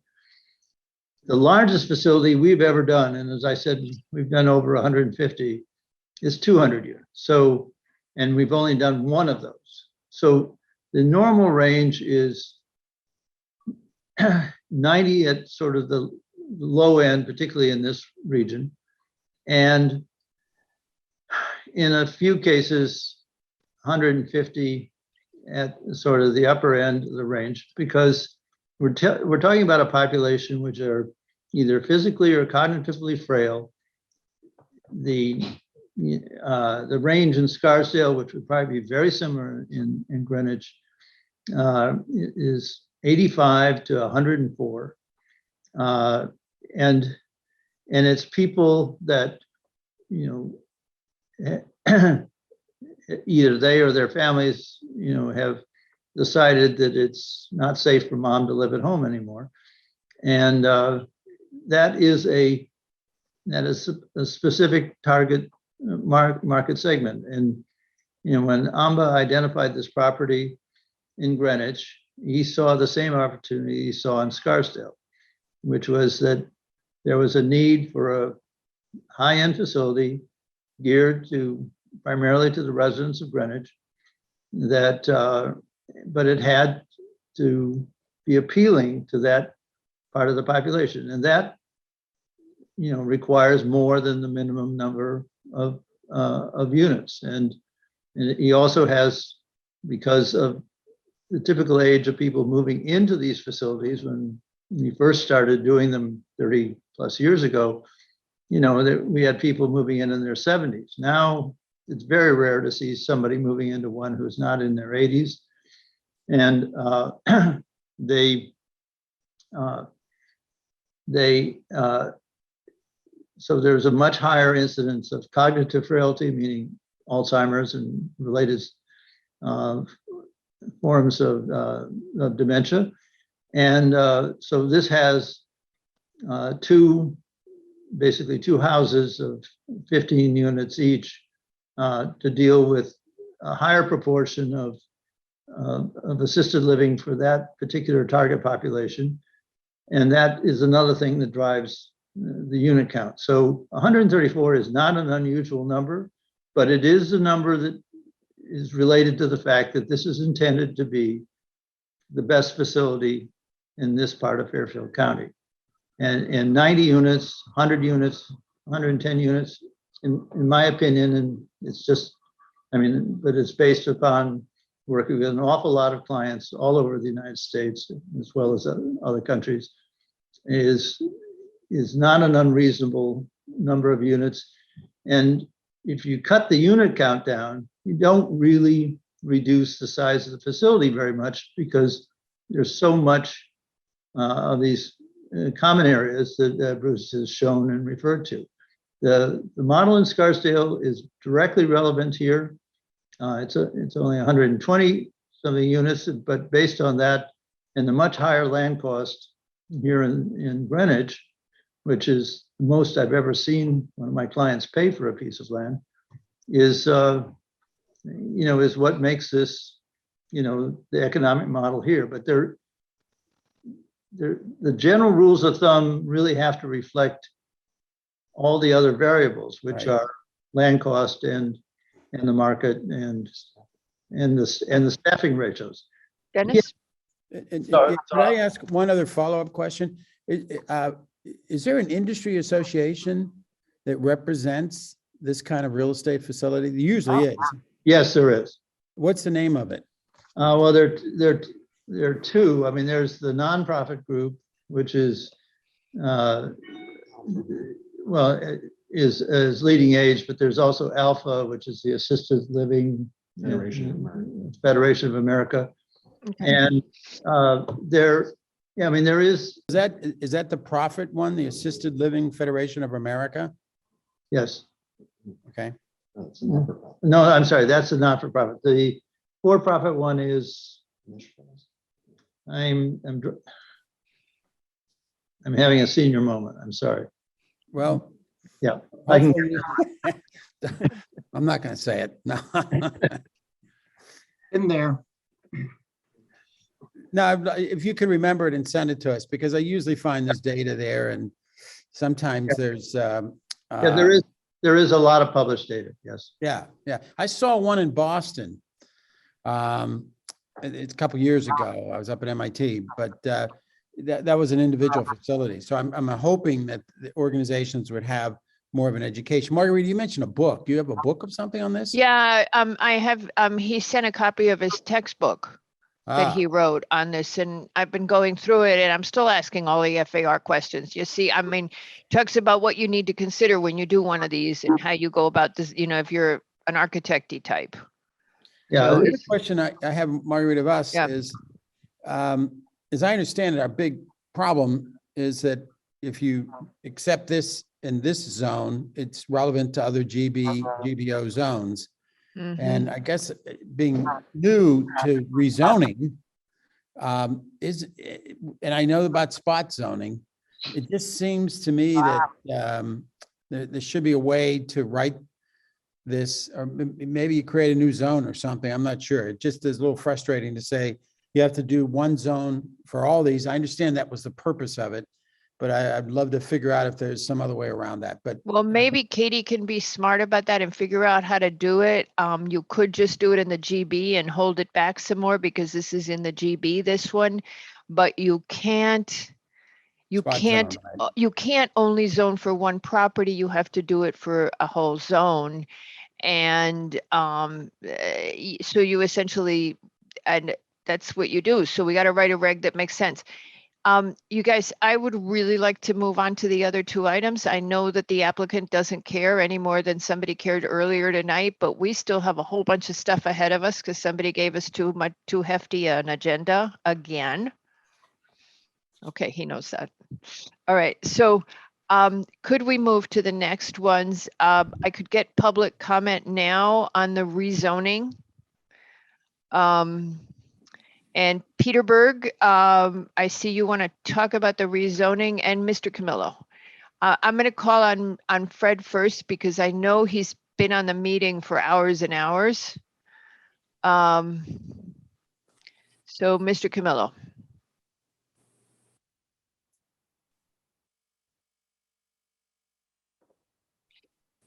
Just so you know, and those of you who have your hand up, Peter Tessie and Fred, right now we were only talking about creating a text amendment on how we're going to change our zoning regulations and whether we like the proposed change to the zoning regulations. I think you're going to go bigger than that, but go ahead, and what we'll do is we'll ask the court reporter to combine the records.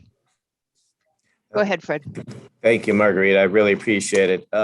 Yeah, I just wanted to comment that and give my support for this project that I think is has a stated need here in town, and it's been certainly, I think, talked about for a while. And very few times do I see a project of this magnitude get the buy-in of the neighbors. Not that common, as you know, and it really, I think, is in the right spot.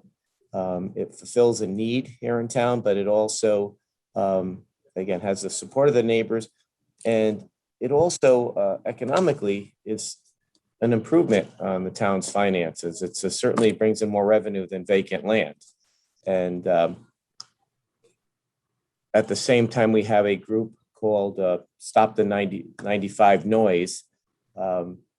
Something like this actually adds to that too, where it creates a nice buffer.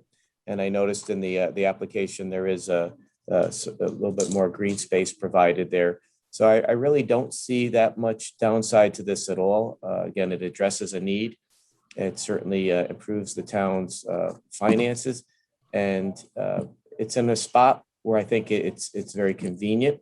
It doesn't block anything except for noise and the sight of train tracks. So, and of course, again, like I mentioned a couple of times, it has the support of the neighbors, which is always very, very important. So I just wanted to get on the record for my support for the project. And I want to thank the commission always for asking great questions and protecting the integrity of each neighborhood in our town. So thank you very much. Thank you very much. The next speaker is Peter Tessie.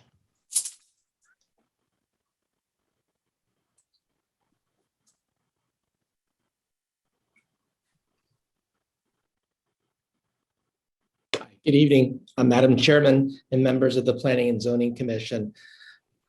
I'm here tonight to lend my ongoing support for this proposal and specifically the regulation change. It's fortunate for our town that you, the Planning and Zoning, the Commission on Aging, the RTM acknowledge the need. And that need, someone's come forward to meet. And I think we've been fortunate that unlike some of the other applications that you've had to deal with, which are perhaps predatory in nature, whether it be using 830G or RILUPA, this one is actually working in concert and in tandem with our plan, which the town worked so hard to develop. The challenge that you're struggling with, as I listened to your briefing yesterday and throughout the meeting tonight, seems to be around equity, how it could be applied elsewhere.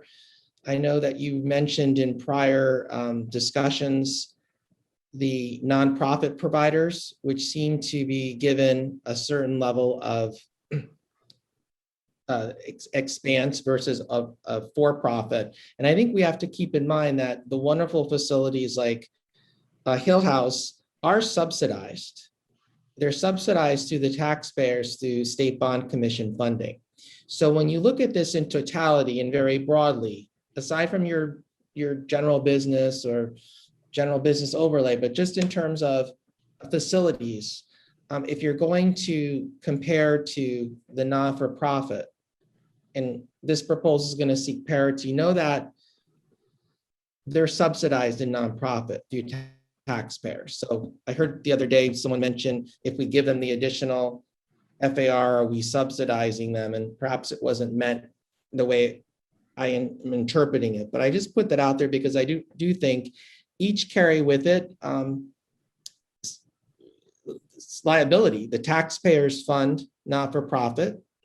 And in this case, the town is granting additional use of the land to allow a for-profit provider to be profitable, to make it viable. And I think the reality is that we haven't seen these is the proof that the regulations prior to this have not worked. So I would hope that you can reconcile this conundrum and look at it as you are seriously, but recognize that there's only so much that people are going to be able to concede before it makes no sense from a business perspective.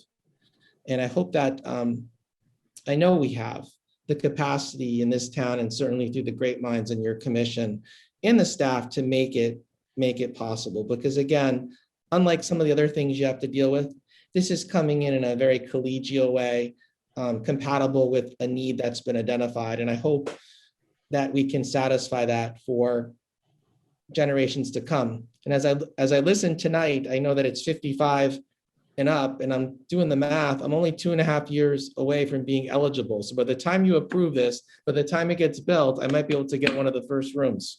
So I'm hoping you do it.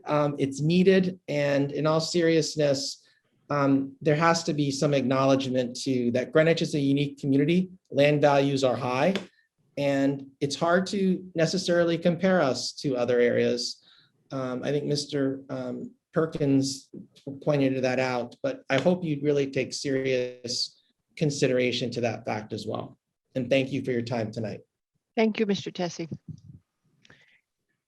We have another speaker, Ira Lutsky.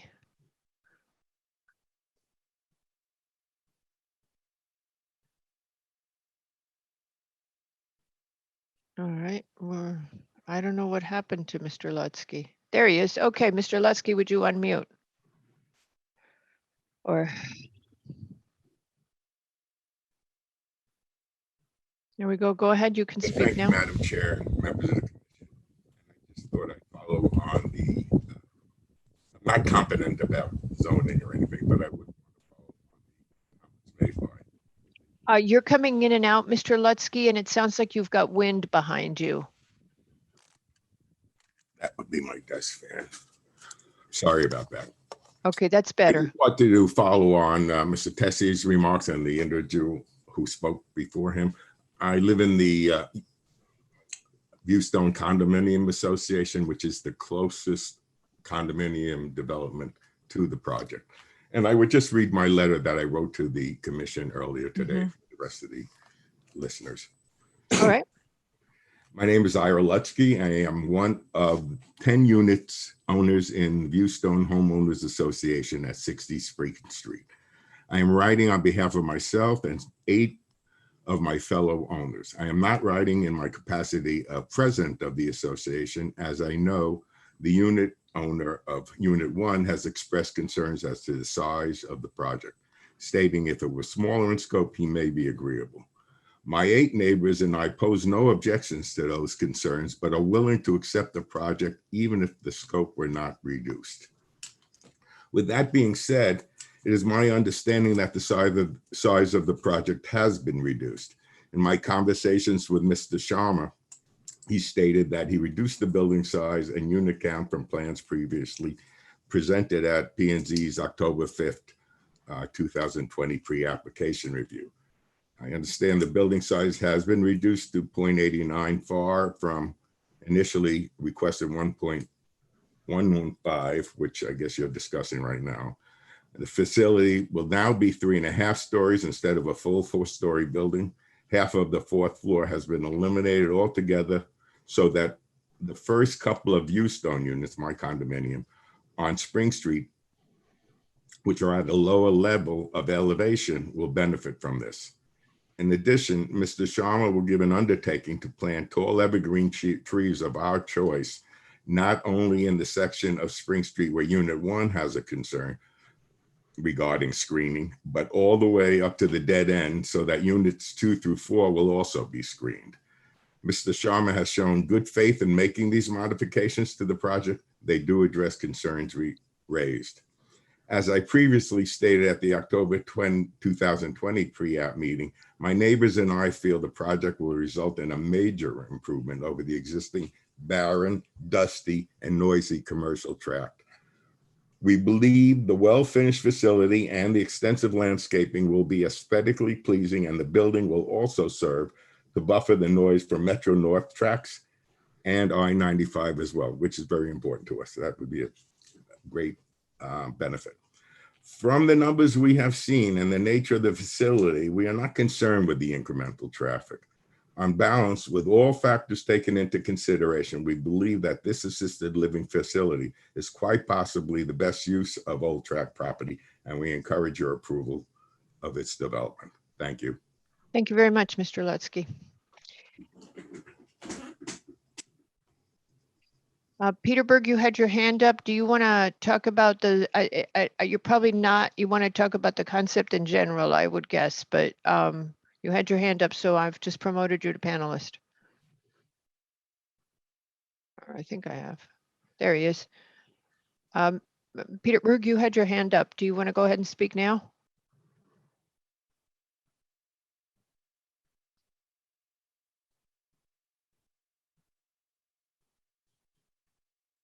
Peter? Mr. Berg? Hello, Peter Berg? All right, well, maybe Mr. Berg will come back later. I'm not hearing him now. He's with us, but I can't hear him. Okay, so with that, I would suggest we leave this application open. We move to the next two. I think it's making sense that we combine the record at this point for all three of them, and let's just go to the next. So Mr. Basili, if you would combine the record.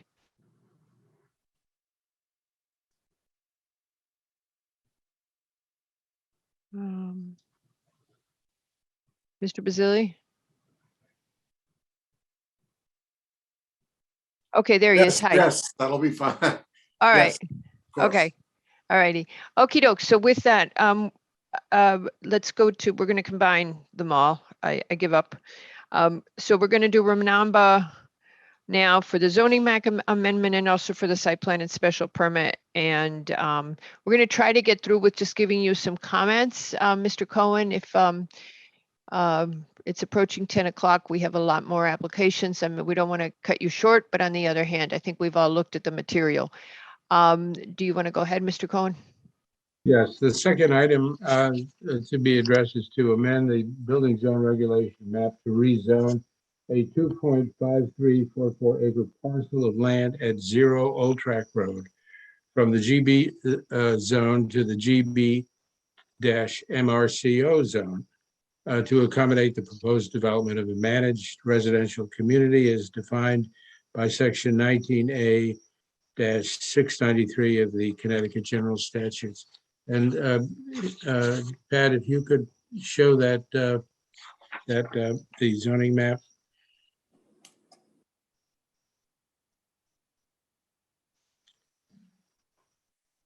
And I will try to make this quick because it's fairly simple. The zoning map, as we propose to change it, is shown in that blue triangle all the way on the right-hand margin at the very end of Old Track Road. The property bounded to the north by Old Track Road and a vehicle storage facility to the east and southeast by the Connecticut Metro North Railroad, to the south and southwest by residential properties on Rodwell Avenue, and to the west by Spring Street. For years, the site was occupied by a construction company and utilized as a yard for its local excavating business. The site is improved with a small office building, a shed, and several storage containers and storage piles. Our client, the applicant, took ownership of the subject site in September of 2019, and the property has not been physically altered since then. The site is located within the town's public sewer and water service area. It's bordered to the south by the Metro North Railroad right-of-way, of which a 20-foot strip comprising about a half an acre will be landscaped as a part of the project, but not included within any of our zoning calculations. Importantly, to the north, the residential uses along Spring Street and Stone Avenue are located at an elevation significantly higher than the Old Track Road site, so that those neighbors look over the site. And based upon the support, some of which you've heard from Mr. Lutsky, that we've received from those neighbors, the proposed development will be more acceptable to them than what has traditionally existed there. The Old Track Road historically has been developed with various commercial uses. However, in recent years, the area has seen the nearby development of attractive multifamily residential uses due to their central Greenwich location and proximity to services and town amenities. Located on Track Road, about 100 feet away from the site, is the J Loft apartment building approved by the commission not too long ago, with 4 stories and 120,000 square feet of mixed uses, including 78,000 square feet of residential and 48,000 square feet of an Equinox fitness facility. At the end of Old Track Road is a public bus route, and maybe next image. This is an aerial view. As you see, we've outlined in red or highlighted in red the location of the property we're talking about, with the J Loft building down Railroad, Old Track Road, the railroad right of way immediately adjacent to the site. There is, of course, the railroad station within walking distance, and the central Greenwich location of this site is consistent, convenient to all shopping and service facilities in the downtown area. And the next image, Pat, shows the site as it exists now, with miscellaneous buildings relating to the former construction building business. And the next image shows it sort of upside down, but with the north to the upper end of the image. The site, the entire site, showing what exists there right now and how it is almost completely covered with an impervious surface. So that really summarizes why we believe this is an appropriate location on which to land the new zone, should it be adopted by the commission. And I would be glad to answer any comments. And if there are none, we'll go right on to talk about the site plan with Brad Perkins. Any comments or questions from the commission? Okey doke, let's go to the site plan. So with me tonight is Brad, who, as you know, is extremely experienced, has designed well over 100 senior living and care facilities, author of a book that he's provided to the commission. More copies, I'm sure, are available. Also with us is the project engineer, Tony DeAndrea, to answer any questions you may have, and John Canning of Kimley Horn. And the first image It just shows the final developed site with the landscaped area and the building footprint and modifications to the access driveway. So if Brad could take over from there.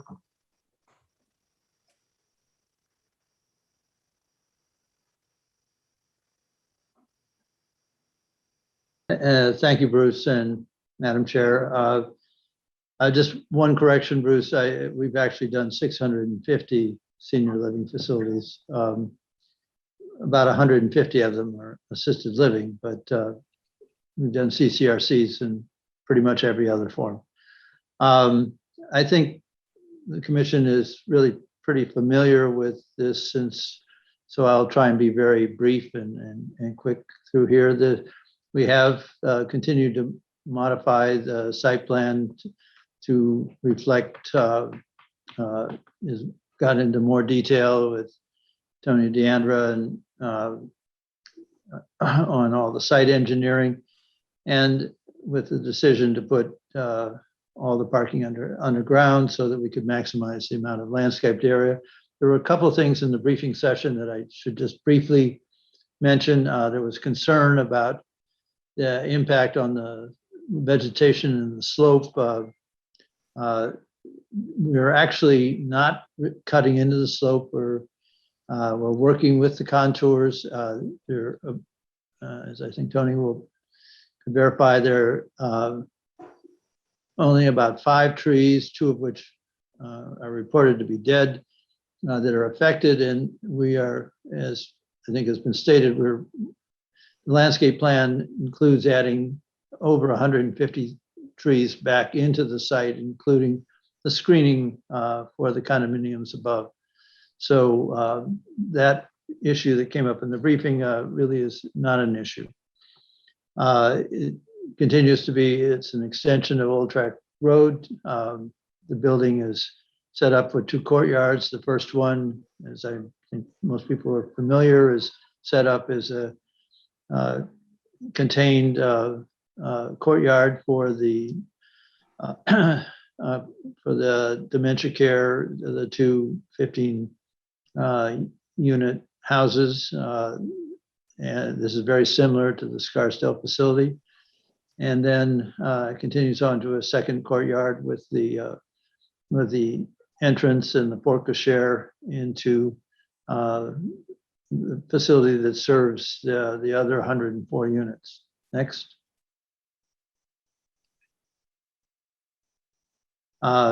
We have updated the renderings to reflect the current state. Again, the design vocabulary is, this is obviously early in the design process, but it's intended to be a sister facility to the one in Scarsdale, which I think many of you are familiar with, and of course can be viewed on its website. It's a mixture of stone and clapboard. It's intended to be very residential in appearance. The wing, as you approach up Old Track Road, is 3 stories in height, and it's only the southwest end of the building, which where it does rise up to 4 floors. Next image. Next, yeah. So this is looking back at the porte cochere, and then the next image. And this would be the actual courtyard with the porte cochere, which would be the main entrance into the facility. This is again very similar in character, although fit to this site, to the facility in Scarsdale if somebody wanted to see what this looks like in real life. And then the final image, which is you've seen before, but by being able to put all the parking underground, it means that the whole remainder of the site can be turned into usable open space for the residents. The bistro opens out onto this space, and and it provides outdoor, passive recreation for the residents. When I was at the Ambassador in Scarsdale on Saturday with Mr. Sharma, there were a lot of the residents. It was a very beautiful day on Saturday, and these spaces are actually well used. Just briefly, the plans. Next, please. And so these areas are actually heavily used by the residents. This is the back patio, not the one for the dementia care. Next. So as pointed out, the lower level is devoted to putting virtually all the parking on the ground. Next. Also at below grade is a lot of, in addition to the ramp down to the parking in the service areas, there are a number of the common amenity spaces that are located at this level, including the main dining room for the assisted living. Next. Ground level includes the two dementia care houses and the courtyard, but also the main entrance and a number of the amenity spaces and a few ground floor units. Next.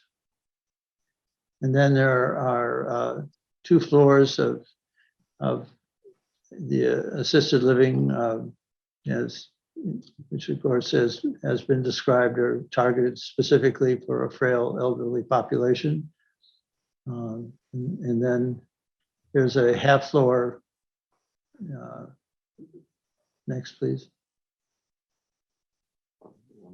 Yeah, well, there's 2 of these floors.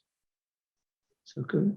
Yeah, so then the top floor at the southwest end of the facility is what we plan as a special floor, which of course will have quite good views in all directions, and will be targeted to have some of the nicest units. So, Okay.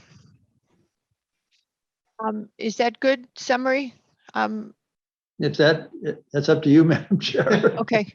If you wouldn't mind, I'd like to bring us to brass tacks on some of the site plan issues right now. You have extensive comments. Could we just take down the plans for a sec?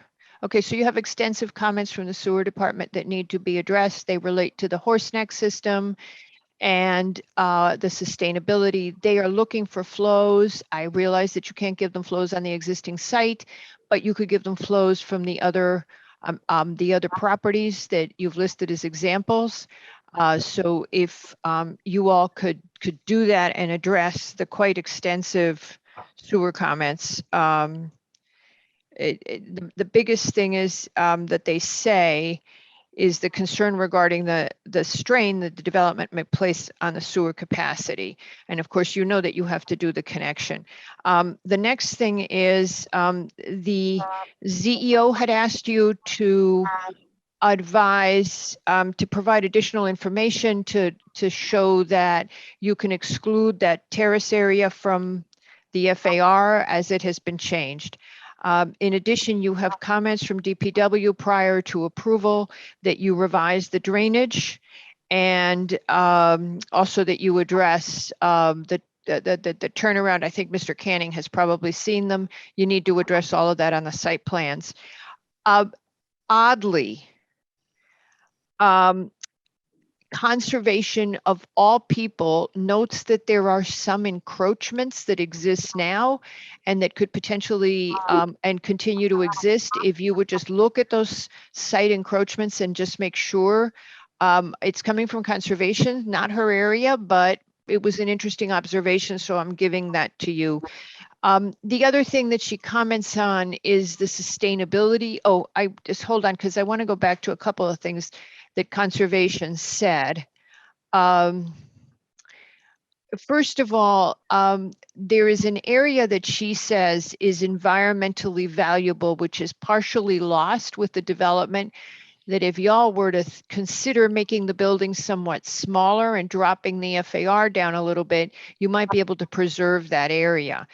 I'm going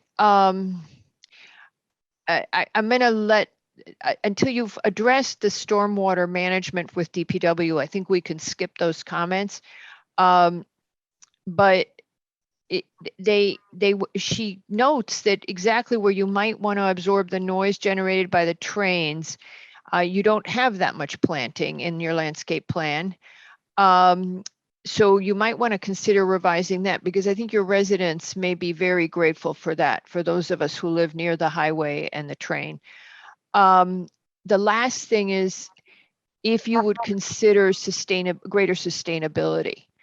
And actually, Mr. Cohen, it would be a pleasure to see the new zoning regulation for this type of facility even include in its language any kind of sustainability considerations. But she asked that you consider it. I will tell you, Mr. Cohen, that we are working with the First Selectmen's Energy, that committee. And we do have a new state statute that will enable us to require sustainable energy and renewable energy. So it's just worth thinking about. We can't require it of you because you already filed, and there you are. So those are the things that I see outstanding at the moment. I would love to have you give additional consideration to the text amendment, I'm sorry, not the text amendment, the new overlay zone, and how really to write it so that it works for the other sections of town, and whether this is the size of development, because we don't want to be saying no. Generally, from my own personal opinion, we didn't comment on the zone itself, and it does make sense that the GB and GBO for this, to me, it makes sense.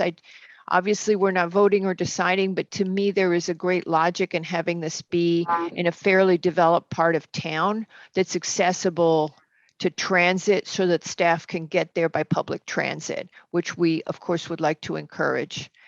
Those are the things I have open. Does anybody else on the commission have more comments? Okay. Madam Chair, may I ask a question or add something into this? Of course. Quickly.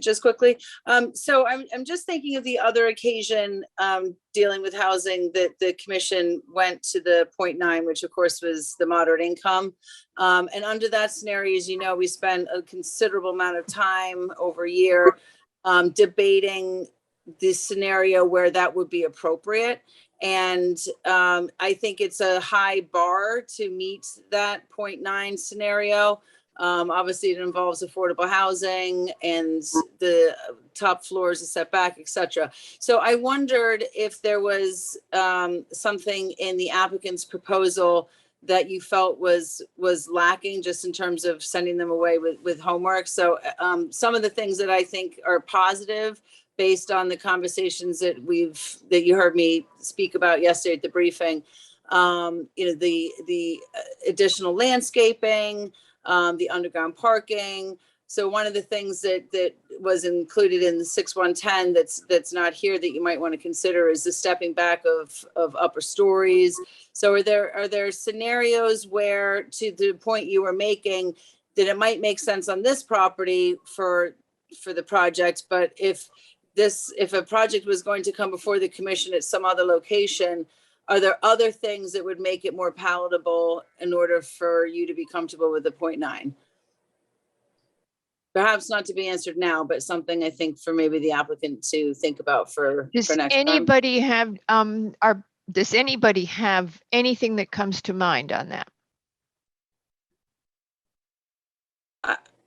I think I can give you, yeah, is important. Okay, so I can tell you that I love the idea of having good landscape, good outdoor amenities. the sustainable, all that stuff, sustainable development practices, low income development, to address the kinds of concerns. I mean, those things are where we are trying to move and as a town, as hopefully a state and a nation, but that's where we're going. And to me, the more sustainable something is, that's where we want to go right now. But I'm also concerned about the huge pressure to increase density and scale in Greenwich. And I just, that's the worry. And I don't know how you offset that, because as you know, Mr. Cohen, we are seeing very large applications. You are only one of them. And we're seeing big applications that will change the character of the community. This application is in a little tucked away corner that doesn't impact anyone, but you're looking at the GB and the GBO where you could be. And I don't want you to say, well, Margarita, you could deny those. There's no point in having a regulation that I'm going to be going out of my way to deny. I keep saying that. We want to have some, I know, okay, I've said it. All right, anybody else have something? Because repetition is. I know it, Madam Chair, I know it's very late. Just a couple of quick things. We completely support and, that this should be as sustainable as possible, and we'll come back with, our thoughts about what can be incorporated in the design. The second, the issue of trees are not going to mitigate the train noise. That has to be done by the building itself, and we have done a lot of work next to commuter rail lines, and we understand how to do that, and we will demonstrate how to do that, and we can address it at a future time. But setting back the upper stories will not have any positive impact on the perception of this building, which is really only seen from the condos above, and it will have significant bad. Okay, so we're going to we think trees are important in terms of sound because of what they do to the sound waves. So we do think that they're important. And second, remember, we're talking about precedent for all the town and for the GB and the GBO. What Katie was suggesting is if a building has a setback and it's way out, Victoria, you look very strange right now. Okay, there. All we could see was like your jacket bending over. That was weird. What we're saying is, okay, so you're in the rest of the business zones. The setback of the top floor of the building would work. Yes, So, I'm just saying is this particular. but you're not asking us to look. I'm sorry, I'm going to be very hard-headed here. You are not asking us to look at one site. You are asking us to do a zoning regulation across town, and we have to think globally. Of course. I mean, I know. So, how could, and you're an expert at this, how could you write the regulations so that if it is a 0.9, it is not. It's not. People like the setback. And so that's something to think about. I mean, you guys have the expertise to come to the right answer.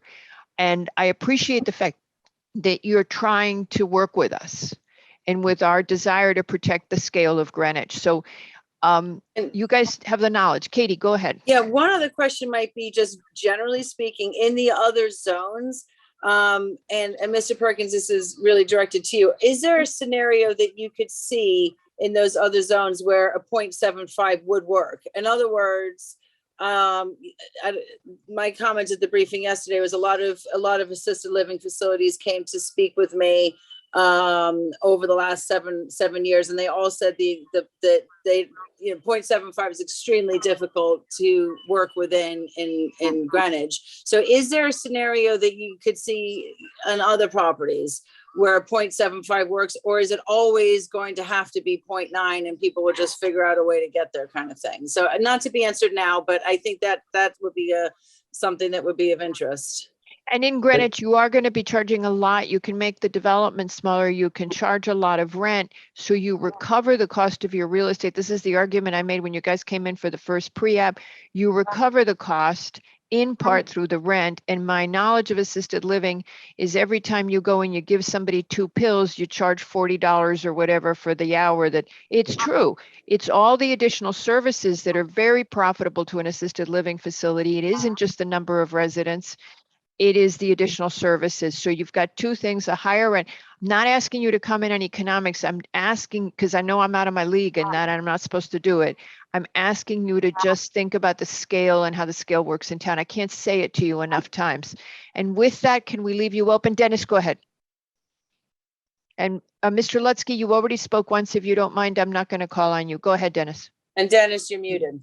Yeah, he Yeah, I knows. got it.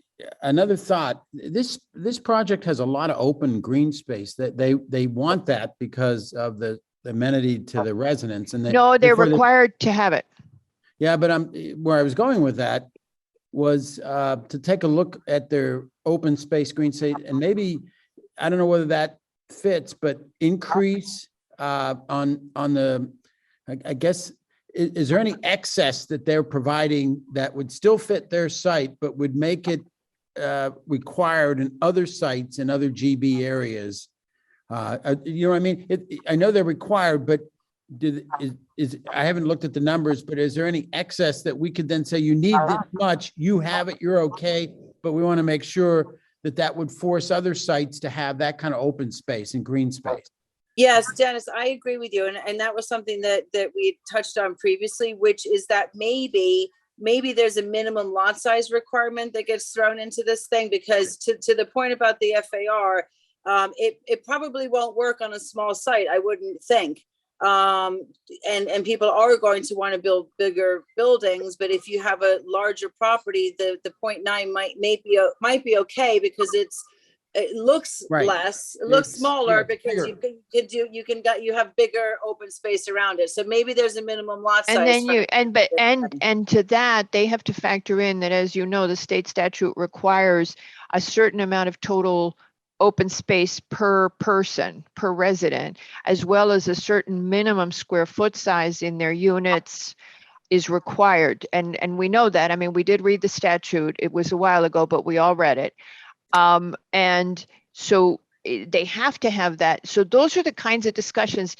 We're looking for a little more drill down on how to make it work for the town. And we can't ask you enough ways. It looks like if we deal with the open space requirements and the green requirements, we could sort of, but we can't, because they can combine lots. We could create it so that they couldn't do it in other GB and GBO zones, except they can combine lots. But then if they do, then they'll have a bigger lot, so. And don't forget, Victoria, they have a minimum green space per resident, outdoor space that they have to have per resident. There's a number, can't remember the square feet. It's 300 square feet per resident, something like that. Mr. Perkins? 300, let's just call it 300 square feet of outdoor space per resident. In addition, I think the minimum unit size is 250 for a studio.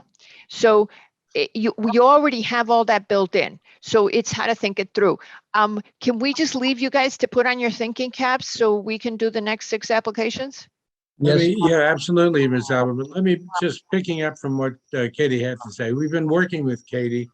And we've been, as you pointed out at the beginning, we've been changing the regulation to modify it to incorporate comments from Katie, from the pre-application process, et cetera.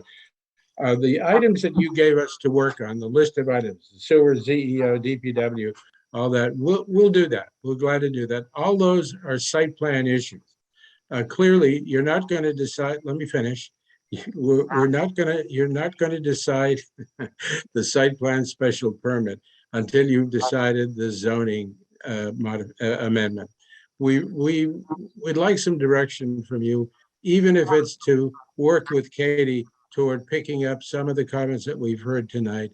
But we hope that will be the first item that the commission will consider as we are working on some of these site plan issues, understanding that my client is continuing to to devote resources to get this done.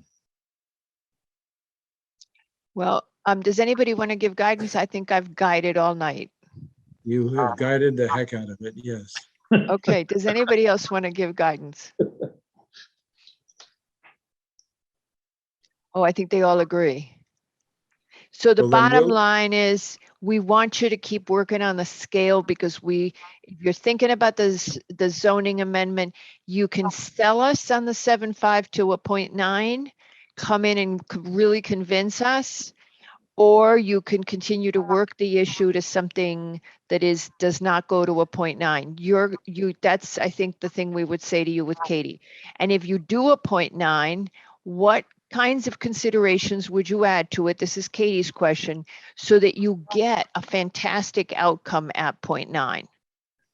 We will be in touch with Katie, and we'll work with her in putting this together to a point that you can't resist. But just bear in mind, we've gone many years now without an ALF No, we get it. regulation and without a ALF Totally project. get it. And There's a reason for that. let this be your legacy then, if you ever want to have a legacy, that you help us create a great assisted living facility regulation that we say that was Bruce Cohen that helped us write this. That would be awesome, and that works across town, because we think you guys are a great team and you can help us put together. We recognize the need, Mr. Cohen. Absolutely. Madam Chair, Yes, does ma'am. it resonate with the commission as a whole, just to Mr. Cohen's point? So right now I think it's a minimum lot size of an acre or something. I think it was. So to Dennis's point, is that relationship between the floor area and the land size, is that something that the commission wants the applicant to continue massaging, so to speak, or is that not necessarily the direction? And don't harp on that too much, because to me that I like that concept, where if you're going to go to the 0.9, you have to have more land, so they have there's more to play with under that scenario. The way you site the building and that kind of thing, and the landscaping. So I like that, but that might not be something that's that interesting to the rest of the commission. Okay, so what I said to you guys yesterday is, I don't think the arithmetic works on that. 0.9 FAR on 1 acre and 0.9 FAR on 2 acres is just as dense. Yeah, it's just, you're just scaling up. I don't get it. You're just not. The I issue- mean, what issue you scope. could do though is you get more. No, it's not. It point the building. 90% of a And hide it. property, what I'm saying, Katie, is 90% development on a property that's 2 acres has exactly the same impact as 90% development on a property that's 1 acre. Same. Well, unless the one property is very linear and the other one has more depth, and then you can't Well, see it from the road. I mean, And so then yes, you're the making it density- way You're drawing up all kinds of It's exceptions. and we're too trying to come up complicated. with a generalized regulation that fits all pieces, all parcels. So But the if you look at where regulation the GB zone is located though, Peter, it's mostly along the post road. So it's mostly linear types of properties. So that's what I'm saying. So that's something to consider. Well, and the regulation that's on the table for us now to consider has a provision that says that the commission has considerable discretion in citing these things based on site plan and impact on the neighborhood. I'm not sure how we get around that. I kind of like it, actually, especially when I think about this site, which is absolutely well below grade compared to anybody in the neighborhood, which makes it much easier to take a taller building. Okay. Katie, I was going into the, not minimum lot size so much, but an increasing green open space, whatever the size. But even if it's 0.9, but increasing it, which would then force, they would go into violation if they went to 0.9 and they didn't have extra land. Let's put it that way. That's where I was going with that. Trying to get more open, more green. Perfect. I see. Forcing that 0.9 down unless for some reason they had a larger or a linear lot or something like that. Right. Does that make Good. sense? That's good feedback. Yeah, that's Yeah. helpful. Thank you. Okay. All right. I asked Mr. Lutsky to please send in an email because he's already spoken once, or to wait till the next meeting. Mr. DeAndrea has had his hand up. Um, It's been almost 2 hours. all right, okay, Mr. DeAndrea, go ahead, but please make it brief.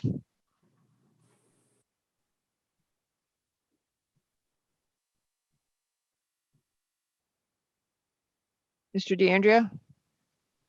Okay, so that didn't work because we can't hear him. All right. All right, okay. Mr. DeAndrea can speak with us the next time. So we've got a plan, Mr. Cohen, and we'll see you when you're ready. And Katie will work with you. We're going to try to make that really soon, particularly on the rezoning issue. That would be great. If you could just come in, that would be an ideal thing to do rather than spend all the hours talking about all this stuff. Let's get the text of the regulation right. Good, and we'll try to get back before you on at least that issue very soon. Perfect. And you can work all the site plan issues as you go later. Awesome. That would be great. Thank you so much. Thank you. Take care. Thank you. Okay, so we Good luck. finally, thank you, Mr. Canning. Okay, so now we're going to application number 8. It's Veterinary Emergency Group. This is a final site plan and special permit at 409 East Putnam Avenue. And Mr. LaRoe for the applicant. I believe it's Mr. Tessie and Mr. DeAndrea. Oh, maybe. I hope Mr. DeAndrea can make himself heard, because I couldn't get him in before.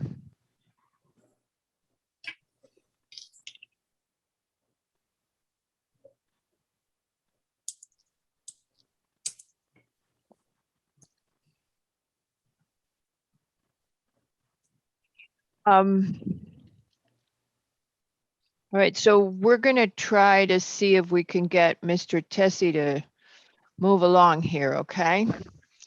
So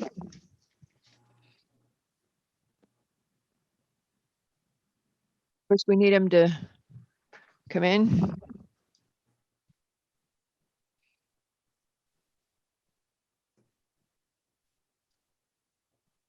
Is there a way to bring people in just a little bit in advance of when we need them? I was sitting there. I had my hand raised, Mr. Lowe, the minute that my name was mentioned. Actually, Mr. Tessie, I'm not faulting you on this. No, I was just saying. No, I do that sometimes. I just didn't tonight. I mean, I didn't. Okay. All Actually, right. So Mr. DeAndrea's not- Tessie. Okay, Mr. DeAndrea is not part of this application in actuality. Oh, well, then we're going to make him go away. Bye, Mr. I think, DeAndrea. but I think he has the next one. So now you queued him up. Maybe you should leave him there. No, we'll just chew him up. Okay, so Mr. Tessie, Yes. you are going to convert 4,025 square feet from retail to veterinarian use. Correct. You have a drainage exemption from DPW. You have ZEO sign off. You have no comment from the sewer department prior to our approval, but there are some issues to address in the permit phase. Yes, those are basically standard comments. Standard comments, yes. Yes. Your site is non-conforming as to parking. The calculation is that this is reducing the non-conformity Versus retail, that's correct. versus you have said in your letter that you submitted to us that you are willing to work with the greenscape and everything else with your landscape plan, and we will ask you to get a sign off on that. Yeah, that had to do with that front, there's that front strip there. I think you were referring to. We said Yes, combination the of- front strip, yeah. Yeah, we want to leave some grass in there and also enhance the landscaping a bit, working just as you stated and as mentioned in your staff briefing yesterday that I listened to. Okay, you're a very good lawyer. You listened to the briefing. I did Yeah, listen to the okay. briefing and I do believe that brevity is often rewarded. Well, don't tell the commission that. Okay, so you've also advised that you will install the noise attenuation features and enhanced HVAC. That is my client's protocol, usual protocol. Yes. they would And definitely do you will meet all required state or municipal health regulations, including medical waste disposal. Do you have anything that you want to add to that? that. No, Okay. thank you for giving my summary. Okie dokie. So does the Yeah. commission have any questions on this application? No. Okay. Does Much anybody from, appreciate approval. I know you don't have to, but I know it's late, so I don't want to spend my time, but we'd very much appreciate an approval. does anybody from the public have any questions or comments on this application? We are losing the public left and right, so you don't have to worry. They're like practically nothing now. Okay, so with that, does anybody on the commission object to closing this application at this time? Please raise No. your hand if you object. No objections to closing this application. This application is therefore closed. Okay, Mr. Tessie, you did a great job. I thought so. Good summary too. Great job. Okay, next I am application. peripherally involved in the next application, Mr. DeAndrea. I don't know if I'll have to speak. or not, All right, but you may okay, wanna leave so, me- The next one is, make sure it's the subdivision. yeah, the next one is 7 Dempsey. Yeah, why don't you leave me up for that, because I may have to say something. I'll try not to. Yeah, okay. So Mr. DeAndrea is going to talk about that. I'm going to try once again. Here he comes. Okay. I hope he can unmute this time.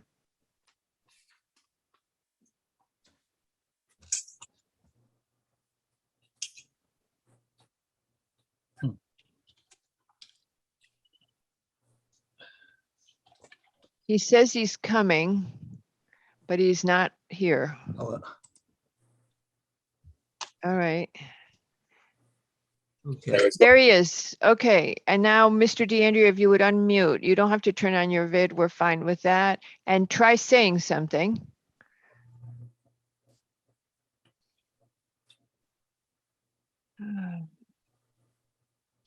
All right. Mr. DeAndrea, we had this problem with him a little bit ago.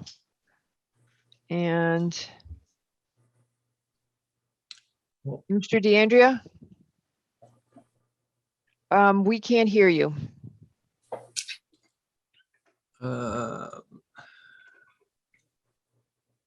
This happened, he raised his hand a while back and I'm representing the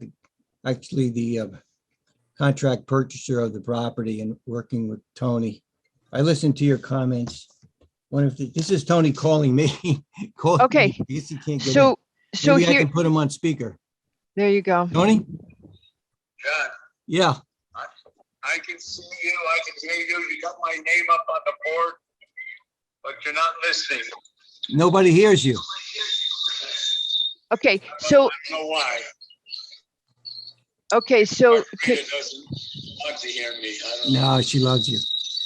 Well, we can hear you now, Tony. So if you want to just go through John's phone, is that all right with you? Tony, why don't you turn down the background there? Turn off the connection to us. Okay.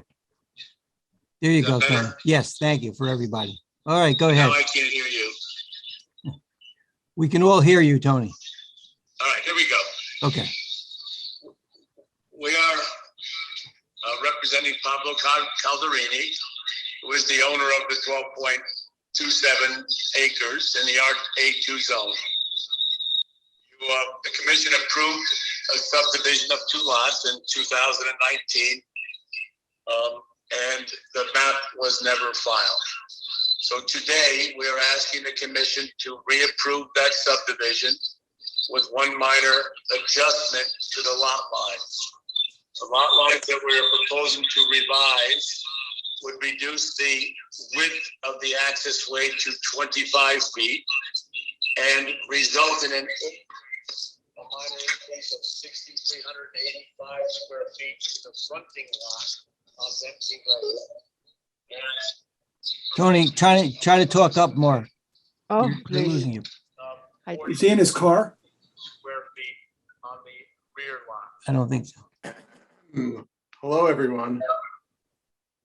Tom here. Oh, Tom- no, okay, Tom listen, is calling. I cannot Okay. understand him. okay, Okay, so, I can, no, okay, so let's do this. let Mr. me take over. I can take over from here. Yeah, so just hang up. on I'm Tony. just gonna take over. Okay, so Okay. what Tony was just describing is what you know, that. All right, there- let's just, wait, let's just ahead. start this over again. Okay, let's start over again. We're gonna do application number 9, which is a subdivision at 7 Dempsey Lane. Correct. And this applicant, the person representing this application is having connection problems. So we are going to have Mr. Tessie represent the applicant, and as he represents the Well, he contract represents the purchaser. and contract purchaser. I actually did the No. original subdivision with Oh my Tony. God. This I is don't know. Tony. I'm going to Can- shut him off. Yes, please, gone. just hang up on him. Okay. I Okay, did. now, you'll probably have to get a signature from somebody that they are allowing you to represent, because we're changing representation. Katie? That's not a problem because everyone Okay. knew I was working with Tony. It's in Okay, our so we're contract, just actually, gonna so make we'll do sure that it works out. Now, let me just, perfectly fine. let me do the same thing quickly with you. This was the subject of a previous approval. You have sign off from engineering, IWWA, gave you the permit in 19. You have an okay from the ZEO. The health department is okay. Your only issue here, your lot shape and an area meet the regulations, and you included the open space, a draft of the open space restrictions. Correct. There was a question raised as to whether or not you were consistent with the POCD because you have more than 20% of your open spaces in wetland, but in fact, the entire property has so much wetland that it would be very hard for you to subdivide this, have a usable property, and have it be less wetland. Correct. The only other outstanding comment was from conservation that you do not have low impact development and that there's there's loss of trees, et cetera. What we were looking for tonight from the applicant was working on low impact development and trying to retain trees given the limitation Yes. that you have. And we've discussed that, Mr. DeAndrea and myself. And actually, this very subject came up at the time of the original subdivision approval, which I worked on. That's our declaration of restrictions. We drafted it. So I was involved from the beginning there. It was subsequently decided by the owner at the time that he was putting the property back on the market, and essentially they decided not to go forward with the subdivision, not knowing if the next buyer of the property would want to do that. And he now has a buyer. The current owner now has a buyer who would like to proceed with the subdivision. It just, so you know, it's not a developer, it's someone who wants to build on on one of the lots and is going to sell the other lot. Just You're going to Whatever give us that's low worth. impact, you're going to what's give us going low to impact. happen, this is the point I'm wanted Okay. to make to you, is that the intention was always to work with staff and to work with conservation, which you've done many times on subdivisions. You know, I call it a mini site plan review, and address those issues, because what we have on our development plans, and Tony would have told you that, are conceptual plans. They're never, or rarely, let's say, are the final plans entirely consistent. They'll be generally consistent because you have a building envelope on each, but everyone's a little different. You've seen it many, many times when you've seen developments come in when you need a special permit. So in this case, we're perfectly comfortable with the staff review and conservation review and sign off on the ultimate development plans on both lots. What is Okey-dokey. important for everyone here is that people want to try to get some work done this year. If we can get this approval, understanding there's a Okay. need to work for Mr. DeAndrea and the landscape architect to work with Alexandra and to work with Pat or whoever he designates. Okey doke. Does anybody So on the we're all commission on the have same any, page. does anybody on the commission have any questions or comments? No, okey doke. Any questions from the public? I have a hand up. Oh, it's Tony. It's like, okay, we're gonna give Tony one shot. That may Mr. be his hand up DeAndrea? from before. Mr. DeAndrea, no, I lowered his hand every time. Mr. DeAndrea? No, okay, we're kicking you back out. Wait, where did he go? Have him call Mr. Tessie. You know what? I don't think there's anything more to say. All right, Well, okey dokey. Tony, can you unmute and then talk or no? All right, so we're done with Mr. DeAndrea, and he owes you some money, Mr. Tessie, for the work you've done for him. And so with that, since there is no comments from the public, oh, wait, Tom Hegney has his hand up. He's the next applicant. Oh, He's geared. Everybody's geared up to try to get out of here. okay, yes. Well, I appreciate the fact that you worked so well with us, Mr. Tessie. No problem. Does anybody in the commission object to closing this application at this time? No. Okie dokie, this application Thank is you. now closed. And Okay, good our evening, next everyone. application is number 10 is WNS number 1 Investments LLC for a final site plan and special permit at 1 Meadowcroft Lane. This is for a 1-story sunroom and the associated basement. He left, and then He Mr. left. Hegney, you can go. Can't get his hand down. Okay. Can you hear me now?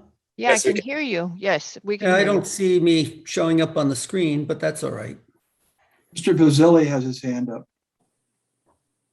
Hold on. Mr. Bazili has had his hand up, but we addressed his Yeah, concern. well, it's up again. It's, Oh, I know, I would love for this meeting to end too, but I could use a few minutes. My arm is really hurting and it's been going quite a while. If just a few minutes would be good, you know. okie doke. We'll get, okay, we'll give, how much time do you want, Mr. Bazili? I mean, I'll settle for 5. We'll give you 5. Let us know. We'll stay here. Well, actually. I'll Speak take for 5. yourself. Yeah. Second 5. Okay, Take 'em 5 5. minutes, I'll be back. Okay, we've now created a new precedent. From now on, we're taking 2 breaks a night. If I had said I was taking only 30 seconds, would that have mattered? No, you were a little late, Mr. Hegney. I would have waited. Thanks, Tom. Anything for you, you know.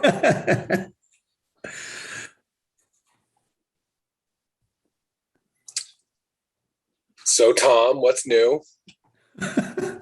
Me, since 7:15 when I last appeared, Dinner time? it's like it's almost 4 hours later of almost no entertainment.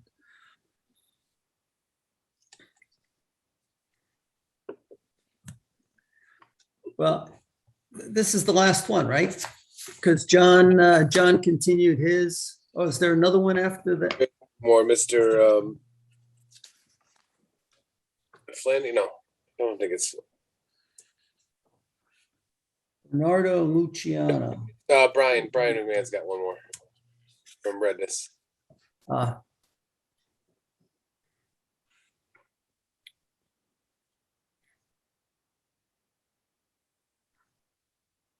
You don't have much to vote on tonight either.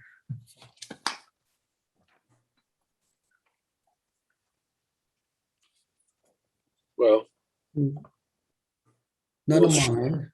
we'll soon see. Well, you could vote on the last one. You could vote on this one coming up.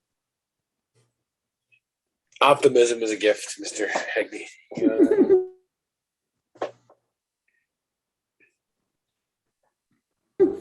Hey, you got to be optimistic in this business. Yeah.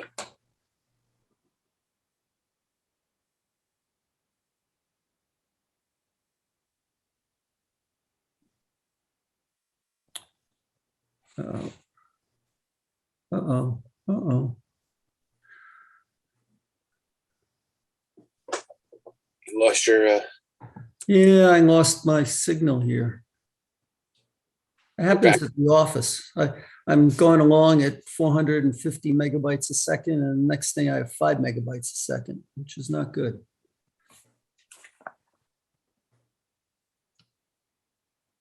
I'm impressed that you know those numbers. I had a case that involved the question of whether a house was properly marketed if it didn't have high-speed internet. So I had to figure out how high-speed internet is defined. Sorry, Yeah. Tom. Tony, can you speak? You want to unmute, see if your audio is working?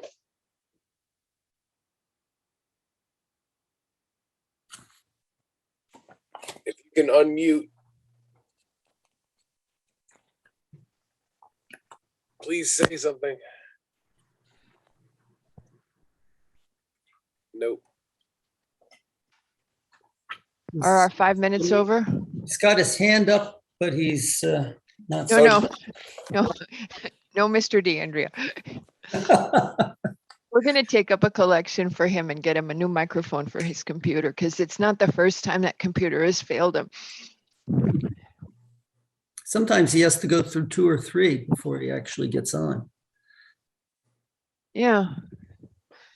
Well, everybody's got, that's the thing. It's always a tech challenge. Do you mind, Mr. Hegney, when Mr. Basili gets back? You're not back yet, right, Mr. Basili? I am back, and whenever you want to start. Okay, is Victoria and Peter Lowe, are you guys back? This is what I hate about having, none of us can tell time. I didn't know what time we broke. That was a quick Victoria? question. Sorry. Victoria, are you there? All right. The pressure's on Mr. Hegney to be brief.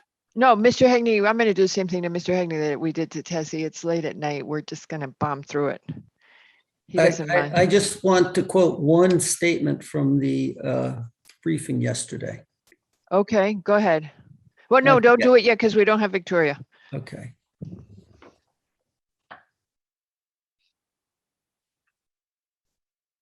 There she is.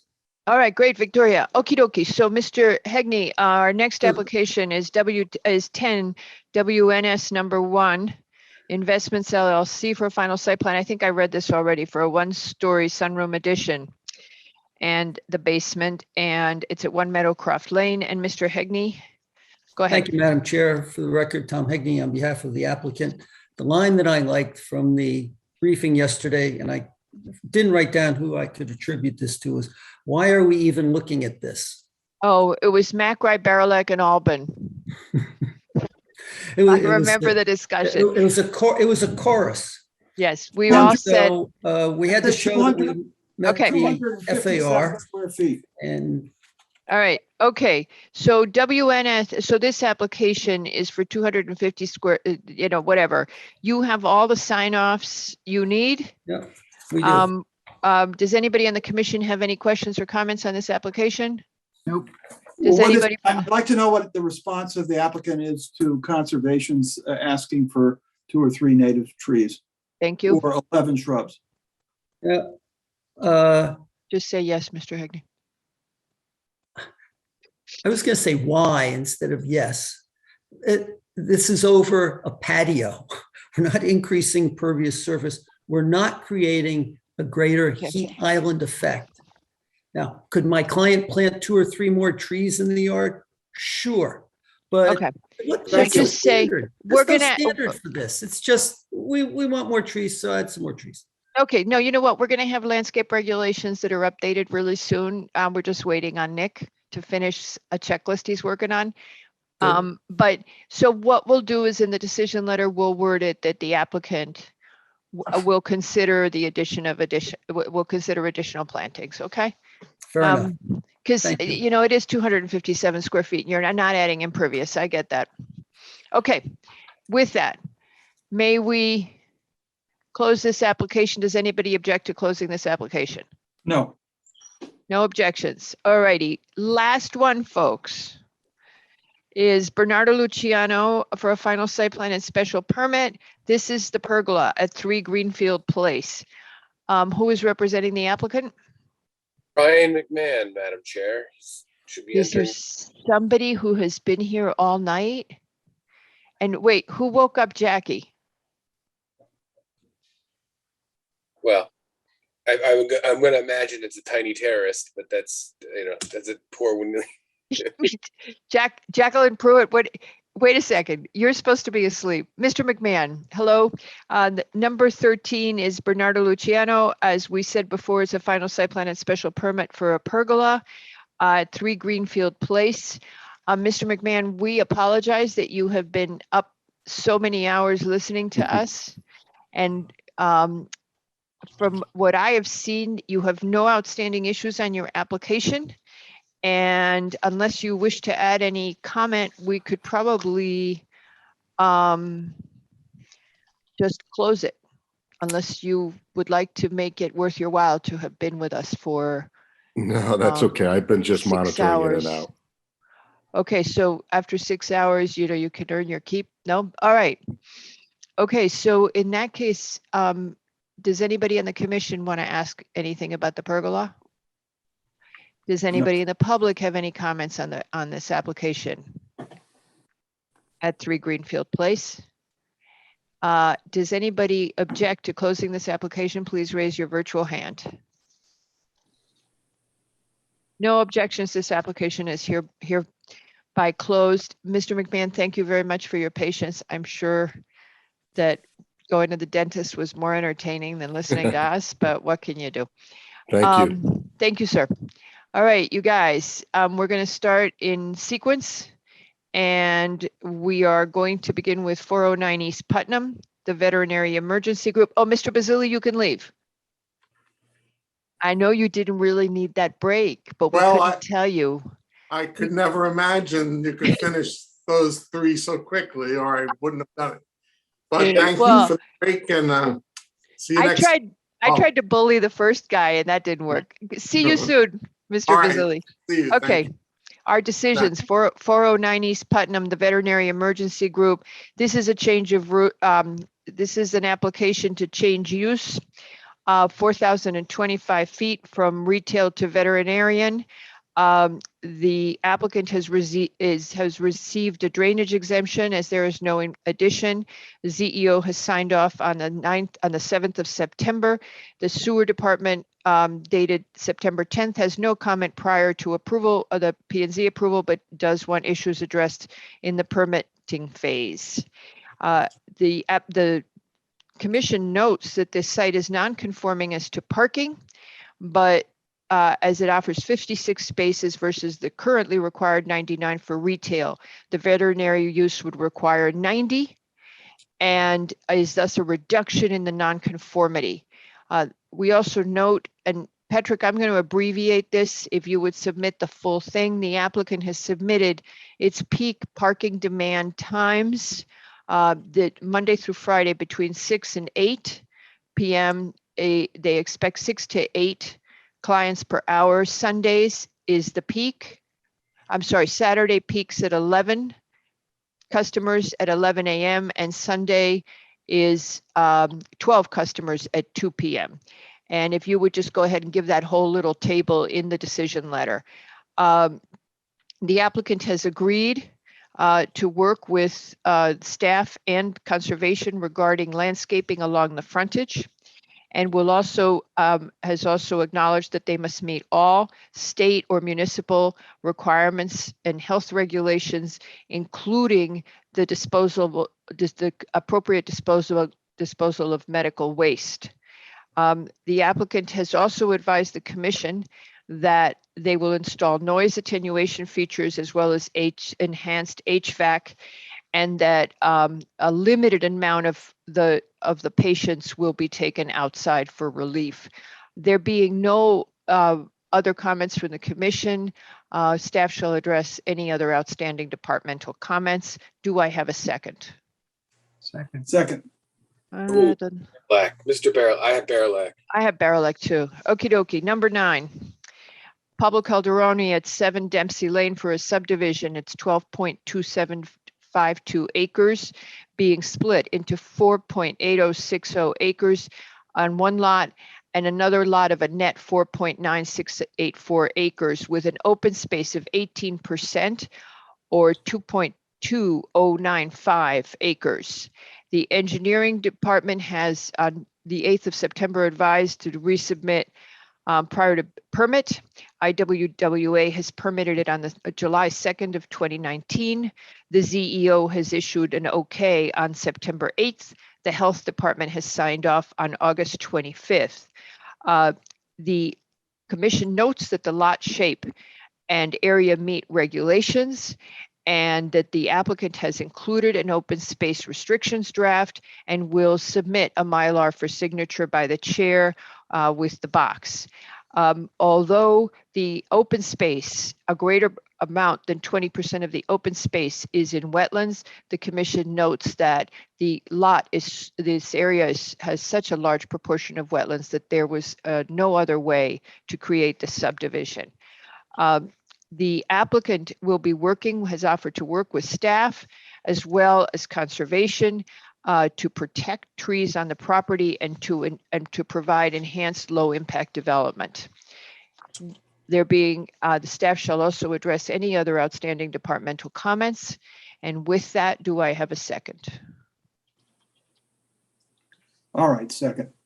Oh, Mr. Lowe. Okie dokie. Mr. Lowe has seconded.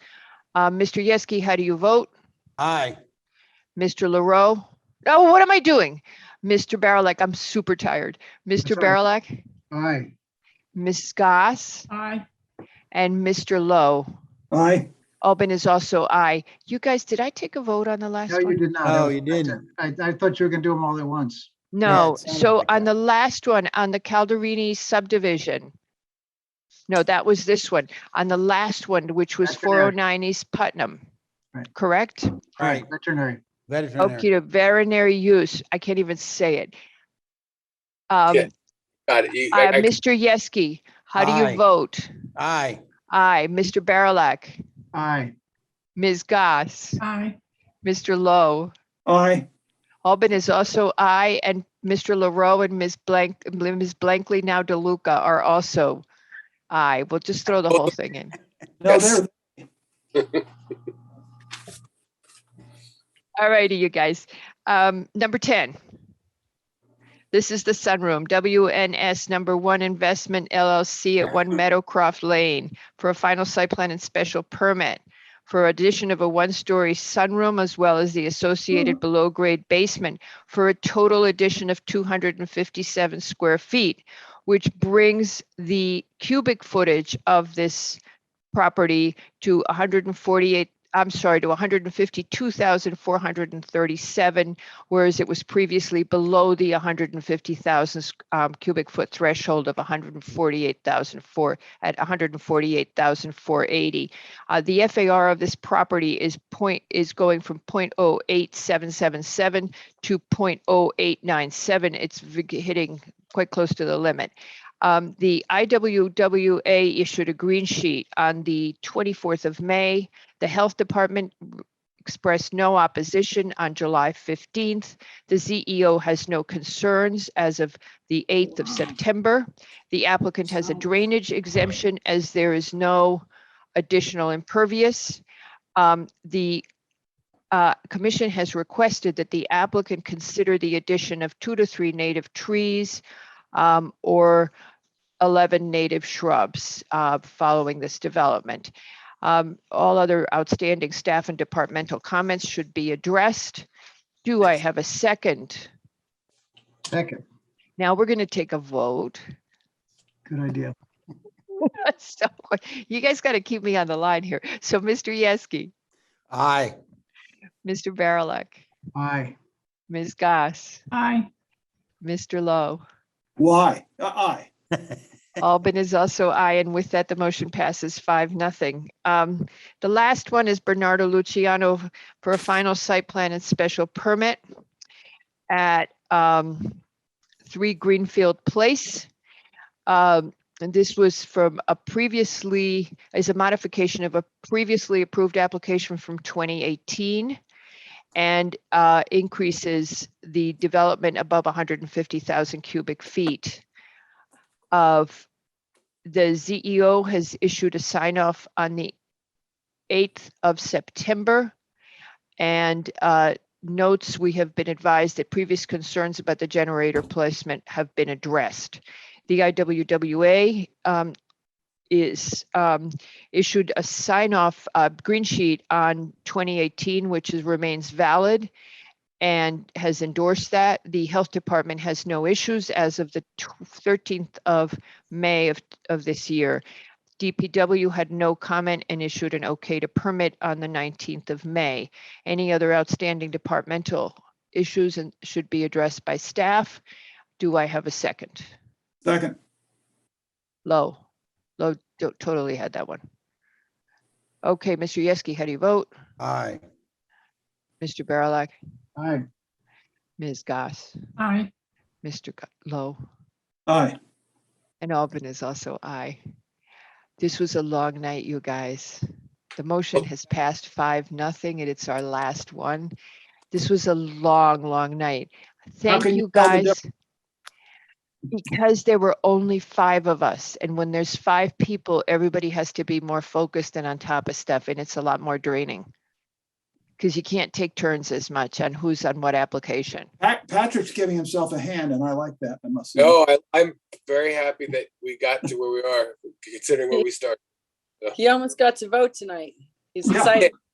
Well, I gave Blankley the opportunity to vote too. You know, I figured I'd get everything all retarded. I heard her vote. I heard her vote.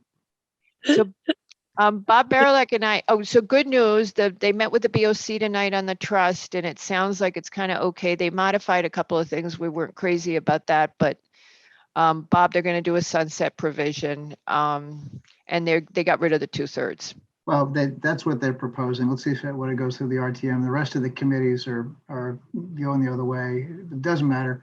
We're going to get an ordinance passed. It's almost certain. We're very hopeful. And the second thing is that we had an interesting meeting today with Ben Branyan and Katie and Bob and me. We met, and you can see the recording of it. We talked about whether or not we could get some ARPA money for, the American Rescue Plan Act money for affordable housing. And we met with Westport, and they gave us some ideas, and we're going to move forward on that. And Bob's going to be connecting with the BET on that and has already started the exchange. So hopefully we'll be able to.